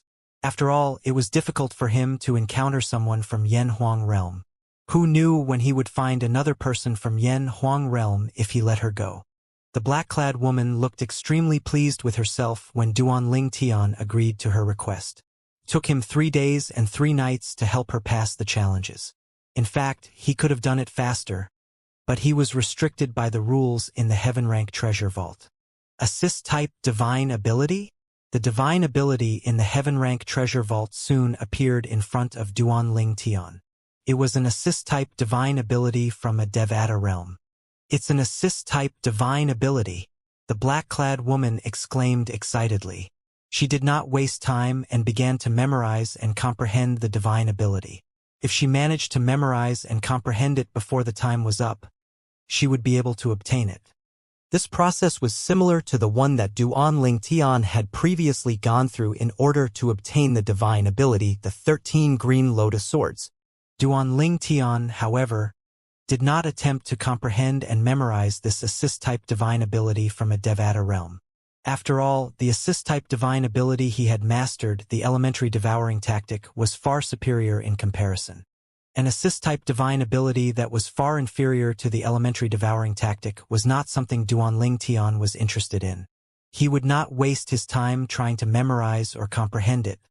Duan Tian thought to himself, while she's busy memorizing and comprehending the assist-type divine ability, I might as well use this time to comprehend more of the 13 green lotus swords.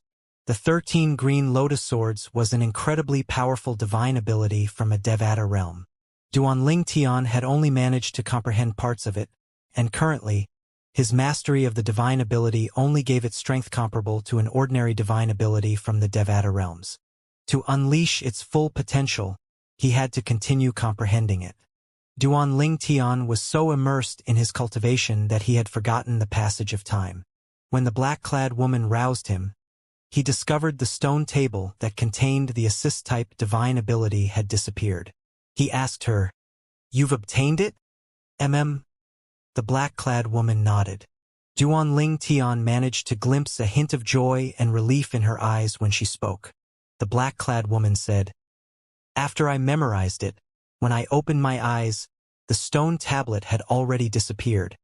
It seemed like she was relieved because she had barely managed to memorize the assist-type divine ability before it disappeared.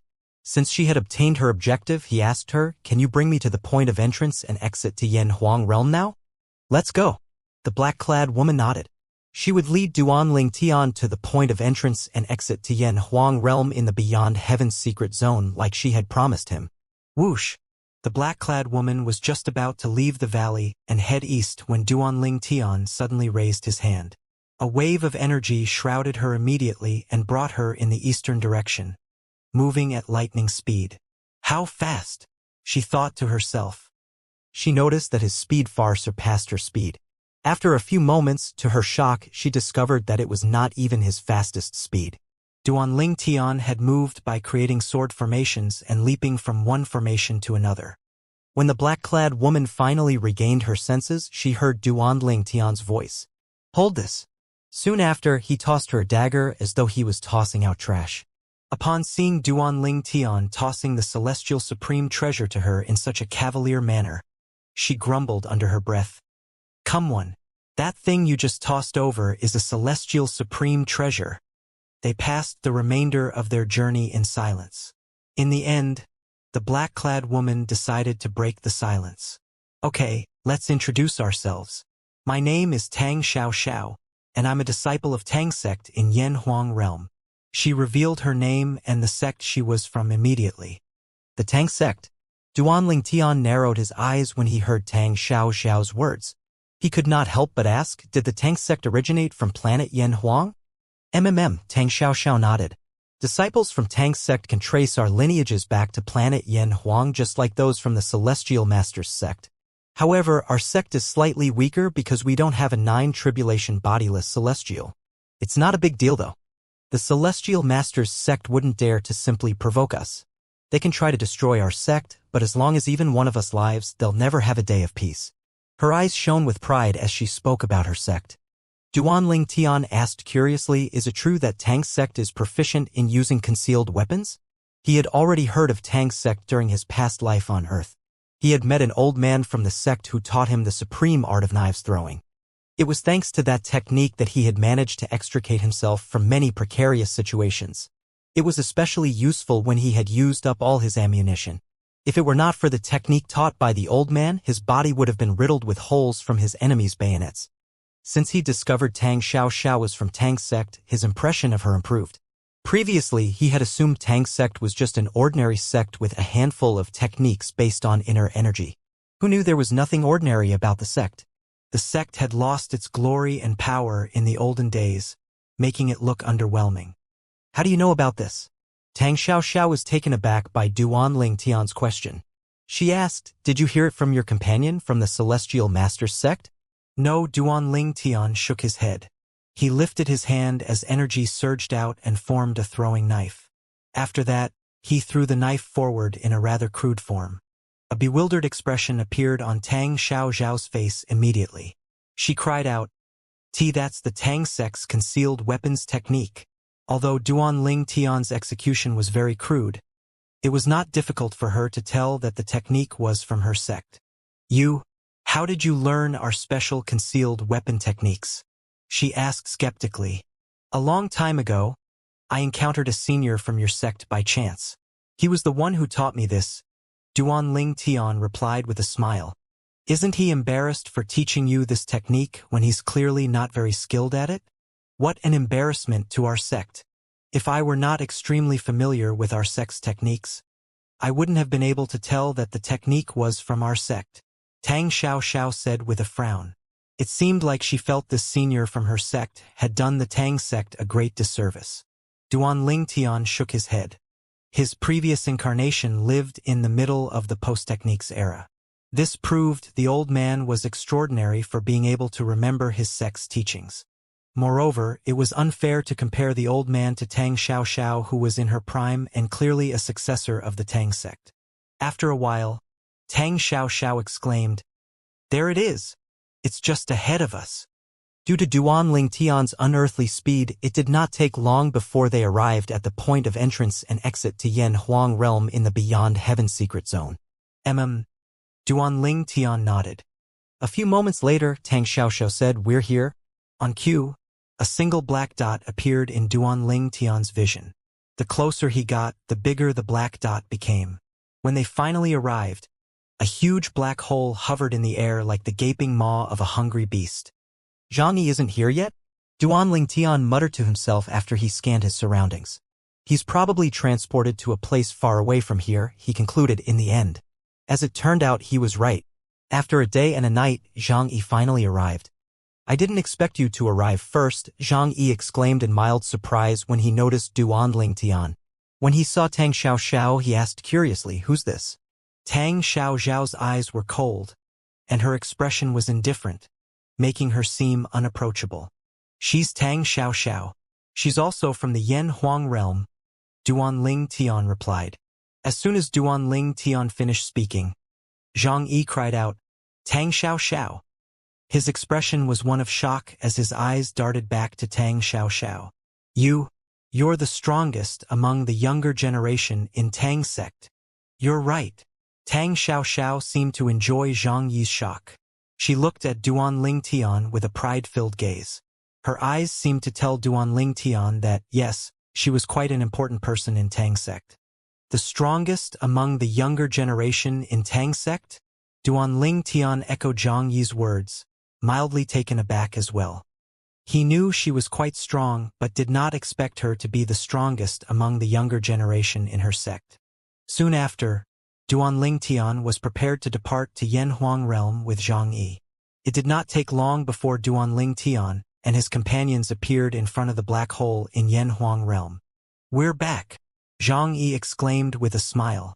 However, soon after, a thunderous bellow rang in the air. "Zhang Yi!" Whoosh! The thunderous voice caught Zhang Yi by surprise as an expression of trepidation appeared on his face immediately. Meanwhile, Duan Tian and Tang Xiao instantly turned to look at the source of the voice. They saw a figure flashing in and out in the distance. As the figure approached them, they finally saw it was an old man. Duan Tian thought the old man looked familiar. Duan Tian studied the old man as he thought to himself, "Have I met him before?" Apart from that, he discovered that the old man's eyes were trained on him even though he had called out Zhang Yi's name. Flames of fury and killing intent burned in the old man's eyes when he looked at Duan Tian as though he relished the thought of killing him slowly and painfully. "It seems like he really hates me." The persistent feeling that he had met this old man stayed with him even though he could not recall when he had met this old man. Duan Tian was still wondering about the old man's apparent enmity and familiarity when he heard Zhang Yi cried out in fear, "The Left Guardian!" The Left Guardian? Realization finally dawned on Duan Tian. He must be Zhang Chuhi, the Left Guardian of Celestial Master's sect. No wonder he looks familiar. He's Zhang Yunfei's grandfather. After Duan Tian killed Zhang Yunfei, a disciple of the Celestial Master's sect, in a heaven-ranked treasure vault left by Li Bai, the Green Lotus Sword Celestial in the Beyond Heaven secret zone, Zhang Yi had told him about Zhang Yunfei's grandfather.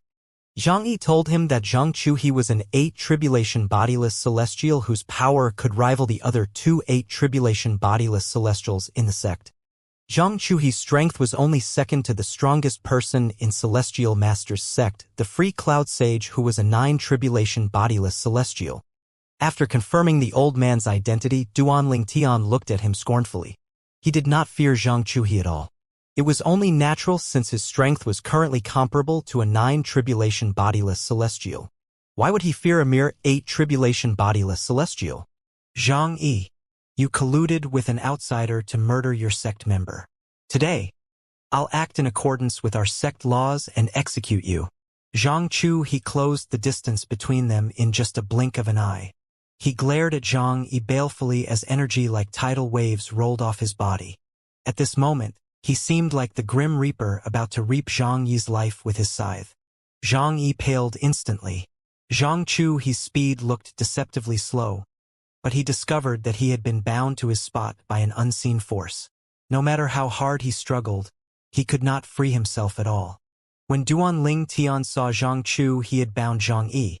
He scoffed loudly before he called out, "Elementary devouring tactic." In just a blink of an eye, his strength had risen by 2 levels. Sword formation. A celestial sword appeared in Duanling Tian's hand before it began to spin around him. Millions of sword rays gathered above his head and formed a sword formation. This was the 5th stage of the Sovereign Heart Sword, the Heart Sword Amalgamation. This attack was undoubtedly stronger than the Body Sword fusion. Release!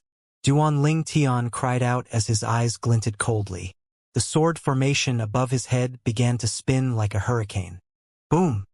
Boom! Boom! A series of explosions sounded in the air. Terrifying long cracks began to appear in the void around Xianxia, looking like black pythons. This scene was more than enough to send chills running up one's spine. What is Xianxia, who was lunging toward Xianxia to kill him, could not evade Duanling Tian's sudden attack. The technique he had used to bound Xianxia backfired, causing him to come to a halt before throwing up blood. Since he did not use all his strength to cast the technique to bind Xianxia, it caused a backlash when he was attacked. Moreover, Duanling Tian's attack was comparable to the full strength of an 8 tribulation bodiless celestial. Since he was holding back his strength, he naturally could not bear the brunt of the attack with the full strength of an 8 tribulation bodiless celestial. How could you possibly be this strong? Xianxia, he looked at Duanling Tian in fear and disbelief as he wiped the blood that had trickled out of his mouth. The purple-clad young man had killed his grandson, and he had planned to seek revenge from him today. He had been waiting out here for a long time for Xiangyi's return.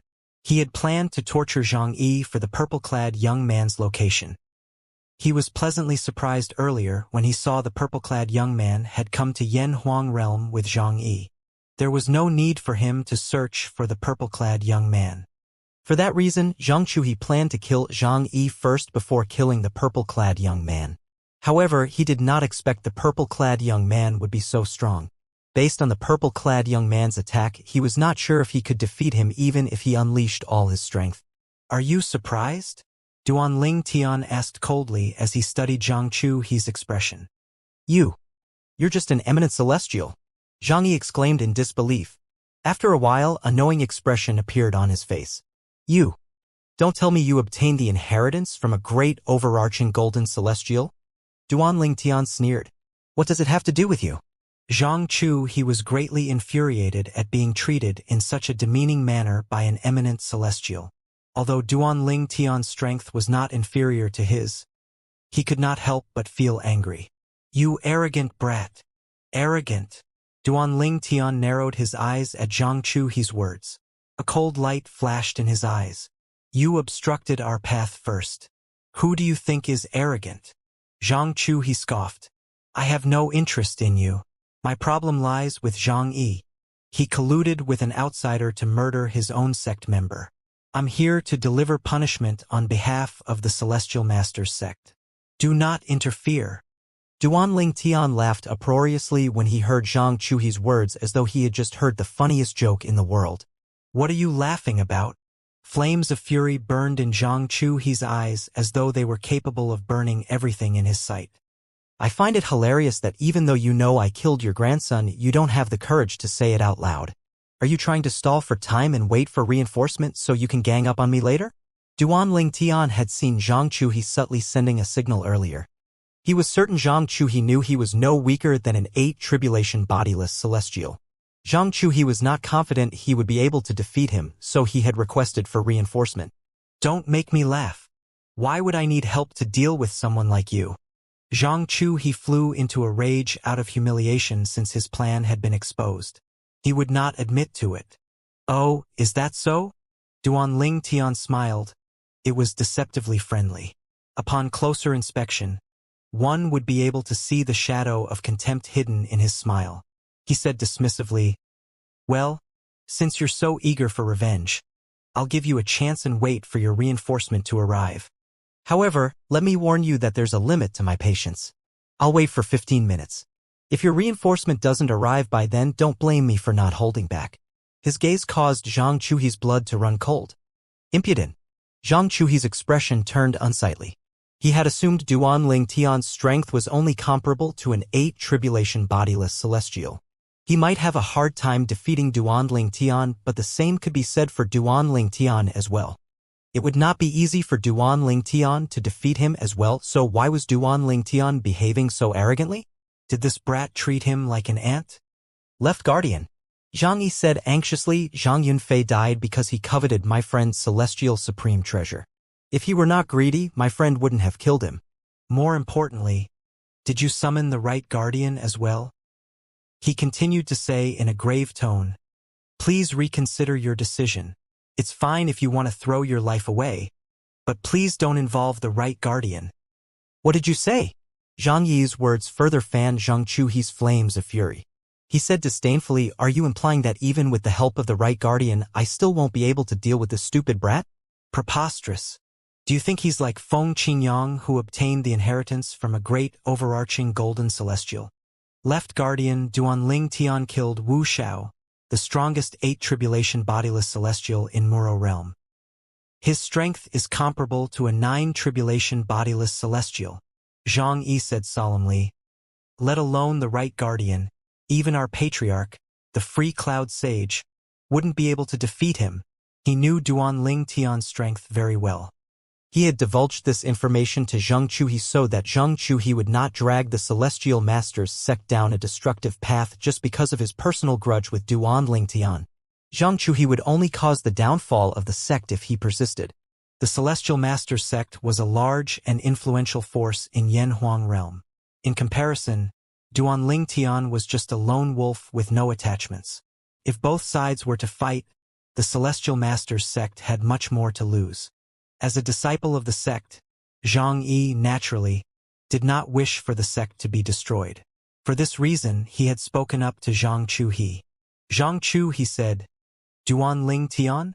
So he's the one who killed a 7 tribulation bodiless as soon as they encountered each other. He had heard of Duanling Tian killing a 7 tribulation bodiless celestial while he waited here.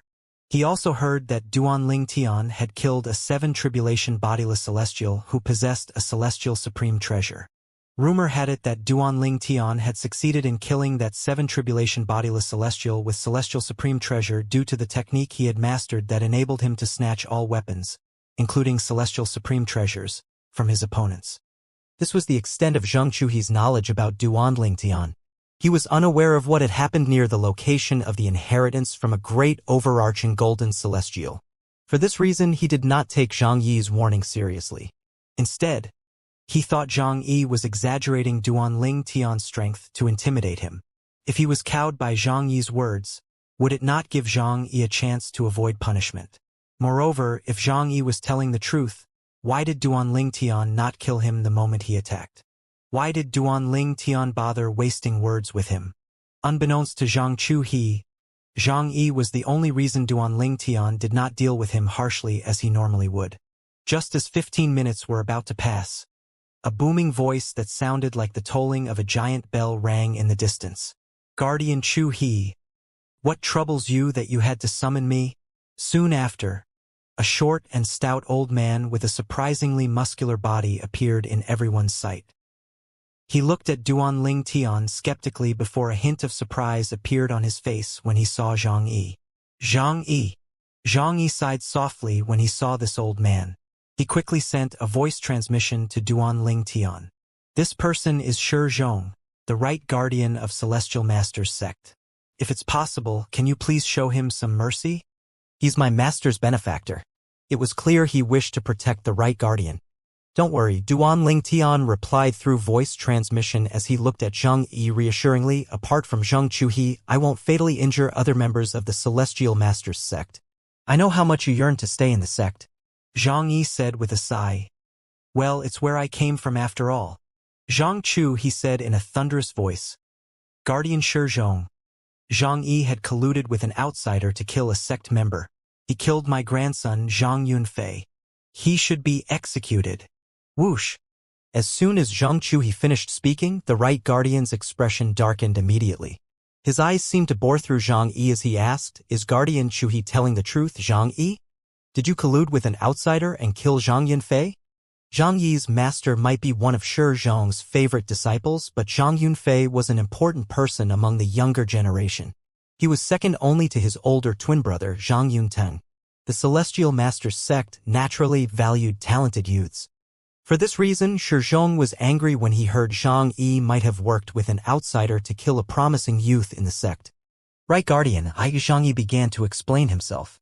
However, Zhang Chu he quickly interrupted Zhang Yi. He scoffed as he said, What kind of excuses are you going to come up with? I personally witnessed the entire incident through the mirror image formation. How can you still deny it? After a moment, he said fiercely, Today, I'll kill the man responsible for my grandson's death, and then, I'll kill you as well. He flew across the sky in an arc toward Duan Ling Tian like a brilliant rainbow. It was clear that this time around, he no longer held back any of his strength. After all, his opponent was as strong as him. You're overestimating yourself. Faced with Zhang Chu his impending attack, Duan Ling Tian only blinked before he pushed his hands forward. Whoosh! Whoosh! Whoosh! Whoosh! Whoosh! The sword formation hovering above Duan Ling Tian reacted to his movement. As though it possessed a mind of its own, it flew toward the seemingly imposing Zhang Chuhi. Bang!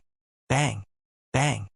Zhang Chuhi knew Duan Ling Tian's sword formation was powerful enough to rival the full strength of an 8-tribulation bodiless celestial, so he braced himself and drew all his power to directly collide with Duan Ling Tian's attack. The sound of something being torn rang near Zhang Chuhi. As he charged toward Duan Ling Tian's sword formation, tears began to appear in the void around him like spiderwebs.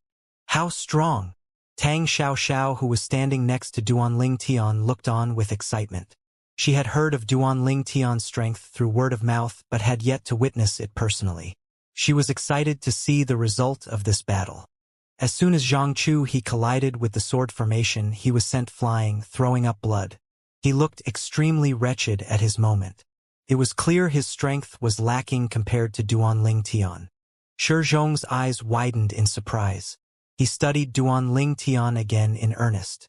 When he had arrived earlier, he had discovered Duan Ling Tian was only an eminent celestial through his divine consciousness. How could he not feel shocked when Duan Ling Tian managed to defeat the left guardian of Celestial Masters sect despite only being an eminent celestial? Although Duan Ling Tian had only narrowly defeated Zhang Chuhi, it was still a victory nonetheless. A hint of trepidation rose in his heart. However, he was not entirely frightened. After all, based on the strength Duan Ling Tian had demonstrated, if he joined forces with Zhang Chuhi, they would be able to defeat Duan Ling Tian. No wonder Zhang Chu he summoned me. This one's a beast. When he regained his senses, he asked calmly, Are you the man who inherited the inheritance from a great overarching golden celestial? Which force are you from? Zhang Chu he, who had somewhat recovered from his injury, spoke up at this moment. Guardian Shi Zhong? He's not from Yanhuang realm. He's from a small mundane realm called the Saint Province realm. Anyway, what's important is there's a celestial sword in his sword formation. A celestial sword? Shi Zhong immediately turned his attention to the sword formation above Duan Ling Tian. Indeed, there was a celestial sword. His gaze turned heated instantly. Is everyone in the Celestial Masters sect so long-winded? Duan Ling Tian said flippantly as he looked at Zhang Chuhi and Shi Zhong. For Zhang Yi's sake, he had decided to let Shi Zhong join the fight. However, enough was enough. His patience had been stretched to its limit and he no longer wanted to waste any more time. Impudent! Duan Ling Tian's words shocked Zhang Chuhi and caused Shi Zhong's expression to darken. Shi Zhong thought Duan Ling Tian was outrageously arrogant. Zhang Chu he sneered and lunged at Duanling Tian again like a cockroach that refused to die. Duanling Tian disregarded Zhang Chu he and said to Shizhong calmly, Shizhong, you're the right guardian of Celestial Master's sect, right? I've been waiting for you so you can watch a good show. Now that you're here, let the show begin. A good show? Shizhong was bewildered. He was about to join in the fight, but Duanling Tian's words caused him to stop moving. Soon after, he witnessed a scene he would never be able to forget in his life. Duanling Tian had just finished speaking when the sword formation above his head flew out again. However, this time there were 6 sword formations. As they flew out, they began to merge into one, emitting an extremely terrifying aura. He had cast his divine ability, the 13 green lotus swords, as well. He did not hold back his strength at all. This aura, Shizhong muttered to himself when he felt Duanling Tian's aura. Meanwhile, Zhang Chu he was already panicking.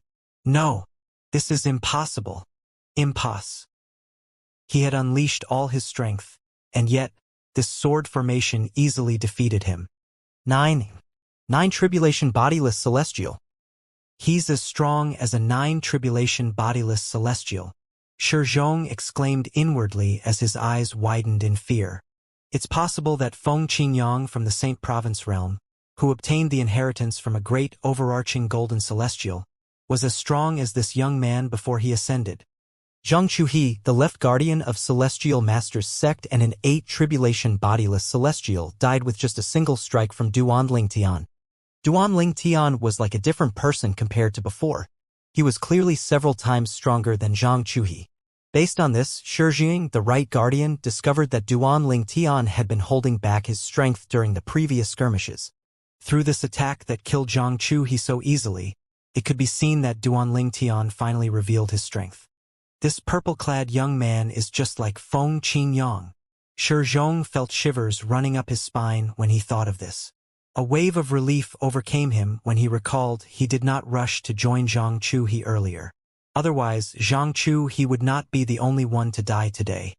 Based on the strength Duanling Tian had just revealed and how he killed Zhang Chuhe as though he was only killing a chicken, he knew very well that even if he were to join forces with Zhang Chuhe, they still would not be able to defeat Duanling Tian.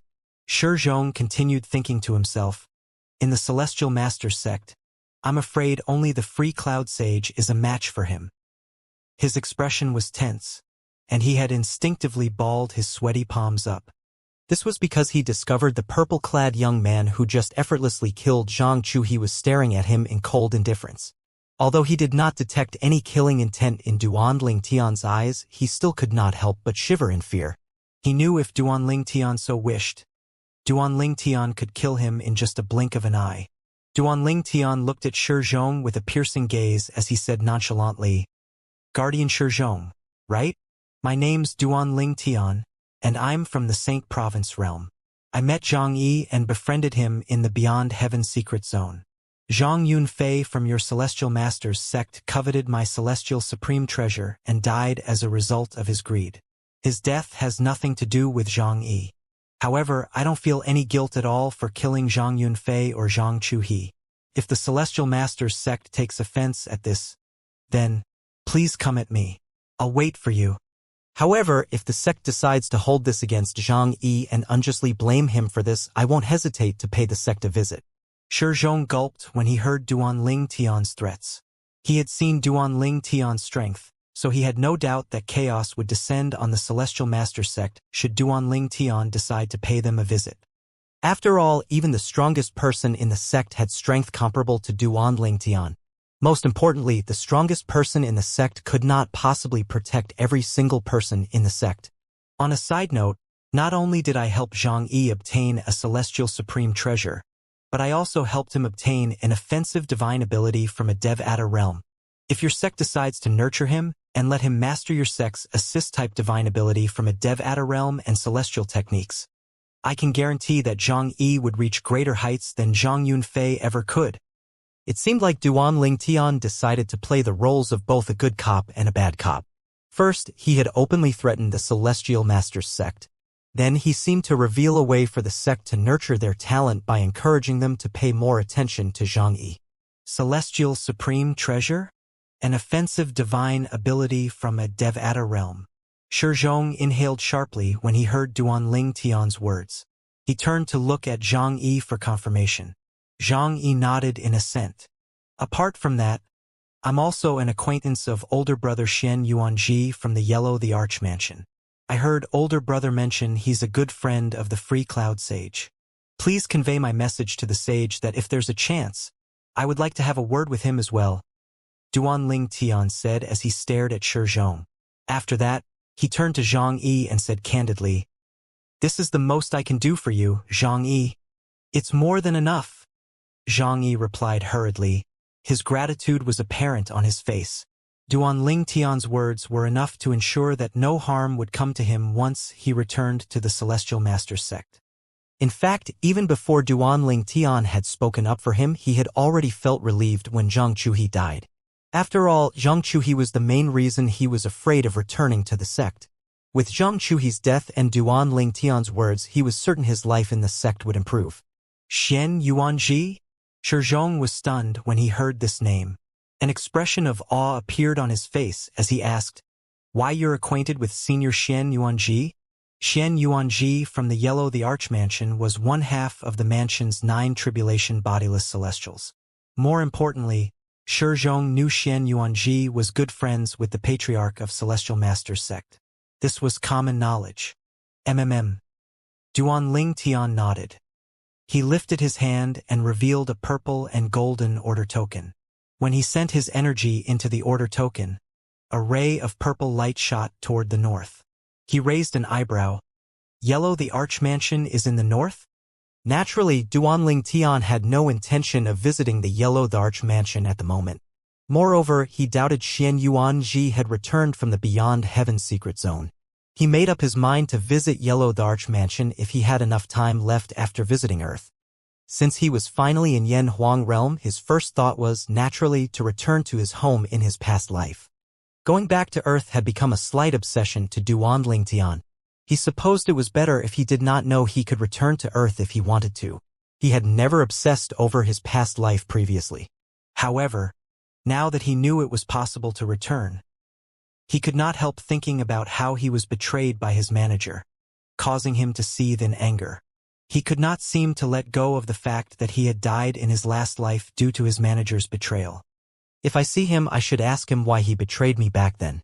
Duanling Tian had considered his manager as his brother and only kin in the world. He did not expect someone whom he thought of as a brother would be the cause of his death. He thought to himself, "It's been a good few decades now, he must be an old man. I hope he hasn't died." Based on the time since he began his new life, he figured his manager must be in his 70s or 80s now if he had not died of old age. Duanling Tian thought to himself resolutely, "Nevertheless, I still want to return to Earth, even if it's just a while for me to have a look around." As Duanling Tian fiddled with the order token, Shizhong's eyes widened when he saw the order token. Is that the Yellow the Arch Mansion's violet gold token? The violet gold token was not any run-of-the-mill order token based on Shizhong's knowledge. Only elders who had ascended to Devata realms possessed it. The number of people who possessed this order token could be counted on one hand. All of them, without any exception, were elites in Yen Huang realm. Members of the Yellow the Arch Mansion recognized outsiders in possession of the violet gold token as friends. Whoever made an enemy of those people would automatically become an enemy of Yellow the Arch Mansion as well. They were also viewed as being on equal status with the Mansion Master of Yellow the Arch Mansion. I almost forgot. He might only be an eminent celestial, but his prowess is not inferior to a 9 tribulation bodiless celestial. It's not surprising that someone so powerful possesses the violet gold token. Zhang Yi, before I ascend to a Devata realm, if I have the time, I'll visit you in the Celestial Master's sect. If I don't, well, we can also meet in the Devata realms, Duanling Tian said with a smile. Although he had very few friends, all of them meant a lot to him. All right, Zhang Yi replied with a nod. To him, Duanling Tian was not only a friend, but he was also his benefactor. He wanted to tell Duanling Tian he did not yearn to return to the Celestial Master's sect. In fact, he wanted to follow Duanling Tian until Duanling Tian ascended to a Devata realm. However, he did not voice this out. After all, with his current strength, he felt he would only be a burden if he followed Duan Tian. Let's go. Duan Tian beckoned to Tang Xiao. The two left immediately, vanishing into thin air before Zhang Yi and Shi Zhong's eyes. Shi Zhong only averted his gaze after Duan Tian's figure had disappeared. He turned to Zhang Yi and exclaimed, "You've made an impressive friend, Zhang Yi." "I know," Zhang Yi replied with a nod. It could be seen in his eyes that he was reluctant to part with Duan Tian. He knew very well that after this parting, if Duan Tian had no time to visit the Celestial Master's sect, it would be difficult for them to meet again. After all, not to mention that there were 81 Devata realms, each realm was almost boundless. Zhang Yi. Shi Zhong could not help but ask. Duan Tian obtained the inheritance from a great overarching golden celestial in the Beyond Heaven secret zone this time around, right? He was quite certain the reason an eminent celestial had strength comparable to a 9 tribulation bodiless celestial was due to the inheritance from a great overarching golden celestial, but he just wanted to confirm it again. There was nobody better to ask for confirmation than Zhang Yi. No, to Shi Zhong's surprise, Zhang Yi shook his head. Duan Tian didn't obtain the inheritance. The one who obtained it is his friend. Duan Tian did not obtain the inheritance from a great overarching golden celestial? Shi Zhong exclaimed in shock when he heard Zhang Yi's words. He was certain in his belief that Duan Tian had obtained the inheritance from a great overarching golden celestial. Otherwise, Duan Tian would not be so strong. He muttered to himself after recovering from the shock to be this powerful even without the inheritance from a great overarching golden celestial. Is he even human? Zhang Yi explained Duan Tian might not have obtained the inheritance from a great overarching golden celestial, but he's closely connected to the last person who obtained the inheritance in the Beyond Heaven secret zone. No wonder, Shi Zhong exclaimed, this would explain it. However, I didn't think that one would be able to pass on the inheritance from a great overarching golden celestial to another person. After a pause, his eyes brightened as he said, "Then, this means the person who obtained the inheritance from a great overarching golden celestial this time around can also teach it to someone else if he's willing? Didn't you mention he's Duan Tian's friend? Lord Guardian, I advise you from having any thoughts involving that person," Zhang Yi replied, well aware of Shi Zhong's thought. That person is now with Senior Xian Yuanji of Yellow the Archmansion. Moreover, he has been made a guest elder of the Yellow the Archmansion. I assume he'll be returning to the Yellow the Archmansion with Senior Xian Yuanji after leaving the Beyond Heaven secret zone. Shi Zhong said with a sigh, I can't believe Yellow the Archmansion is one step ahead of us. He silently dismissed his plan of convincing the person who obtained the inheritance from a great overarching golden celestial to join their sect. Since he was with Yellow the Archmansion, the Celestial Master's sect would not stand a chance. Let's return, Shi Zhong said, looking at Zhang Yi meaningfully. Who would have thought the opening of the Beyond Heaven secret zone this time would improve your life so much? From now on, as long as you work diligently, you'll definitely surpass Zhang Yunting soon.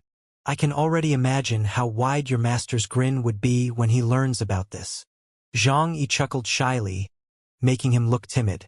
Meanwhile, under Tang Xiao's lead, Duan Tian arrived at a transportation formation that was located near the entrance of the Beyond Heaven secret zone. Is that a transportation formation? Duan Tian was amazed when he saw an enormous and intricate design etched on the vast land. It was his first time seeing such a grand transportation formation. Yes, Tang Xiao replied, nodding.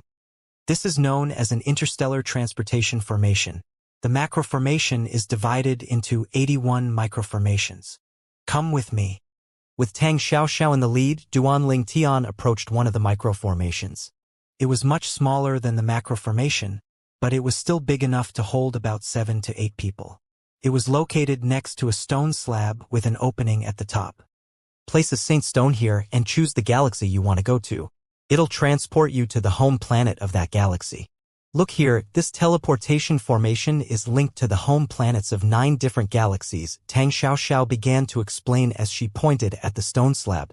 Duan Tian examined it and found recognizable writings engraved at the side of the slab. Cloud Haze Galaxy, Boulder Galaxy, Path West Galaxy. A button was located next to a galaxy. The entire contraception seemed very user-friendly. Tang Xiao brought out a huge number of saint stones and placed them in the opening on the stone slab. Now, let's bring you to the galaxy where Tang sect is. After that, she pressed the button that corresponded with the Cloud Haze galaxy. She explained, we'll need to pass 3 transfer points before we arrive in the galaxy where Tang sect is located. At this moment, Duanling Tian discovered the huge number of saint stones that had been put into the opening had been consumed by an unseen energy the moment Tang Xiao pressed the button. Shortly after that, the microformation that both of them were standing on began to shine brightly. In just a blink of an eye, Duanling Tian saw the bright light engulf them before everything turned dark suddenly. In just a short moment, light returned to his eyes. He discovered he was in an unfamiliar place. He was at a different interstellar transportation formation, and both he and Tang Xiao were standing in the middle of another microformation. They traveled twice again before they finally arrived at the galaxy where Tang sect was located. This is a home planet in this galaxy where Tang sect is located. It's called Planet Shu Tang. Tang Xiao explained. Planet Shu Tang, huh? Duanling Tian nodded to himself. He deduced that the one who named this planet was the Grand Master of Tang sect from Earth, his old home. After all, the Tang sect was also known as the Tang clan from Shu. He asked, so what should I do if I want to go to planet Yanhuang? At this moment, this was his greatest wish. Since planet Yanhuang doesn't have any transportation formation, the only way to get there is to travel to the galaxy closest to planet Yanhuang's galaxy. After that, you'll have to cross the stellar province physically to reach the planet. Tang Xiao replied. Duanling Tian had informed Tang Xiao why he had decided to come to Yanhuang realm. He had told her about his wish to go to planet Yanhuang. This was also the reason why she had brought him here, since it would make his trip much more convenient. If that's the case, please send me to the galaxy closest to planet Yanhuang, Duanling Tian said with a hint of excitement. His eyes were bright. Tang Xiao shook her head. I wish things are that easy. Duanling Tian felt his heart skip a beat. He furrowed his brow and asked, what do you mean? Well, it's easy to send you to planet Yanhuang's neighboring galaxy, but you'll need to ascertain the location of planet Yanhuang's galaxy first before hurrying there. Right? Tang Xiao explained. Can't the natives in those planets tell me where to go? Duanling Tian was confused. He thought asking around for directions to planet Yanhuang or its galaxy would do. It's not simple, Tang Xiao remarked, shaking her head. From what I heard, fewer and fewer people care about that planet as time went on. Unless you can find a star chart of the stellar province around planet Yanhuang's galaxy, it'll be incredibly difficult to locate that galaxy even if you're in its neighboring galaxy. A star chart? Duanling Tian froze. This was the first time he had heard of such a term. After listening to Tang Xiao's explanation, Duanling Tian discovered the star chart was similar to a map. With it, one would be able to find the places they needed to go. Do you know how to get the star chart I need?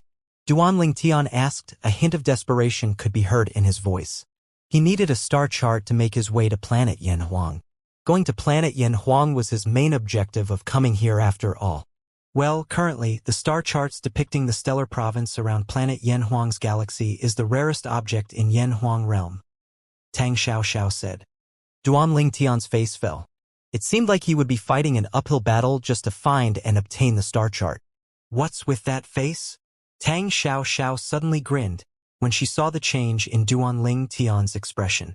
However, since her face was hidden, he did not see her smile. I said those star charts are extremely rare, but I didn't say I don't know how to find them. You see, my ancestor has a hobby of collecting star charts. Based on my knowledge, he should have the star chart you're looking for. Duanling Tian looked at Tang Xiao, clearly miffed. You should have said so earlier. No, you were too impatient, Tang Xiao said in between chuckles. Come on, let's go to Tang's sect. I'll take you to my ancestor. However, you'll have to depend on yourself to obtain the star chart. Duanling Tian asked with a frown. He's your ancestor. Can't you just ask for it on my behalf? Oh, it's not that simple. Tang Xiao shook her head. My ancestor is quite eccentric. As long as I ask for it, he'll give me anything I want except for the star charts. He treats them like his treasure. All right. Just bring me to him first. Based on Tang Xiaoxiao's words, he knew her ancestor had to be a difficult person. However, the old man's eccentricity would not stop him from meeting him. After all, his return to Earth now hinged on the old man lending him the star chart. Let's go, Tang Xiaoxiao replied as she removed the cloth that hid her face throughout the journey. Duanling Tian, naturally, discovered this immediately. You? He was taken aback by her appearance.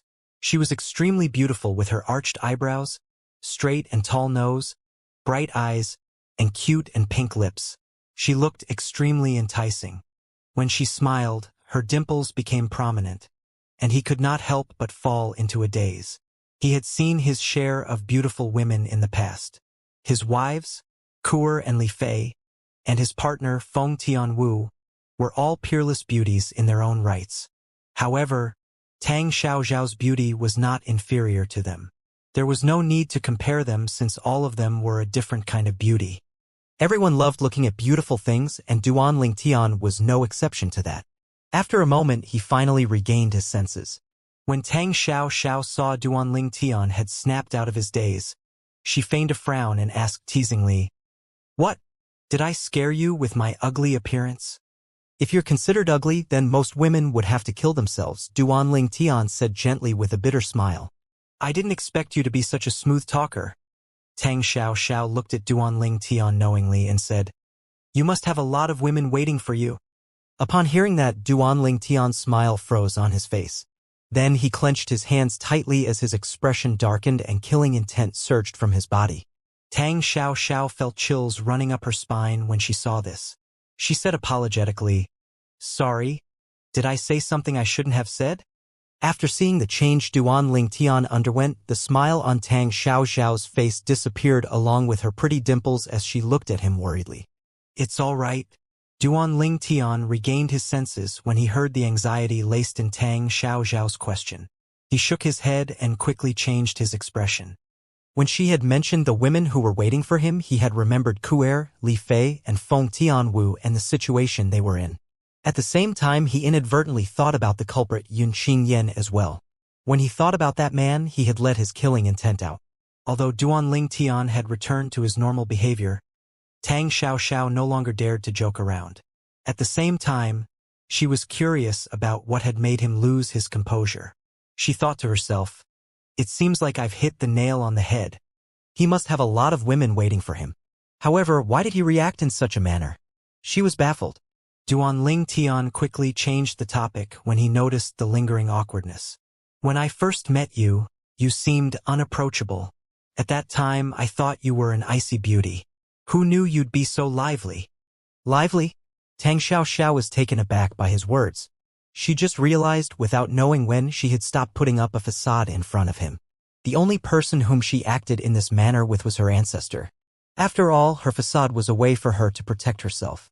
Tang Xiaoxiao was still deep in her thoughts when a loud voice resounded from afar. At the same time, 3 figures could be seen heading in the direction of the interstellar transportation formation. "Xiao." In just a blink of an eye, the 3 figures appeared in front of Duanling Tian and Tang Xiaoxiao. A young man dressed in luxurious clothes led the group. A blue-clad middle-aged man and a green-clad old man stood behind him. It seemed like the young man was the one who had called out to Tang Xiaoxiao. Whoosh! Prior to their arrival, Duanling Tian noticed the smile on Tang Xiaoxiao's face had vanished as soon as she heard the finely dressed young man's voice. Currently, a cold expression that made her seem extremely unapproachable could be seen on her face. It was so cold that it seemed to have made the temperature in the surroundings drop by a few degrees. "Xiao, who's he?" The finely dressed young man's expression turned sour when he saw Duanling Tian. This was his first time seeing Tang Xiaoxiao acting so familiar with a man. Moreover, this man was someone he was not familiar with. He was obviously not from Tang's sect. Even if this man was from Tang's sect, he was certain the man would only be an ordinary disciple. Otherwise, he would have recognized him. At this moment, Duanling Tian discovered the finely dressed young man was rudely sizing him up as though he was warning him off. Before Duan Ling Tian could react, Tang Xiaoxiao moved at lightning speed and pressed herself against Duan Ling Tian's side. She reached out and twined her arm around his arm, making them look really close. She stared at the finely dressed young man coldly and said, "He's my man." The moment the finely dressed young man saw Tang Xiaoxiao's intimate action toward Duan Ling Tian, his expression had changed drastically. When he heard her words, his expression worsened. At the same time, a frown had involuntarily appeared on Duan Ling Tian's face. Was Tang Xiaoxiao using him as a cover? He was no stranger to such tricks. In his past life on Earth, to pass time, he would read novels on the internet. Through these novels, he learned that women would occasionally use a man as a cover to reject their admirers. It seemed like now he was in a situation that he had frequently read about in the past. He had frowned earlier because he did not like being used. However, his expression eased after a while and he did not expose her lie.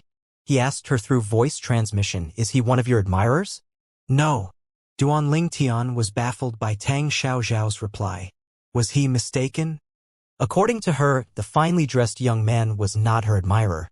"Tang Xiaoxiao," the finely dressed young man said in a low voice, completely disregarding Duan Ling Tian and treating him as though he was invisible. "Don't forget you're engaged to Brother Yu Ting. Sect leader has agreed with Brother Yu Ting's father to hold a grand celebration for your engagement. As soon as you return from the Beyond Heaven's secret zone."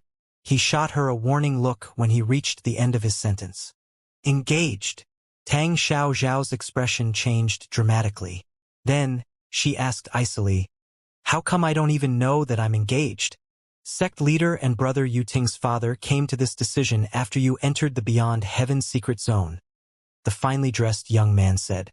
Then, he turned to Duan Ling Tian and said rudely, "Brat, do you even know the identity of the woman standing next to you?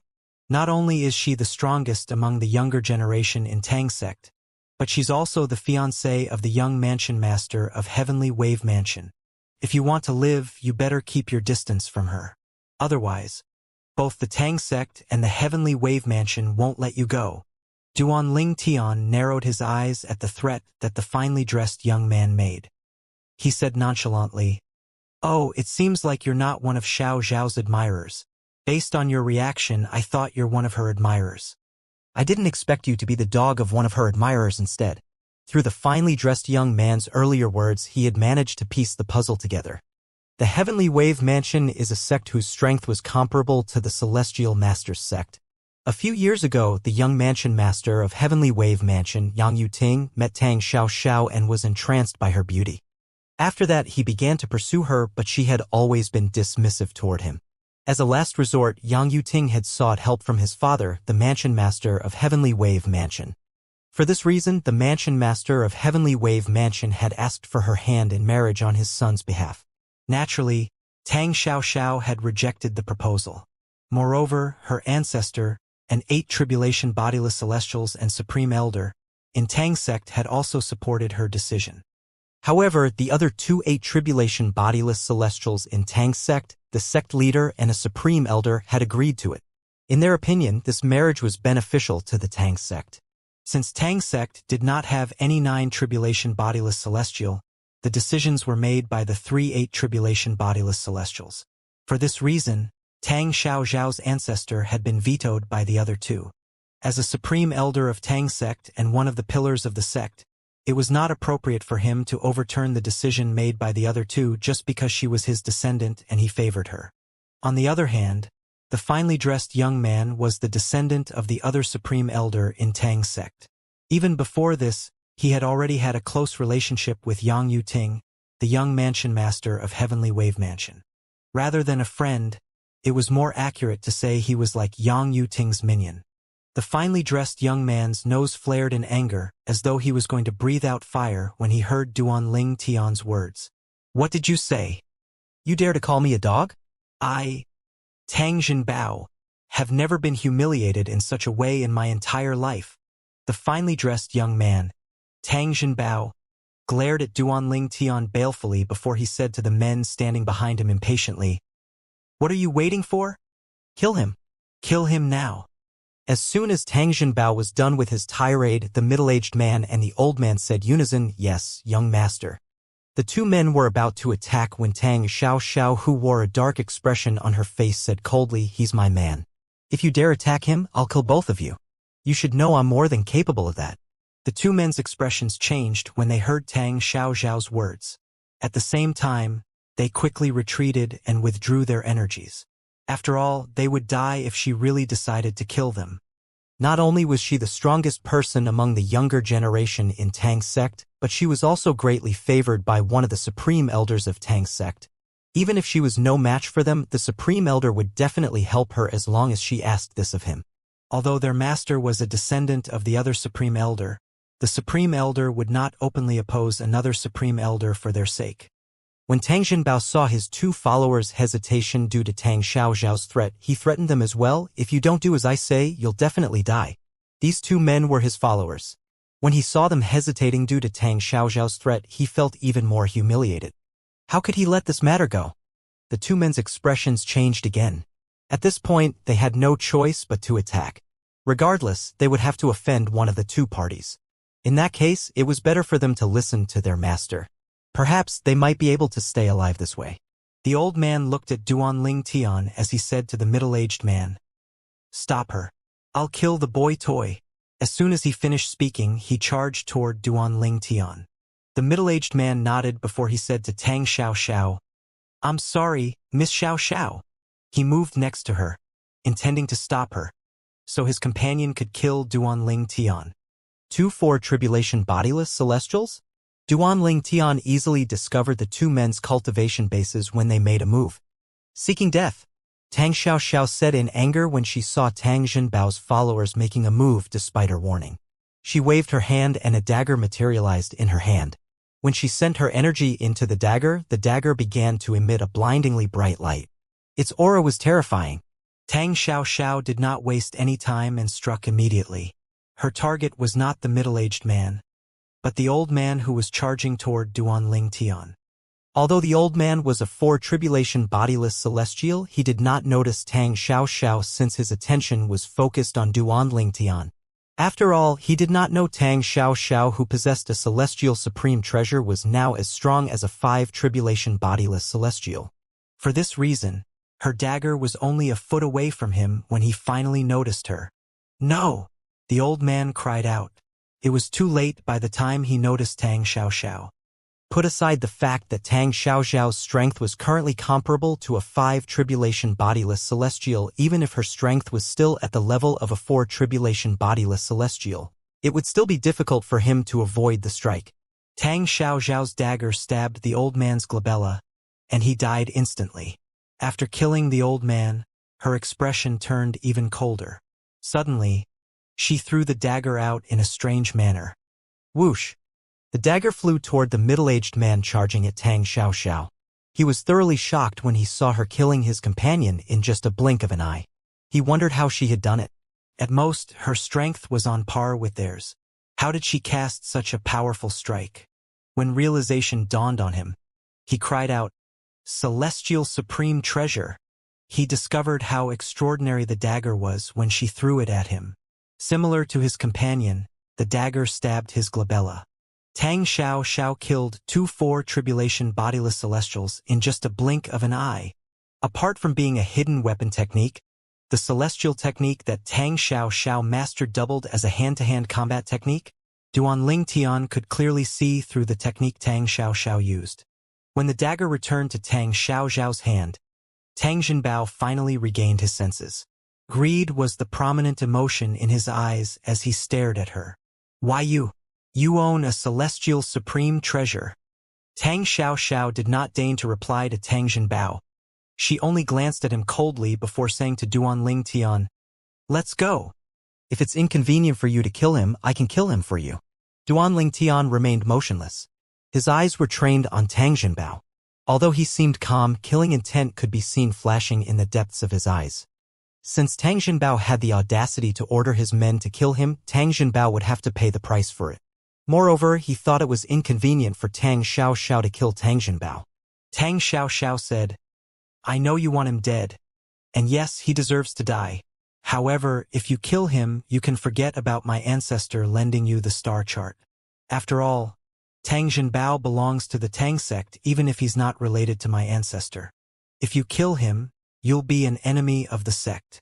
After listening to Tang Xiaoxiao's words, a slight frown appeared on Duanling Tian's face, but he nodded anyway. Fine, I'll spare his life for your sake.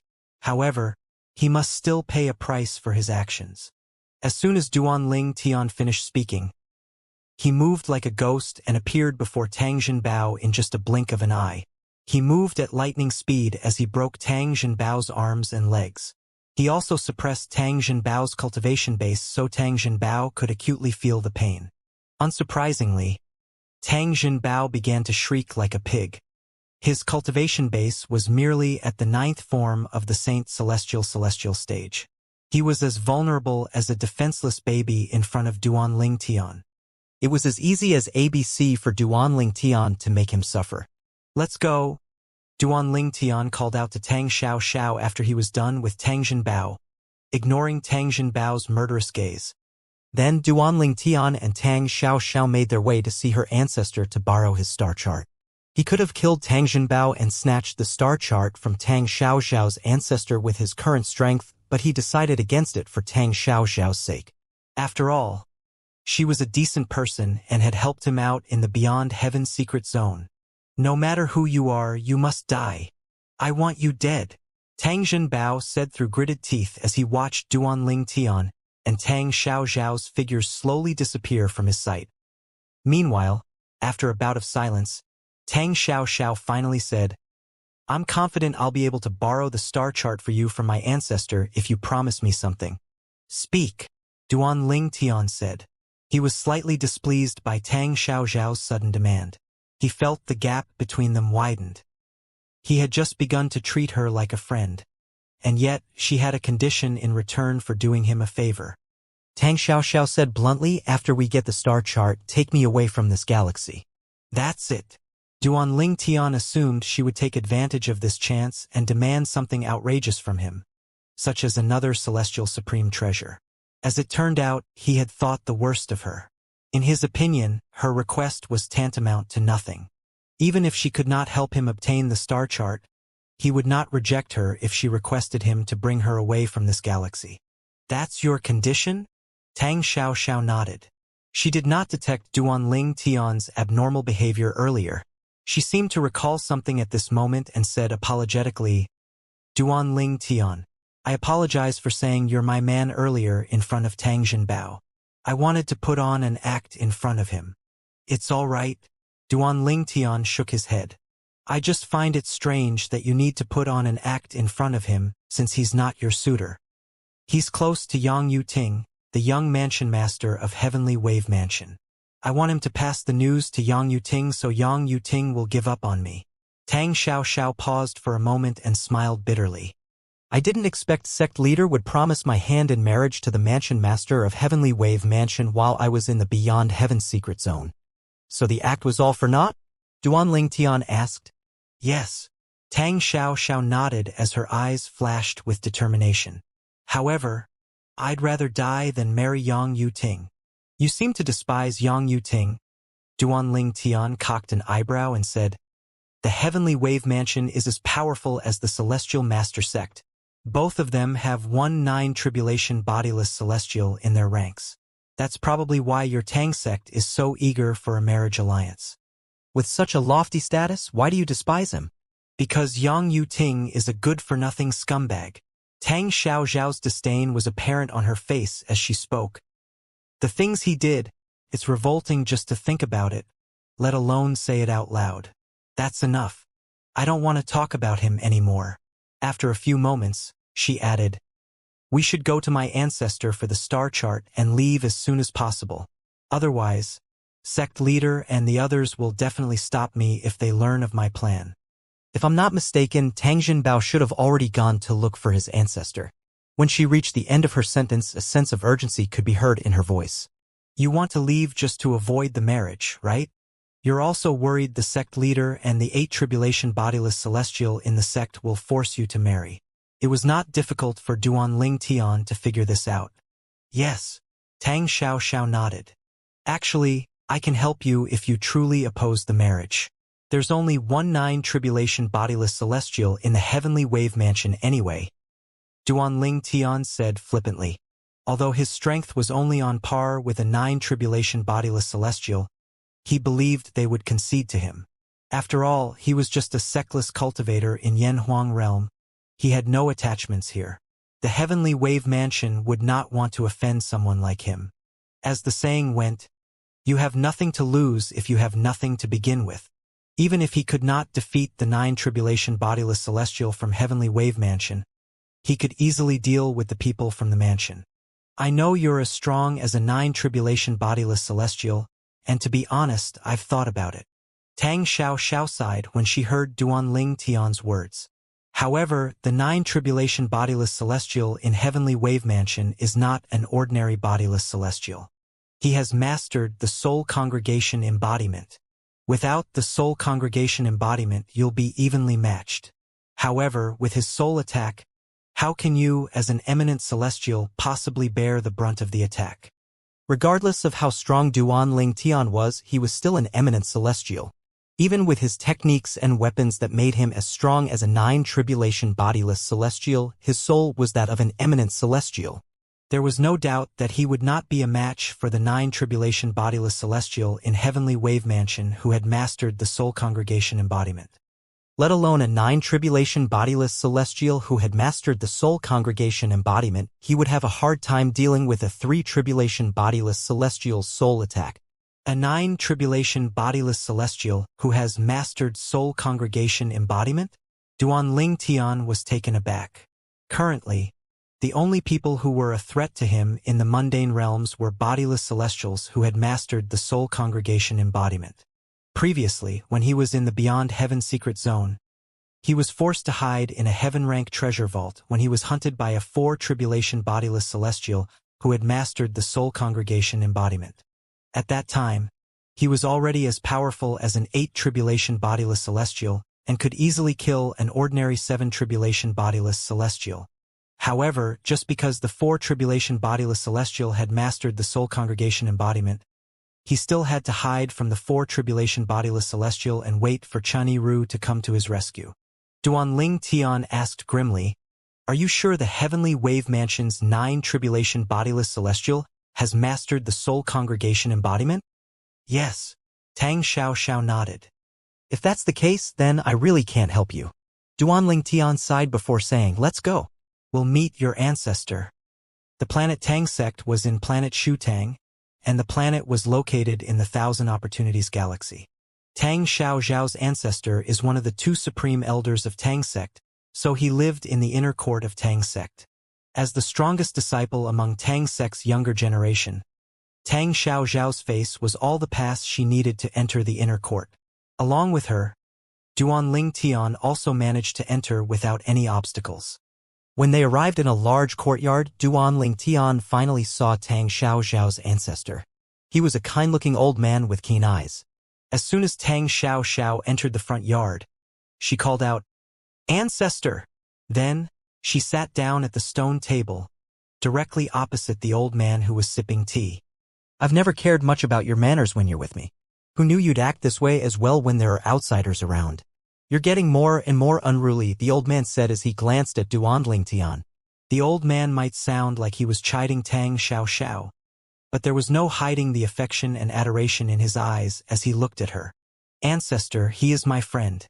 He's not an outsider." Tang Xiao smiled.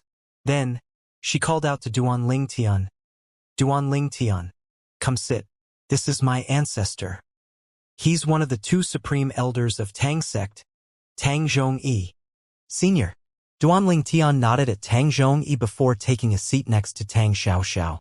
He was calm, not a trace of nervousness could be seen at all. After all, the old man might be a powerful 8 tribulation bodiless celestial, but the old man was no threat to him at all. Tang Zhongyi frowned upon seeing Duanling Tian's nonchalant behavior. Upon closer inspection, one would be able to see displeasure in the depths of his eyes. Tang Xiao might be able to act flippantly in front of him, but that was because she was the most outstanding disciple in the sect and he truly adored her. However, what right did this young man have to act in this manner with him? As soon as Duanling Tian appeared, He had already probed Duanling Tian's cultivation base with his divine consciousness. Therefore, he knew Duanling Tian was just an eminent celestial. For Tang Xiaoxiao's sake, Tang Zhongyi did not show his displeasure. He turned to Tang Xiaoxiao and asked, "Girl, how was your trip to the Beyond Heaven secret zone?" "Ancestor, take a look." Tang Xiaoxiao lifted her arm and placed the dagger she obtained in the Beyond Heaven secret zone on the stone table before looking at Tang Zhongyi. "This is..." Tang Zhongyi took the dagger, his eyes widening in shock. "A celestial supreme treasure? You obtained a celestial supreme treasure. Good, good. Well done." He could not hide his happiness at all, as though he was even happier that she had obtained a celestial supreme treasure compared to if he had obtained one himself. "Girl, with this celestial supreme treasure, your strength is equivalent to a 5 tribulation bodiless celestial now." Tang Zhongyi truly thought Tang Xiaoxiao was worthy of her title as the strongest person among the younger generation. She was truly the pride of the family and the sect. He could not help but lament inwardly, "If only Xiao Xiao is a boy." Suddenly, Tang Xiaoxiao's expression turned solemn as she asked, "Ancestor, do you know about the engagement sect leader promised on my behalf?" "I know." Tang Zhongyi nodded and sighed. "Girl, I have thought through it before you came back. If you're truly reluctant to marry Yang Yuting, I'll send you away. You can cultivate quietly elsewhere until you ascend to a Devata realm." Upon hearing this, Tang Xiaoxiao trembled as tears began to pool in her eyes. "Ancestor." Tang Zhongyi rose to his feet and said, "You've just arrived. The sect leader and the others probably haven't heard about it. You should leave now. I think you'll be able to avoid them for now." Suddenly, a hearty laughter rang in the air. After a while, a voice said, "Xiao Xiao, you managed to obtain a celestial supreme treasure in the Beyond Heaven secret zone?" "Sect leader?" Tang Zhongyi's expression changed instantly. Although Tang Zhongyi was a supreme elder of Tang sect and the strongest among the 3 tribulation bodiless celestials, if the 2 tribulation bodiless celestials were of the same opinion, he would not be able to veto their decision. The rules in Tang sect had always been to follow the majority's vote when it came to decision-making for the high-ranking officials. If he was a 9 tribulation bodiless celestial, he could have refused to let Tang Xiaoxiao marry into the heavenly wave mansion since the other 2 would not be able to do anything. It was unfortunate that he was not a 9 tribulation bodiless celestial and could not help Tang Xiaoxiao get out of the marriage alliance. Tang Zhongyi had devoted most of his life to Tang sect. This was the first time he had a personal stake in the sect's matter and planned to act selfishly by sending Tang Xiaoxiao away. Who would have thought the sect leader of Tang sect would arrive at this moment? Why did he come so quickly? Tang Zhongyi was baffled. He looked at Tang Xiaoxiao with a hint of distress. If the sect leader was not aware that she had returned, he could secretly send her away. However, now that sect leader was aware of her return, it would be impossible for him to do so. If it was just the sect leader alone, he might be able to defeat him. The problem was there was also the other supreme elder of Tang sect. "He must have come because I killed Tang Zhenbao's men." Tang Xiaoxiao frowned a little when she heard the sect leader's voice, but her expression remained largely unchanged. At the same time, she turned to Tang Zhongyi and said through voice transmission, "Ancestor, I remembered you saying that you have a collection of star charts that encompasses the stellar province of the galaxy where planet Yan Huang is situated.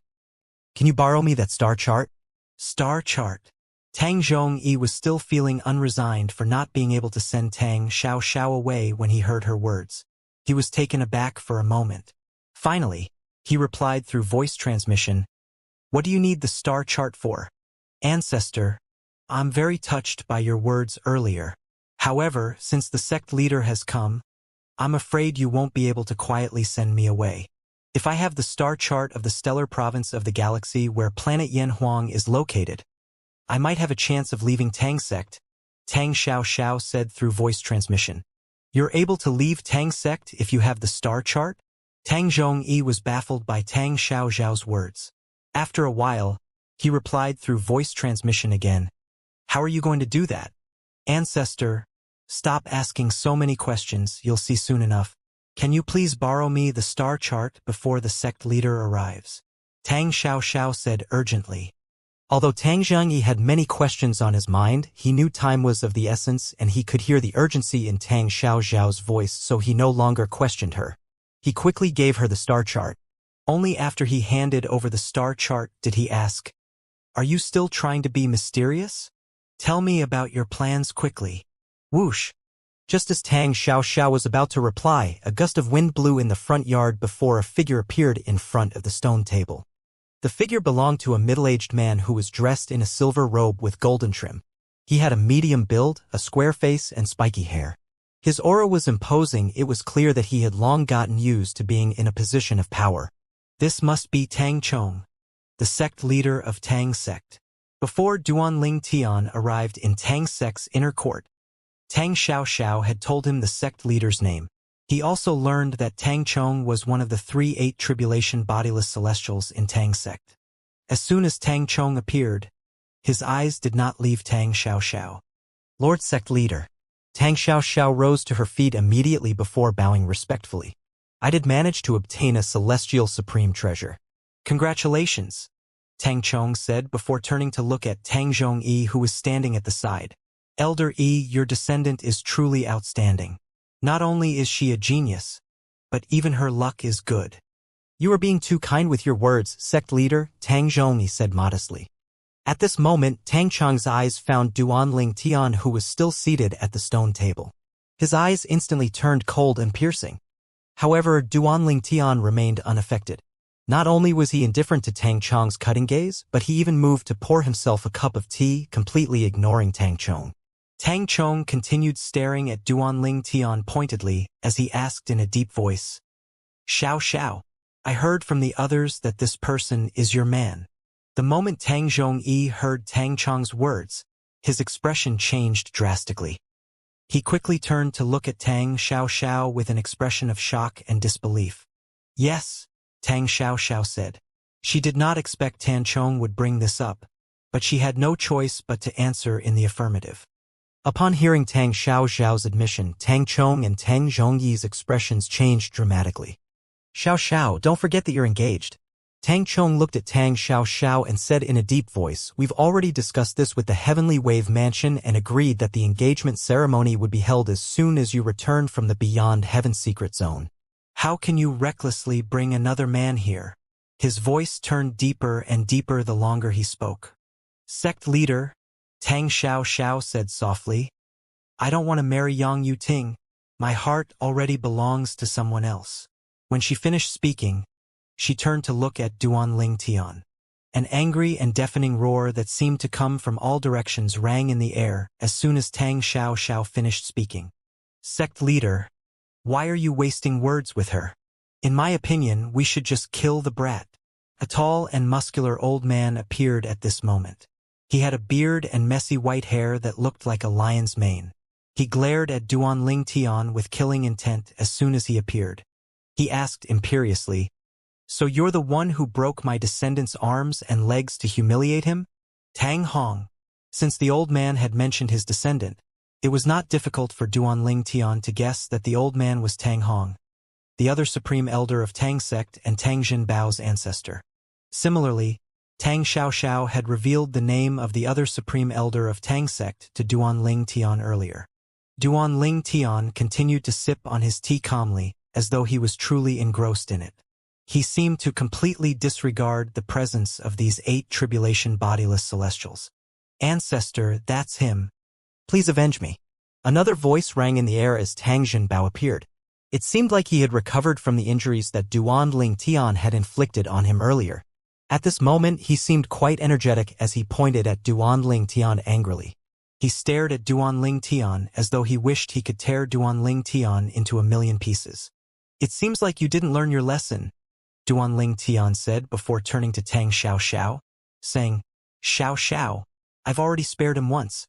I won't do it again. Sorry." As soon as he finished speaking, Tang Hong and the others did not even have time to react before a sword appeared in his hands and flew out immediately. Sword-wielding art. Duanling Tian had cast the technique so quickly that no one had time to react at all. However, before the sword pierced Tang Jinbao's glabella, the sword suddenly came to a halt a mere foot away from Tang Jinbao's forehead. Swoosh!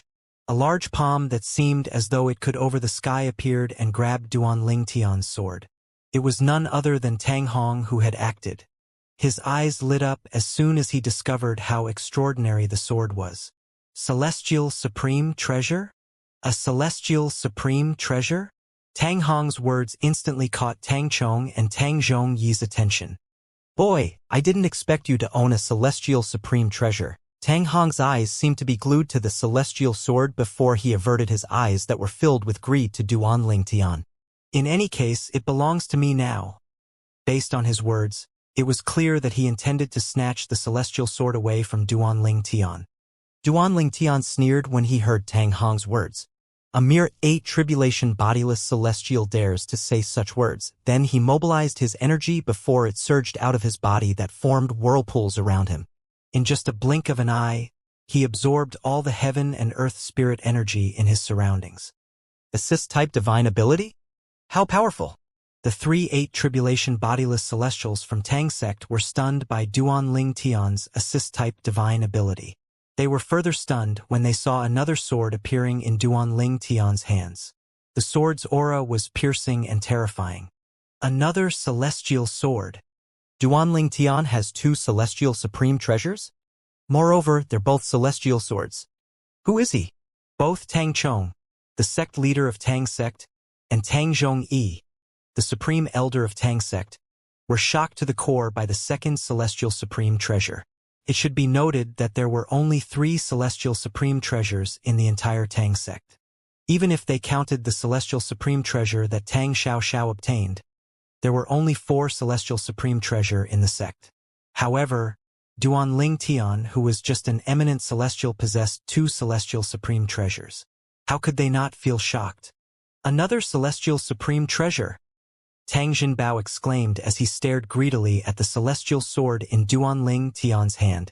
On the contrary, Tang Hong, the other supreme elder of Tang sect, who had coveted Duan Lingtian's celestial supreme treasure earlier, and announced he was going to snatch Duan Lingtian's celestial supreme treasure away, suddenly turned wary. The greed in his eyes had disappeared at this moment. Who are you? It was possible that an eminent celestial got lucky and obtained a celestial supreme treasure in the Beyond Heaven secret zone.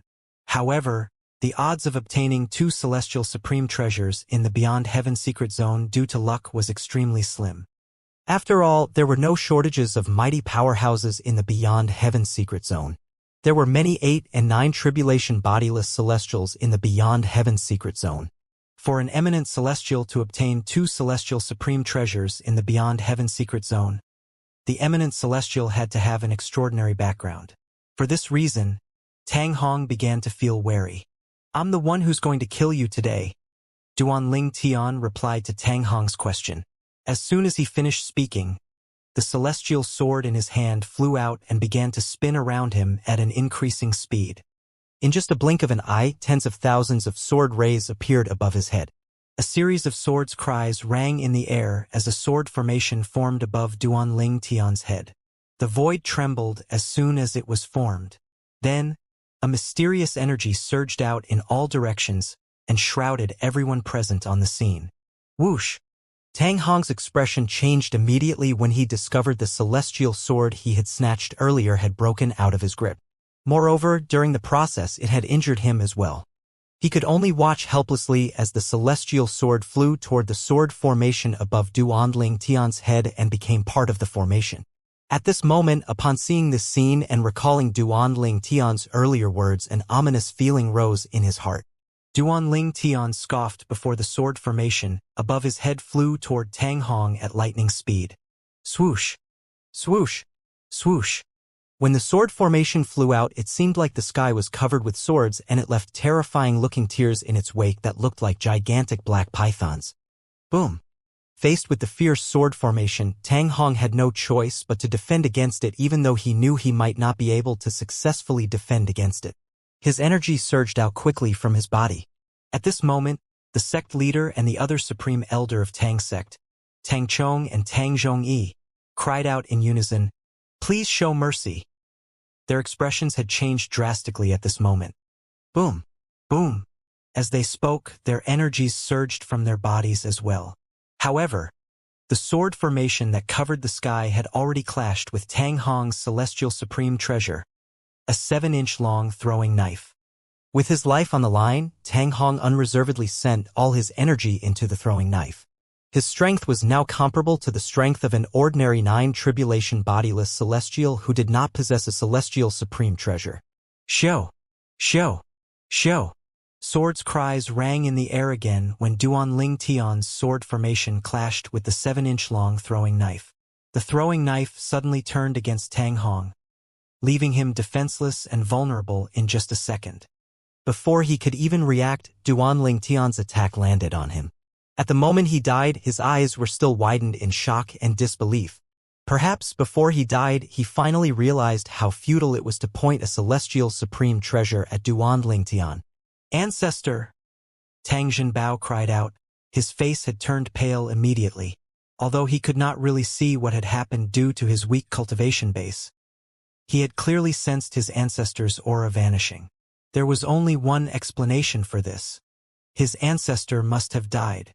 Tang Chong and Tang Zhongyi's expressions turned grave. They did not expect that Duan Ling Tian would be so overwhelmingly strong. He had managed to kill Tang Hong with just a strike.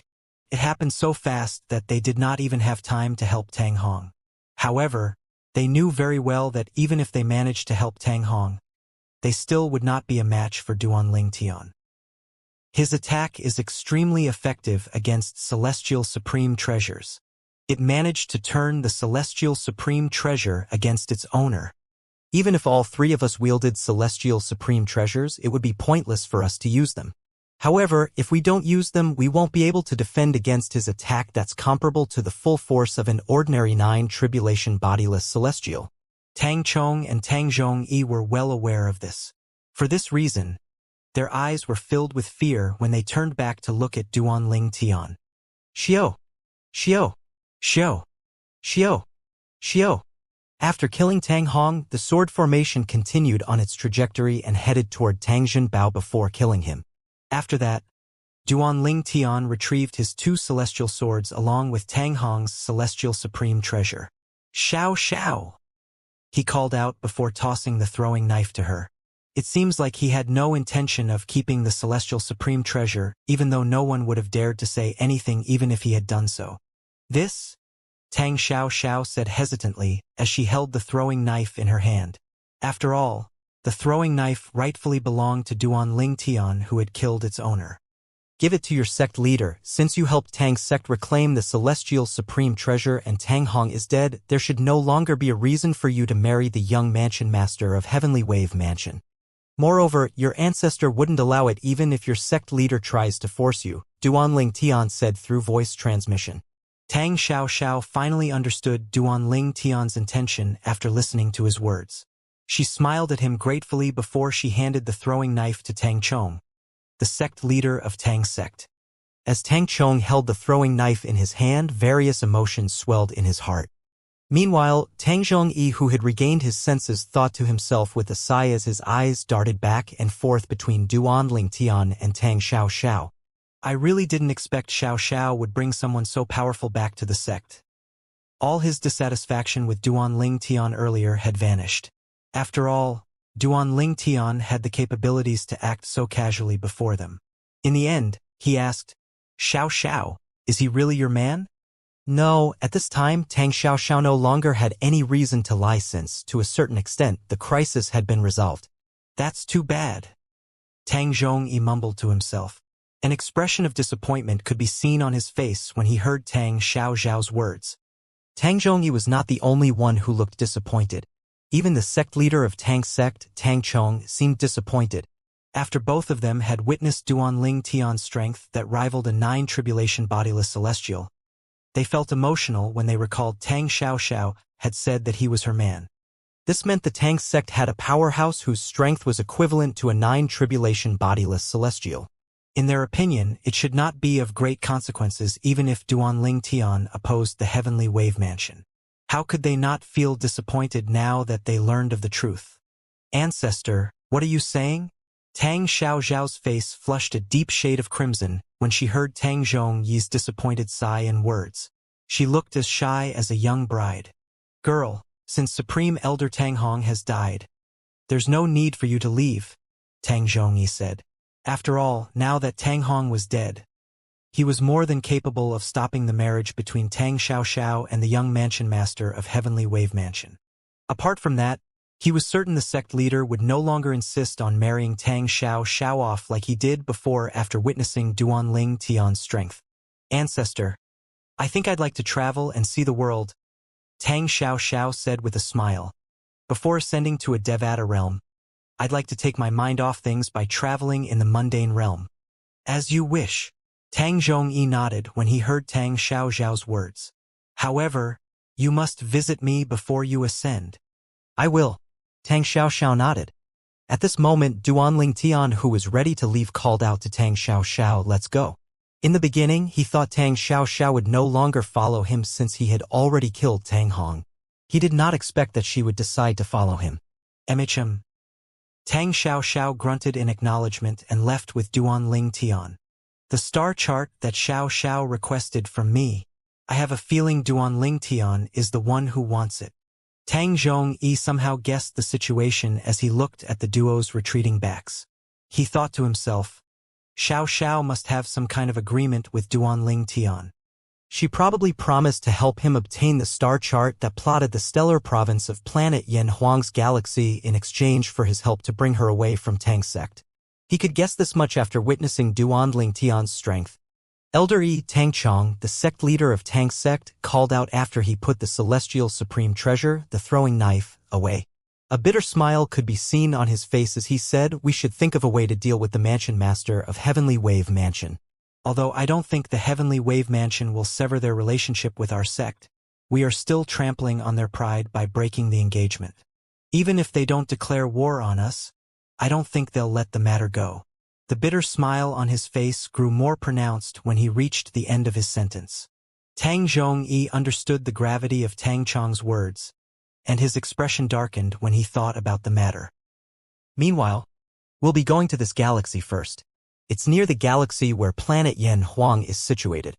Duanling Tian and Tang Xiaoxiao were near the interstellar transportation formation. Tang Xiaoxiao smoothed out the star chart she obtained from Tang Zhongyi and pointed to one of the charted galaxies as she spoke to Duanling Tian. It's also the only galaxy nearest to the galaxy where planet Yanhuang is located. These few galaxies around planet Yanhuang's galaxy are slightly more primitive. They do not have any interstellar transportation formations. Our only choice is to traverse the stellar province with our physical bodies and enter planet Yanhuang's galaxy before going to planet Yanhuang, Tang Xiaoxiao continued. MHM. Duanling Tian nodded. Let's proceed according to what you've said. I'll follow you. Shortly after, Duanling Tian followed Tang Xiaoxiao through dozens of transfer points before they arrived at their intended destination. They were now at the interstellar transportation formation nearest to planet Yanhuang's galaxy. This transportation formation was situated in a galaxy called the Cost Galaxy. The Cost Galaxy is completely ruled by technology.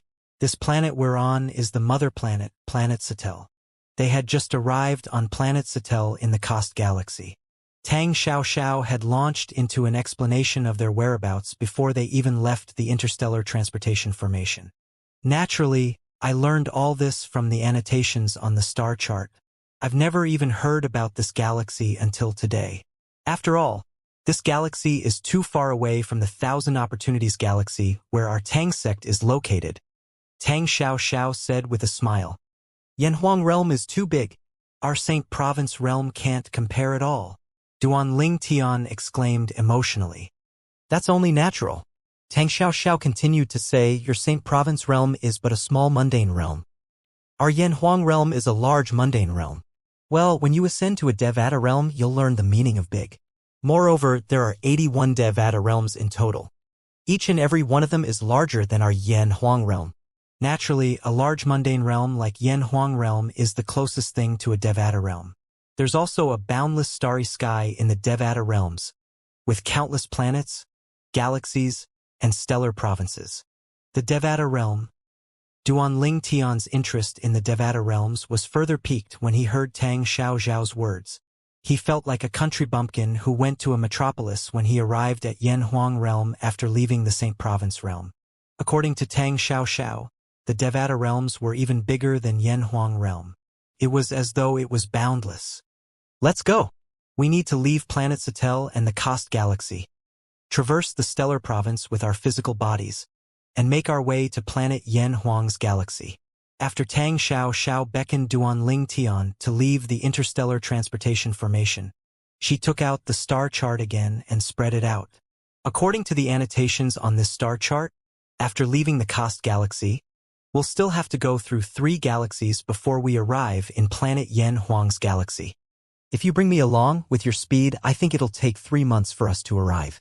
This is based on the condition that you use your full speed throughout the journey. Tang Xiaoxiao looked at Duanling Tian as she continued to say, I came to this conclusion after I take into account of us traveling on using your sword formation and your speed that's comparable to a 9 tribulation bodiless celestial. If the condition is not met, we'll take a longer time. It's so far away? Duanling Tian was taken aback by Tang Xiaoxiao's words. With his full speed, they would still need 3 months to arrive in planet Yanhuang's galaxy? With this speed, they would have been able to complete a circle around the upper and lower province in the Dao Marshal Saint Land in just a few days. His mood took a dive as he thought to himself, compared to a small mundane realm, a large mundane realm is so big? Duanling Tian was about to bring Tang Xiaoxiao to their destination when an excited voice rang in the air. So cool! This is so cool! The voice sounded as though it was close to them. Duanling Tian focused his eyes and saw 3 young men wearing clothes that resembled a suit in his past life on Earth. The 3 young men were standing on something that resembled skateboards and speeding toward both of them.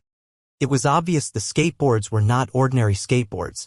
Duanling Tian extended his divine consciousness into the 3 young men's skateboards and he discovered the skateboard's internal structure. When he discovered the densely packed capacitances and wires within, he felt his scalp tingling. The technology here has progressed so much? Duanling Tian clearly remembered that the most sophisticated technological product in his past life on Earth was nothing as complicated as these skateboards. It could not even compare to the simplest parts of these skateboards. Beep, beep, beep. Duanling Tian was still in awe of the 3 young men's skateboards when a red light shone from their skateboards and sounded a warning. They're standing on flight skateboards.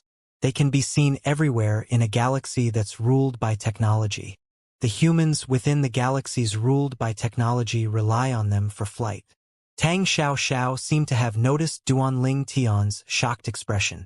She quickly explained, You must have probed their flight skateboards with your divine consciousness, right? Otherwise, the skateboard's alarms won't go off. Duanling Tian nodded, still in awe. Although he had known that technology and cultivation coexisted in large mundane realms, he was still amazed by the technology in large mundane realms. Although Earth also had its own technology, it was primitive compared to this. He mused inwardly. If Earth's technology were to progress normally, it would take 10,000 years for it to be this advanced.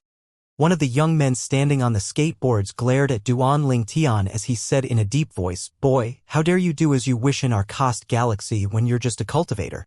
You must be tired of living. Another young man said lecherously as he looked at Tang Xiaoxiao. Let's kill the male cultivator and take the female cultivator with us. Come to think of it, it's been a while since I had some fun with a female cultivator. What makes you think you can? The corners of Duanling Tian's lips instinctively curved into a disdainful sneer as he coldly looked at the young man who was staring at Tang Xiaoxiao lecherously. When he had extended his divine consciousness earlier, he had learned everything about the 3 young men. Although the 3 young men had stronger physiques and greater strength compared to the average person, they did not have any power within. To him, they were no different from the average man. Tang Xiaoxiao laughed mockingly and did not take 3 young men seriously. You want to capture me? We'll just have to see if you have the capability to do so. It seems like these 2 cultivators are very confident. The young man who had not spoken until now said, when he saw the disdain and mockery on Duanling Tian and Tang Xiaoxiao's faces. Then, his lips curved up into a cold and cruel smile. Among the 3 young men, this young man seemed to have the strongest physique. He was 3 times stronger compared to the other 2. Naturally, This did not make him any different from the other two young men in Duan Tian's eyes. The young man who had spoken first chuckled. "Boss Knock, according to the old rules, you'll have to hold the line for us. If we can't handle them, you'll have to help us." The boss Knock he had mentioned was the strongest young man out of three of them. As soon as the young man had spoken, an illusory image appeared on his and the other young man's body. In just a blink of an eye, the illusory image came to life. Then, the two young men who were originally around 180 centimeters in height grew to 3 meters. At this moment, both men's bodies became extremely angular and their skin had turned shiny like metal. It seemed like they were encased in some flexible and unusual metal. In fact, they looked like those mechas Duan Tian had seen in science fiction movies in his past life on Earth. Those in the movies were fake, but these were real. Mechas? Duan Tian raised an eyebrow. He really did not expect the mechas he had seen in movies in his past life were real. Isn't your Saint Province realm a small mundane realm? Do you have mechas there as well? Tang Xiao was surprised when she heard Duan Tian's words. I thought small mundane realms are different from large mundane realms. They don't have planets, galaxies, or stellar provinces. Right? So these are really called mechas? Duan Tian was stunned as well when he heard Tang Xiao's words. He did not think these things before him were also similarly called mechas. Is it possible that mechas from planets with advanced technology have visited Earth before? If not, where did the word mecha come from in the first place? Duan Tian began to speculate inwardly. Now that he discovered the existence of mechas in this galaxy that was governed by science and technology, he found it hard to believe that someone on Earth had casually coined the term mecha. The world is vast, but there could not possibly be a coincidence like this, right? At this moment, a square lens embedded in the left eye of one of the mecha men suddenly blinked. Then he turned to the young man who had not transformed into a mecha and said, "Boss Knock, it looks like you won't need to do anything. These cultivators aren't even 100 years old." "That's right. There's no need for us to worry about two cultivators under the age of 100. The other mecha man chimed in agreement. It was clear their transformation into mechas was all thanks to science. "They can actually read our age?" Duan Tian turned to Tang Xiao who stood next to him, looking mildly surprised. "It's normal." Tang Xiao did not seem too surprised. The mechas they've transformed into are equipped with investigative probing functions. The lenses on their left eyes aren't just for show. Their structures are far more complicated than the average man's imagination. Duan Tian nodded. He had seen it with his divine consciousness. "No more than 100 years old?" The young man called Boss Knock burst into laughter. When he looked at Duan Tian and Tang Xiao again, his eyes were filled with disdain. He had a good understanding of cultivators. It was difficult for cultivators below the age of 100 to enter that Saint Celestial stage. Although cultivators under the age of 100 who had broken through to the Saint Celestial stage or higher were not considered rare in the 10 stellar provinces in the Cos Galaxy, there were not many of them. It was unlikely for the two cultivators to have broken through to the Saint Celestial stage. Even if they did, they would probably only be at the first form of the Saint Celestial stage or third form of the Saint Celestial stage at most. After all, the number of cultivators in the 10 stellar provinces in the Cos Galaxy was few and far in between. He did not think they would be so unfortunate to run into those rare cultivators below 100 years of age who were at the fourth form of the Saint Celestial stage or higher. Currently, his two friends had strength comparable to cultivators at the third form of the Saint Celestial stage now that they had transformed into mechas. Duan Tian and Tang Xiao were, naturally, unaware of the thoughts running through Nock's mind. Otherwise, they would have laughed. Fourth form of the Saint Celestial stage? Let alone the fourth form of the Saint Celestial stage. Their cultivation bases were much higher than cultivators at the ninth form of the Saint Celestial stage. They were eminent celestials. Moreover, they were not ordinary eminent celestials. Duan Tian's full strength was comparable to a 9 tribulation bodiless celestial. Even Tang Xiao, who was much weaker than Duan Tian, possessed strength comparable to a 5 tribulation bodiless celestial. If only they knew Nock thought they had not even broken through to the Saint Celestial stage. Naturally, Nock could not be blamed for his misconception. After all, the stellar provinces around this stellar province in the Cost Galaxy that were governed by cultivators were not unified. There were many small unknown factions in Yen Huang realm that did not have much cultivation resources. Strong forces like the Tang sect or the Celestial Masters sect would not even take notice of the cultivation resources there, let alone take root there. In fact, even those forces weaker than the Tang sect and the Celestial Masters sect would be loath to set up a base there.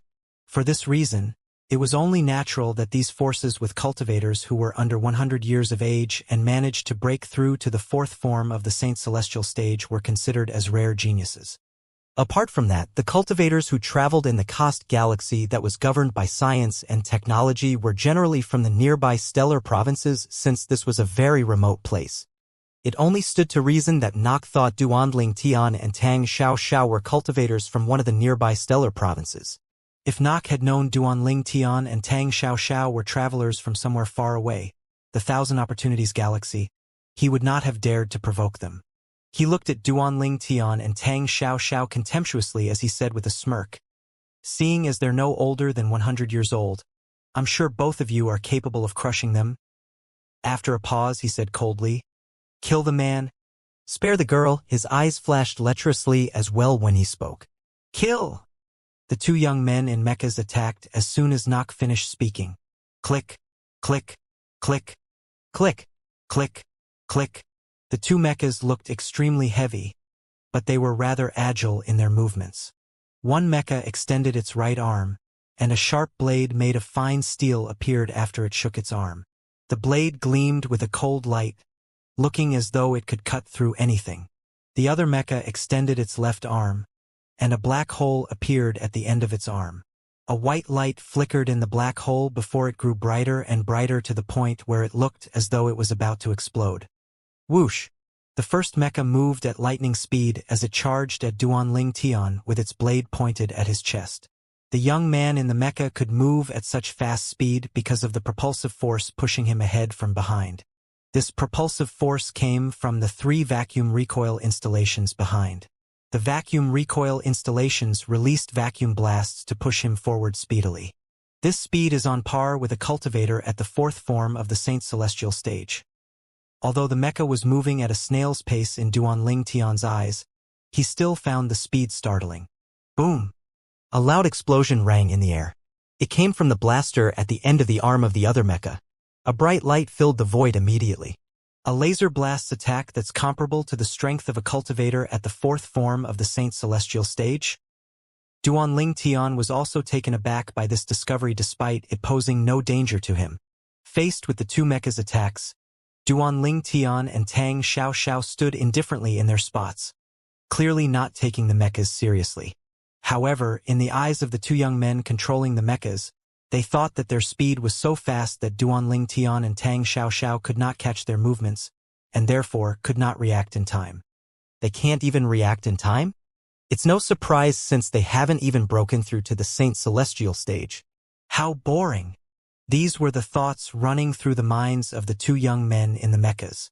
Inside the mechas, their eyes that were filled with killing intent flashed with disappointment at the seemingly lack of challenge their opponents presented. After all, even a cultivator at the 1st form of the Saint Celestial stage would put up a better fight compared to these two people. Nok, who was standing nearby and observing everything, sneered disdainfully. How weak! However, his expression froze in the next moment as he exclaimed, "How's this possible?" Soon after, 2 alarmed cries rang in the air. They were from the 2 young men who were controlling the mechas. At this moment, one of the mechas was right in front of Duanling Tian. The sharp blade made of fine steel was aimed at Duanling Tian's chest. It seemed like the blade was capable of easily cutting through a thick steel plate. However, the sharp blade stayed 1 foot away from Duanling Tian's chest. It could not draw any closer. There seemed to be something shrouding Duanling Tian. Boom! A series of explosions rang in the air as the other mecha continuously shot his laser blaster at Duanling Tian. Similarly, they did not affect Duanling Tian at all and stopped a foot away from him. How's this possible? With just that little bit of strength, you think you can kill me? I think you've grossly underestimated me. Duanling Tian grinned when he heard the alarmed cries from the 2 young men in the mechas. His purple robes fluttered in the air. Although it was just a simple movement, it looked extremely terrifying. After all, even when the two young men launched their attacks that were as powerful as cultivators at the fourth form of the Saint Celestial stage, they did not even manage to cause his robes to flutter. And yet, his robes were suddenly fluttering at this moment. Retreat! Run!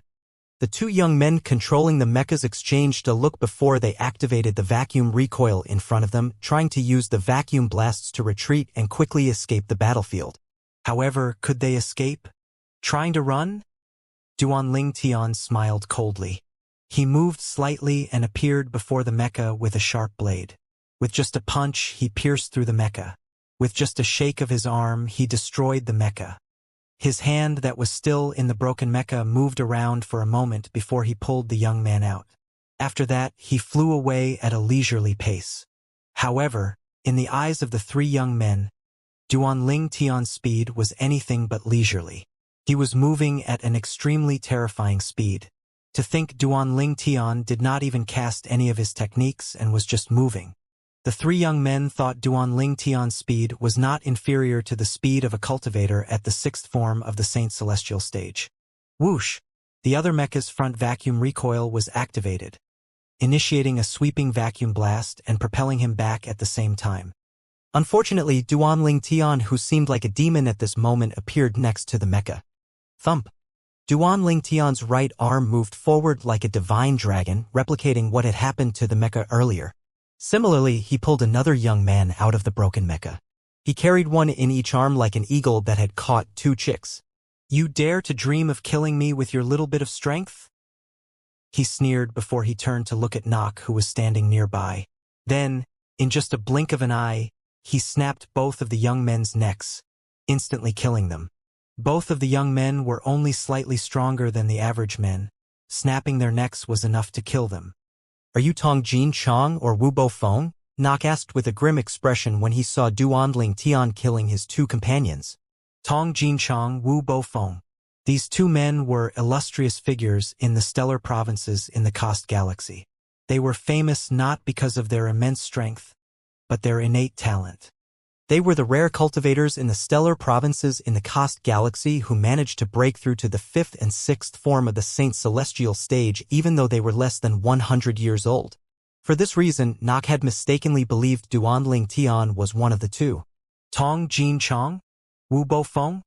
Sorry, I've never heard of them, Duanling Tian replied indifferently. Why you? Then who are you? Nock's expression changed drastically as he asked in a grave manner. You can't possibly be a cultivator from Cost Galaxy's peripheral galaxy? Nope. Duanling Tian looked at Nock meaningfully as he said, I seem to recall you asking your two companions to kill me just a while ago. A spine-chilling killing intent rose from the depths of his eyes when he spoke. Sir, I might have asked them to kill you.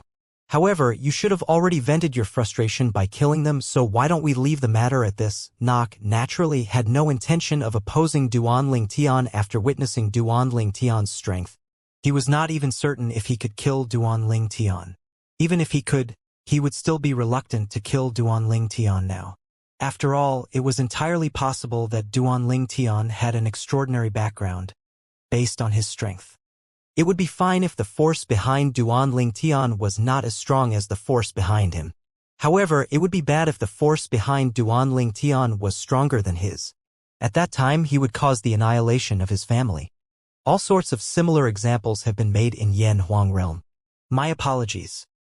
Duanling Tian shook his head at Nock's request. Put aside the fact that I've never been one to show mercy to those who try to kill me. I'm afraid my friend won't spare your life either. Sometimes, a man has to pay for the words he has spoken. Duanling Tian might have spoken calmly, but it caused the expression on Nock's face to change drastically. Don't waste your breath on him, Tang Xiao, who was hovering in the air, said after Duanling Tian finished speaking. Similarly, she did not cast any techniques at all. Before Nock could even react, she had already appeared in front of him. Nock's expression hardened as he said coldly, You can't kill me. I'm from the Garnier family. Before Nock finished speaking, Tang Xiao moved her hand at lightning speed. A rivet was embedded on Nock's glabella. The rivet was the most simple and ordinary weapon in Tang Xiao's arsenal. She had thousands upon thousands of them stored in her spatial ring. She did not bother to retrieve the rivet after killing Nock since it was not valuable at all, and she had many of them. Her expression was deathly calm as she watched Nock's body fall from the air. Garnier family? Never heard of them. Then, she turned to Duanling Tian and said with a smile, "Let's go." Duanling Tian nodded. The pair left as though nothing had happened. Duanling Tian did not rush Tang Xiaoxiao either. Both of them casually rose into the sky and left the planet behind, heading toward the vast starry sky. Are all the inhabitants in galaxies that are governed by science and technology non-cultivators? Duanling Tian did not rush Tang Xiaoxiao because of a few questions that had appeared in his mind. He looked to her for answers. After all, science and technology did not exist in Saint Province realm. Although science and technology existed on Earth, their technology was like a baby who had just begun to learn how to walk compared to the technology he had just witnessed. Didn't you scan their bodies when you used your divine consciousness to probe them? Tang Xiaoxiao replied to Duanling Tian's question with a question. Their body structures are different from ours, while they have meridians in their bodies like us, but they're disjointed. That's why they can't cultivate. However, cultivators who have reached a certain level can perform meridian cleansing and allow them to cultivate. Since there are so many of these people, it would be unrealistic to perform meridian cleansing on every one of them. Under these circumstances, these people carved another path for themselves and turned to science and technology. You shouldn't underestimate their scientific knowledge. The two mechas we encountered are nothing compared to Yen Huang realm's most advanced technology. Duanling Tian listened to Tang Xiaoxiao as they left the Kost Galaxy's home planet, Planet Satel, and entered the boundless starry sky, traversing into outer space. Meanwhile, in Planet Satel, in a large high-tech modern city, rapid breathing could be heard from the top floor of a large building that resembled Optimus Prime. A projection appeared in the biggest office on the top floor of the high-rise building. If Duanling Tian were here, he would have recognized the man and woman in the projection. It was none other than him and Tang Xiaoxiao. A corpse fell from the sky in front of Tang Xiaoxiao at this moment. The Garnier family was considered first class and the very best in the Kost Galaxy. Based on a comprehensive survey of the Kost Galaxy, only two other families were comparable to them. Currently, at the top floor of the Skyscraper Science and Technology Business high-rise building, a subsidiary under the Garnier family, the patriarch of the Garnier family, Dal, angrily watched the scene of a young man being killed. The young man, Nock, was his only son. Although he had more than 10 children in this lifetime, he only had one son who could legitimately inherit the family fortune. All his other children were daughters. Now, his only son had died, murdered by a female cultivator. Beep, beep, beep, beep, beep. The ear-piercing noise of an alarm rang from every watch that belonged to important members of the Garnier family. What happened? The patriarch has summoned us. Something must have happened. Come, let's go. It did not take long before all the important figures and high-ranking officials in the Garnier family were gathered in the Garnier family's main house. The main house was a modern and high-tech manor. It should be noted that the sudden large gathering of the Garnier family had shocked their family's two old rivals. For this reason, the two families whose strength was comparable to the Garnier family called for an emergency meeting as well. Something happened in the Garnier family. Did you manage to find out what it is? Is it possible that the Garnier family is pretending to use some incident as an excuse to fool us so they can act against us? That's highly probable. After all, this isn't the first time the Garnier family had released fake news. The two families felt this was a cause for concern, therefore they were all compelled to call for a meeting to discuss the matter.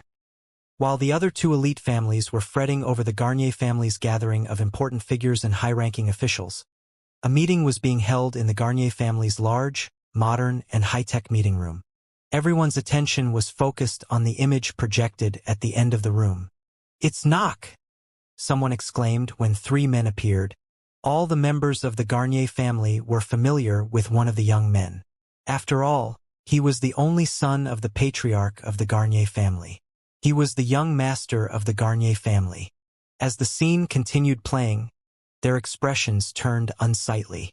They watched as a male cultivator destroyed the mechas that belonged to their young master's two companions before killing them. Then, A female cultivator killed their young master. An insult. This is simply an insult. How many years has it been? The great Garnier family has never endured such an insult in years. Throughout history, no man or force has ever met a good end after insulting the Garnier family. These people won't be an exception. The people in the meeting room were in an uproar. The members and high-ranking officials of the Garnier family were enraged. All of them seemed to be filled with the urge to kill these two cultivators and to dismember their corpses. However, in truth, not many of them cared about Nox's death. Some of them even celebrated inwardly, since Nox's death meant there was a chance that their own direct descendants would stand a chance in becoming the Garnier family's patriarch in the future. Nevertheless, since Nox's death was a humiliation to the Garnier family, it still angered them to a certain extent. Silence, Dal, the patriarch of the Garnier family, bellowed, effectively silencing everyone in the meeting room. Once everyone fell silent, he said, "I've summoned all of you so we can seek revenge from these two cultivators. They killed my son and trampled on the pride and dignity of our Garnier family. Only their blood can wash away this humiliation." Dal continued to say, "Based on the scenes in the projector, we can tell that their cultivation bases are at the 5th form of the Saint Celestial stage at least. It's possible that they're even stronger than that. I've summoned all of you here to discuss the weapons we have at our disposal to kill them. I suggest using the disaster-level battleship," an old man with a white beard promptly suggested in a grim voice. The disaster-level battleship? Many people gasped upon hearing the white-bearded old man's words. Grand Elder, is this necessary? Although these two cultivators are powerful based on the strength they showed, it seems like they're only at the 5th form of the Saint Celestial stage. It's highly unlikely that they're even at the 7th form of the Saint Celestial stage. Don't you think it's an overkill for us to use our family's strongest battleship just for two of them? A middle-aged man said to the white-bearded old man. Many of them nodded in agreement.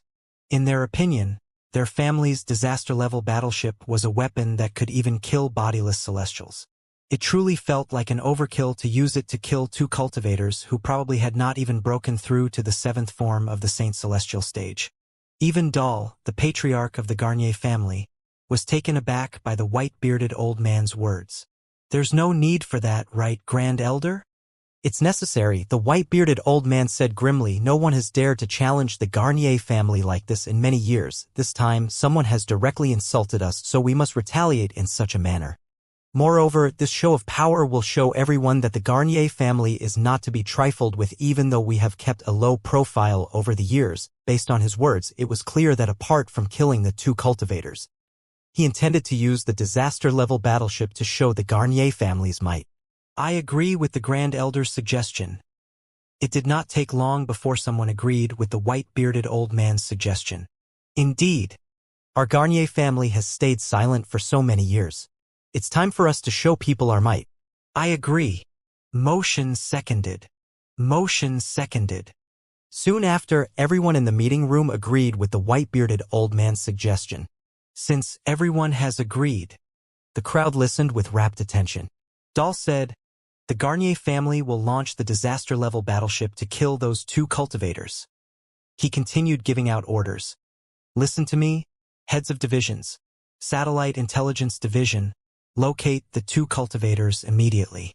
Public Relations and Media Division, send out an announcement across the Cost Galaxy. Let everyone know the Garnier family will be launching the disaster-level battleship to avenge a member of our family and to wash off this insult against our family. Another thing, prepare to project the scene when we kill the two cultivators. Make sure that it's aired everywhere in the Cost Galaxy. Let everyone in the Cost Galaxy know that those who insult the Garnier family will not have a happy ending." After Dal issued his orders, the Garner family's heads of the Satellite Intelligence Division and the Public Relations and Media Division were the first to leave to make necessary arrangements. "Grand Elder," Dal turned to look at the white-bearded old man and said, "Both of us will go to the War Division to authorize the launch of the disaster-level battleship to avenge my son and show everyone the might of the Garnier family." His eyes were red at this moment. After all, his one and only son had been killed. Following the Garnier family's chain of actions, not only the inhabitants from the Cost Galaxy's home planet, Planet Satel, were in shock, but all the inhabitants from other planets were shocked as well. Someone killed the young master of the Garnier family? He was killed by 2 cultivators? Are they seeking death? This is our territory after all. I heard that the Garnier family plans to launch their disaster-level battleship just to kill those 2 cultivators. The disaster-level battleship? Heavens! That's the most powerful weapon in the entire Cost Galaxy. Only the other 2 families have disaster-level battleships. The reason the 3 elite families can stand at the peak of the Cost Galaxy is due to their disaster-level battleships. They're actually launching the disaster-level battleship. Are the 2 cultivators bodiless celestials? Similar discussions could be heard on every planet in the Cost Galaxy. Based on the Garnier family's actions, it was clear that the family was thoroughly enraged. Planet Saddle.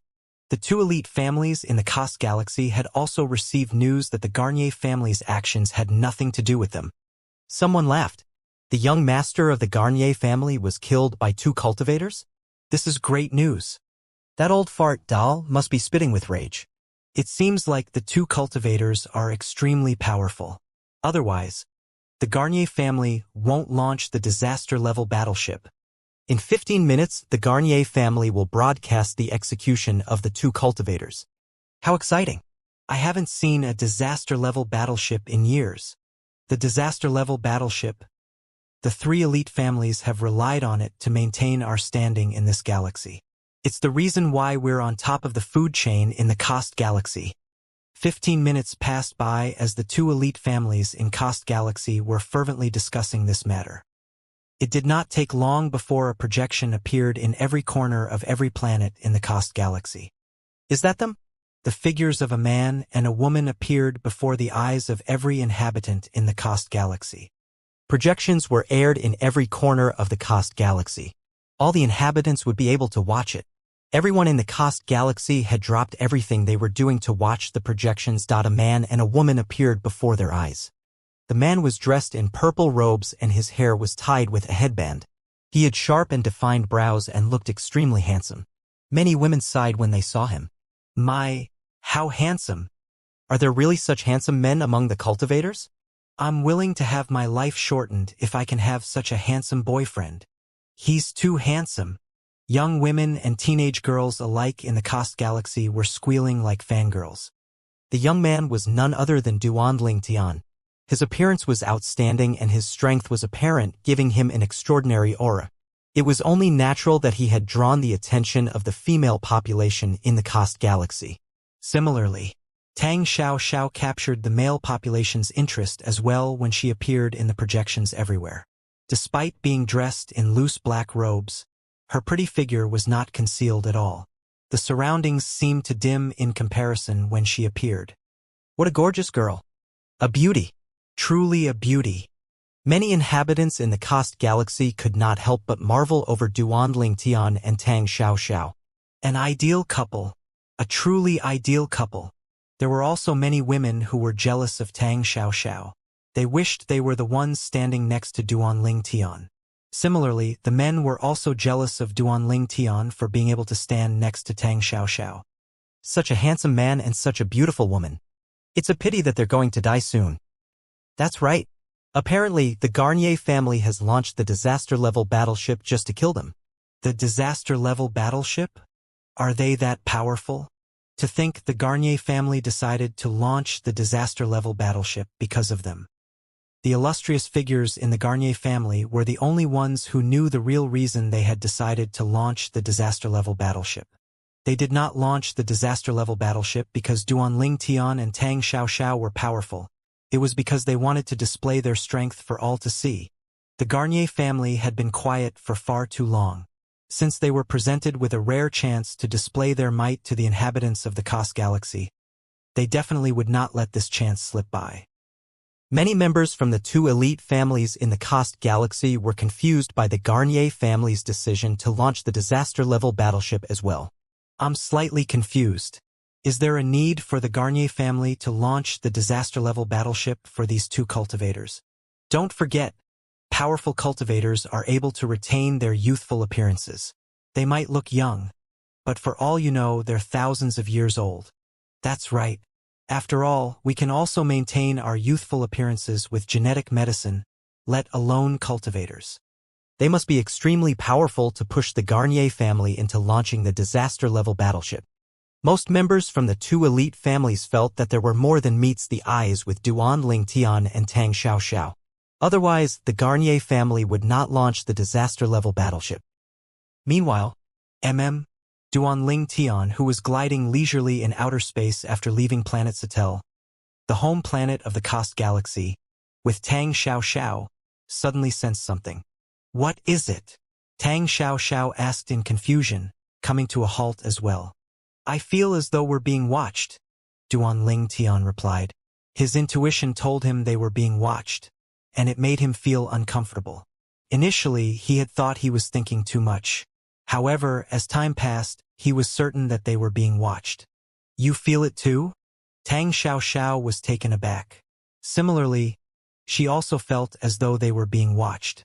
However, when she saw Duan Lingtian did not show any reaction, she had dismissed her thoughts. Who knew he had the same feeling as well?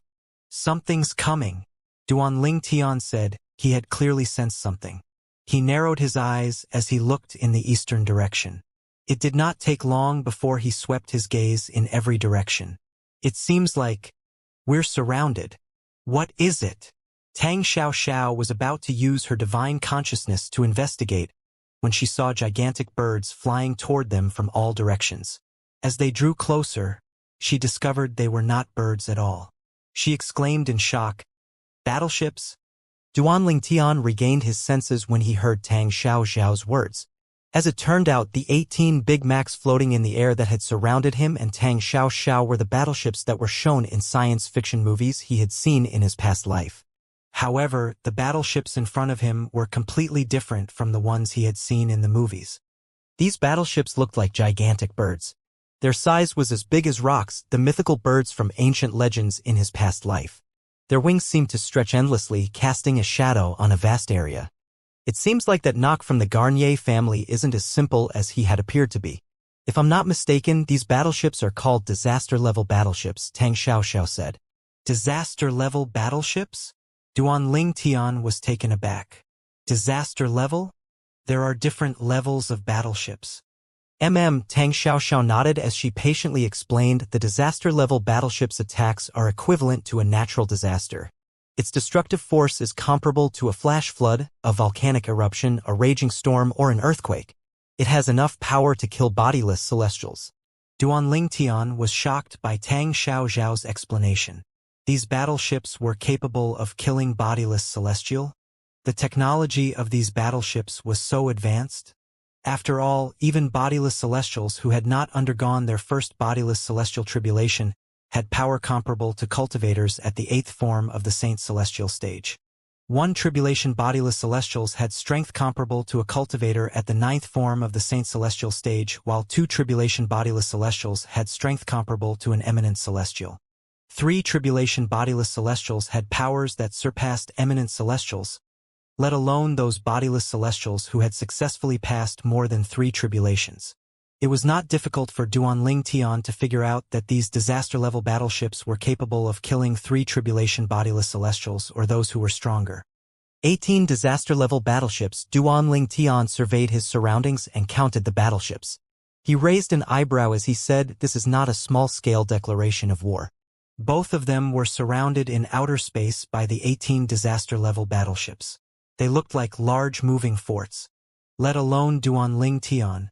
Even the inhabitants of the Cost Galaxy were shocked at the sight of the disaster-level battleships.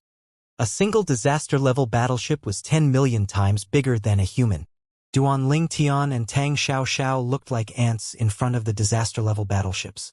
With 18 battleships surrounding them, they were left with no room to escape. Heavens! 18 disaster-level battleships. Just who are these cultivators? Many people in the Cost Galaxy cried out in alarm. The terrifying scene caused them to gulp. These are disaster-level battleships? All of them are disaster-level battleships. Although the Garnier family had announced that they're going to launch the disaster-level battleship to seek revenge, I had assumed they were only going to launch one disaster-level battleship. Who knew they would launch 18 disaster-level battleships? Previously, I heard that the Garnier family owns 13 disaster-level battleships. It seems like they had more in secret storage. Based on what we can see, it seems like they have 18 at least. I'm more curious about the identities of these two cultivators. Who on earth are they? Just how powerful are they? The Garnier family actually launched 18 disaster-level battleships because of them. Many inhabitants of the Kost galaxy felt chills running up their spines when they watched the projection. The purple-clad young man and the black-clad young woman were completely surrounded in outer space by the 18 gargantuan disaster-level battleships. Moreover, all kinds of weapons from the battleships were silently aimed at them at this moment. The weapons from the 18 disaster-level battleships were aimed at Duanling Tian and Tang Xiaoxiao as an emotionless voice rang in outer space. These disaster-level battleships are under the command of the Garnier family. The great patriarch of the Garnier family, Dal, is going to speak to you now. As expected, it's the Garnier family. Duanling Tian and Tang Xiaoxiao were not surprised when they heard the thunderous voice. They had long suspected the 18 disaster-level battleships were sent by the Garnier family. The voice only confirmed their suspicion. I'm the patriarch of the Garnier family, Dal. As soon as this voice had spoken, Duanling Tian and Tang Xiaoxiao saw the projection of a middle-aged man in front of the disaster-level battleship that had made an announcement earlier. The middle-aged man was dressed in modern clothes. Based on the background, it was easy to tell that he was in one of the battleships. At this moment, he was glaring at Duanling Tian and Tang Xiaoxiao. Dal, the patriarch of the Garnier family, continued to say, "It has been a long time since someone had last challenged the Garnier family. You killed my son, the young master of Garnier family. This is as good as trampling on the prestige of the Garnier family and challenging our family. Today, the Garnier family will make an example out of both of you and execute both of you." His expression was one of fury when he spoke. The inhabitants of the Kost galaxy broke into an uproar when they heard Dal's proclamation. It's the patriarch of the Garnier family, Dal. Based on Dal's words, it seems like he's not just avenging his son by killing these two cultivators. It's also to wash away the insult. The Garnier family has been silent for many years. Look at them baring their teeth now. There's no doubt the Garnier family is using this as an opportunity to warn us that although they have been lying low, it doesn't mean that they're weak. The Garnier family owns 18 disaster-level battleships at least. I wonder if the other two elite families are a match for the Garnier family individually. Those who were intelligent easily guessed the Garnier family's intention. The Garnier family was killing a chicken to warn the monkeys. Avenging the young master of the Garnier family was just an excuse. Meanwhile, the two elite families in the Kost galaxy could not remain calm as well after witnessing the Garnier family's show of power. I really didn't expect that the Garnier family owns 18 disaster-level battleships. Our family only has 15 disaster-level battleships. The Garnier family really hid their powers well. Fortunately, we didn't get into a conflict with the Garnier family. If we fight, we won't be a match for them since our family only has 16 disaster-level battleships. The inhabitants of Kost Galaxy continued discussing among themselves as they watched the two ant-like figures that were surrounded by the 18 disaster-level battleships. Many shook their heads regretfully, while some delighted in the two figures' misfortune. These two cultivators are certainly unlucky. That's right. I'm afraid the Garnier family is only looking for an excuse to display their might. Killing the young master of the Garnier family only gave the family a reason to flaunt their strength. How pitiful! To the inhabitants of the Kost Galaxy, it had been a long time since anything as exciting as this had happened. Although there was no suspense in this battle, they were extremely excited by the sight of 18 disaster-level battleships. At this moment, Dal's voice rang out again. Hear my orders, the disaster-level battleships of the Garnier family. Open! Everyone's eyes were trained on Dal, as he was about to order the 18 disaster-level battleships to open fire on Duanling Tian and Tang Xiaoxiao. Their hearts were filled with suspense, and they held their breaths as they watched. However, before Dal, the patriarch of the Garnier family, was able to finish his sentence, a cold scoff interrupted him. The cold scoff seemed to contain some magic since it sent shockwaves through the bodies of every inhabitant in the Kost Galaxy who were watching the projection. Even Dal, who was in one of the disaster-level battleships, was not an exception. It felt as though his eardrums were going to explode when he heard that scoff. It caused him so much pain that he stopped speaking momentarily. Naturally, the person who had scoffed was Duan Tian. Swoosh! Like a falling meteorite, he shot toward the disaster-level battleship that projected Dahl's image at top speed. Every projection in the Cost Galaxy was specially managed. Therefore, no matter how quickly Duan Tian moved, the viewers could still catch a glimpse of Duan Tian's movements. So fast! This cultivator must be a bodiless celestial, right? Many inhabitants from the Cost Galaxy were scared witless and dumbfounded when they saw this. Their expressions changed as though they had seen a ghost in the next instant as they watched the projections. Bang! Duan Tian charged at one of the disaster-level battleships and tore a big hole on the battleship. A loud booming noise resounded in the ears of every inhabitant of the Cost Galaxy when he tore a hole in the battleship. Heavens! What did I just witness? He damaged a disaster-level battleship just like that? Not even a 3 tribulation bodiless celestial could have easily broken through to the defenses of a disaster-level battleship, right? Is it possible that the cultivator is stronger than a 3 tribulation bodiless celestial?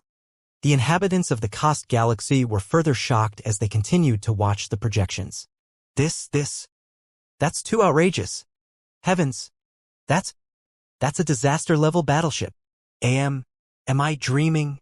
All of them watched as the figure shot through the disaster-level battleship and exited from the other side.